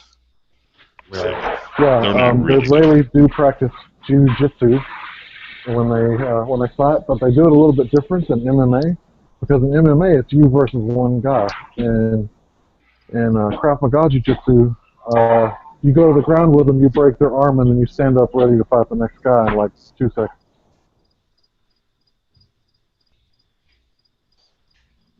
Well, yeah, I suppose you could. I mean, if you get one person that's a grappler, they're right, just a typical, Roman wrestler, Greco-Roman wrestling, and they get a hold of you, you got a problem, and you're probably not going to be fighting 15 guys anymore. I suspect. What do you think would be worse, fighting with the sword and the shield, or the black powder lining up in lines, almost like both the governments in the war against each other was just doing it for genocide? Oh, a sword and shield, man. That's trained right them- there, close they quarter. trained You're them- hacking people's limbs off, and no doubt. Revolutionary, where they lined up with the black powder rifles, they stood in a line. Yeah, firing line, sure. Crazy, man. The How funny did they thing is, get when those came brainwashed to their into doing apex, that? when those came to their apex, actually, we would have these mass organizations, right, that they would come together, and they would go through these elaborate marches and organize in different fashions, and actually, very few people got killed in those. The black powder muskets were just so inaccurate. Yeah, they were and, so inaccurate. They were ball bearings, pretty much. Yeah, we have times they where didn't have nations the- actually came together and fought against each other, and hardly anybody got injured, and they would both just go home and declare themselves to be victorious. So, these elaborate formations. I'm not saying you couldn't get killed. You could, of course, but No, just think about that, though. These two opposing armies stood in a line shooting at each other, almost as if the governments of both the nations, brainwashed them into doing that to kill them. Like population control. How could anybody fucking fight like that? well, I guess so. I'm just simply saying that they weren't I'd be particularly deadly. behind a bush or something. Well, right, that's what we But then did I'd here be in America. treason, or You'd they be a call coward. that when you flee. You'd be a coward, I suppose, theoretically. coward. Yeah. You What's say the modern population term though control. when you flee? I say it was bloodline control because when men go to war, there's Help me out on lots the of modern leftover term. real ladies. What? quick. When a soldier flees, what's the modern term for that? I don't know, you're talking about AWOL? I don't know. AWOL. No, that's not fleeing. That's something Well, else. that's not fleeing. That's Because away you can do without that leave. without battle. Yeah, you can do Yeah. that without battle.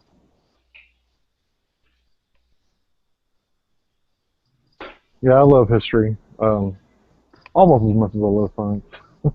And Ian, he's always on that history, man. I love talking to Ian. Always ready to learn something when I'm talking to him. Well, thanks, Hank. I like history too, actually. That's probably Yeah, I think more my it's, forte than anything else, I suppose. I like philosophy a little bit too, but It's England. I think England has the most still standing medieval castles. yeah, that's a That shit would that's be a cool to go and see. You know what I mean? yeah, I'd love to go see it. Stone castles. They used to siege them and shit. That's crazy. You'll find lots of them in Ireland as well. In Ireland? Oh yeah. That the British built? No. British Oh, is that- everywhere. The Irish built them? A bit of all kinds. Hmm. British, Irish, Normans. Oh yeah, the Normans. Take your pick. But at the end of the day, they were probably all fucking conceived and designed by one group. So. Yeah, well, certainly the Normans were pretty formidable. Hmm. They played the invasion force, so yeah. From the north of France, the Normans, allegedly. Allegedly, right. I Yeah. could picture Ireland having some castles. Though. Well, I allegedly have some Norman in me as well, so there you go. Oh, yeah, What's yeah, the you- known territories? Ireland. Hmm. Is that where is Ireland? Actually?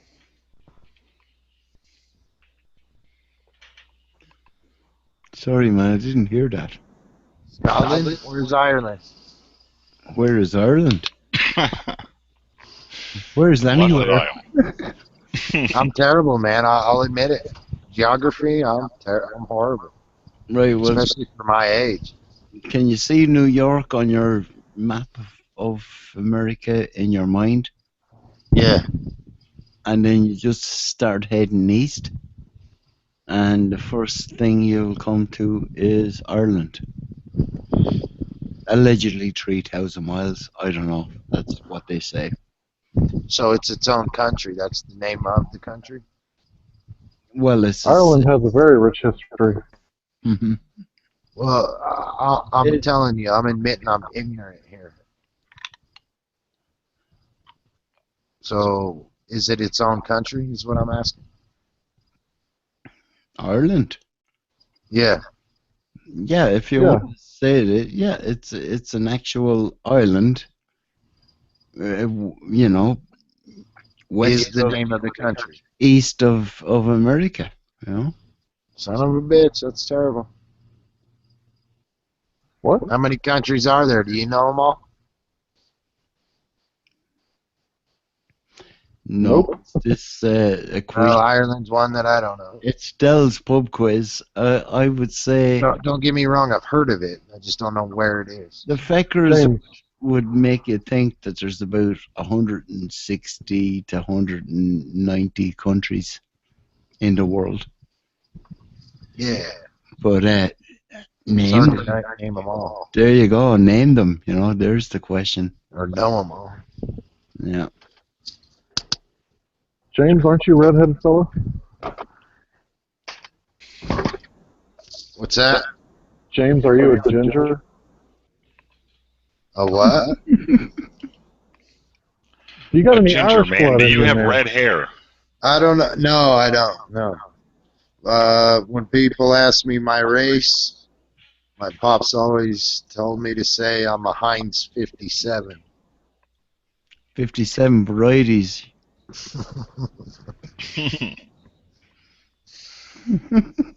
Yeah, most Americans are if our families have been here long enough. We got them all in us. I'm a mix, but I got a pretty firm grasp on where I came from, I think. Sorry about that. Where did that phone come from, man? Oh, sorry, that was my phone. Hairstyle? I got a massive widow's peak, is what they call it here. I used to have a cow's lick. Now I've got a number 1. Go figure that one out. You got a what? I used to have a cow's lick, and now I've got a number 1. Okay. I don't know what that is, man. Right. Well, say if you've got hair as a man, and on the front of your forehead, there's the bit that comes out and grows more predominantly than anywhere else. You know, like Yeah. a man with his, you just comb it to the side, and most bald people still have that fucking thing and they comb to the side. That's called a cow's lick. Mm. And I see. yeah, and the thing is, that's it. And then what did I say after that then? I have a number 1 now, which is, you get a number 1 haircut and just cut your hair off. Oh, well, that's a number 1. Okay, you get tired of dealing with it, and you just get the clippers. It's the measurement of the clipper. I dig. Nope, I got it. Yeah. So anyway, man, what have you come across anything in your travels?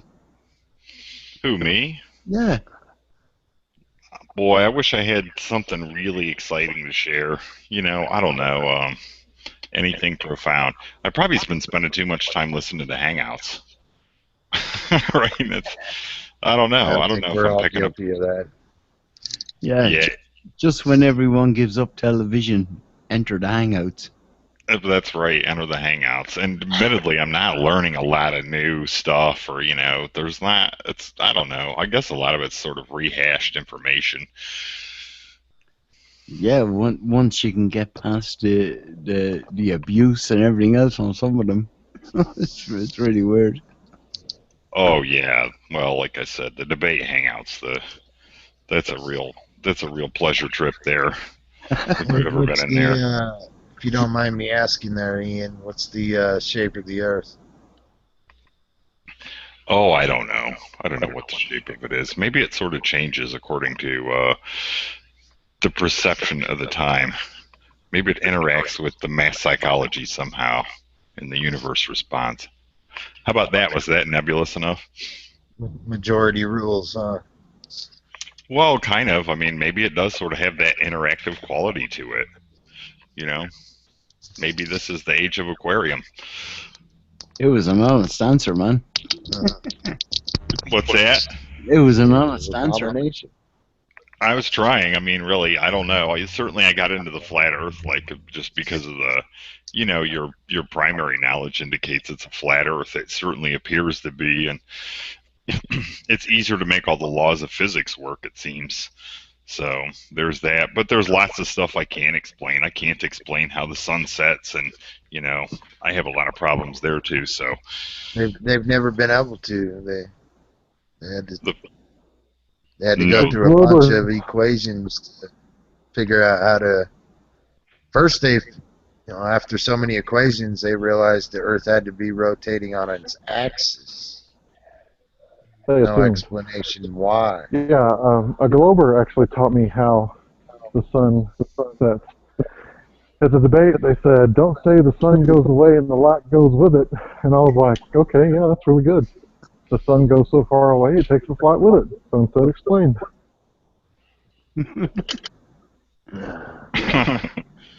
There you go. I don't know, man. If you really delve into a lot of it, I don't care if it's refraction or whatever, boy, you can really, it becomes quite the labyrinth. I mean, I know people are just, they show up and they say, well, you know, right, refraction does this, and we can use these figures to figure out refraction. And if you really look into it, that's not true. So anybody that comes and tells you like they have refraction all figured out is lying. That's a conclusion I've come to. You could spend you know, a year just really studying refraction and trying to understand all the dynamics and everything that's going on in there. So I don't know. It seems complicated, I guess. No, it's pretty simple when you think about it, isn't it? Well, right, it should be. Yeah. That's what you think. I mean, you know, the sun and the moon appear to be the same size. I always like that about the flat Earth, too. Like, oh, right, they're approximately the same size. And, of course, the ancient traditions always believed that, you know, the moon was the female. It represented the female energy, and the sun represented the male energy, and they were the same size, and they're sort of balanced out. And so there's a lot of hanky-panky that appears to have gone on. Yeah. It's like I think Hank thinks it's a globe, but stationary. A geocentric, No, actually, I've been leaning flat Earth this whole time. I've been debating geocentric because I like to poke holes from different angles. If anybody knows anything about boxing, you don't always want to attack from the same angle. So with my debate tactics, I kind of took that up. And sometimes I attack it from the flat Earth perspective, sometimes I attack it from the geocentric perspective, but I always attack it. Yeah, but at the end of the day, the geocentric and flat seems to be, you know, at one as well when you think about it. It's still, you know, geo is still in the centric. But, well, yeah, geocentric puts us at the center of the universe, I guess. Yeah, well, yeah. Yeah, I should man. probably quit repeating it, but our senses is what allows us to survive. So why would we deny them? Well, it's interesting. I've made that point before too. From your senses, I mean, the Earth appears to be flat and stationary. So it's kind of interesting that what they're selling is literally nonsense. Like you can't actually sense it with your senses. So by definition, it's nonsense. Which I always thought that was kind of interesting. Demonstrate it or observe it. Exactly, and that is a good question. Why are they denying it? I mean, when you look at their heliocentric models that they make and sit there and turn and shit, all the planets are connected to a arm that goes out and then goes up and holds to the planet. They can't do. I don't know. It's a model, an image, and then they put these equations next to it. There you go. Yeah, that's what's going on. Well, listen, lads, it was great having you all talk, and I gotta shut this down because I gotta go to bed. It's very late over here, but I have to thank you all for, you know, calling in. I have to thank everybody in the chat for chatting away, and you know, these are all brilliant. You know. So, yeah, thanks for inviting me. You're always welcome, man. Every one of you. Okay, cool, Joe. Get some sleep. Yeah, take care, Ian. It's all right, man. See you later, James. Hank. Yeah. Yeah. All right, take care, lads. See ya. And good night to everybody in the YouTube realm as well. Good night, guys. Have a good one, Dale. You too.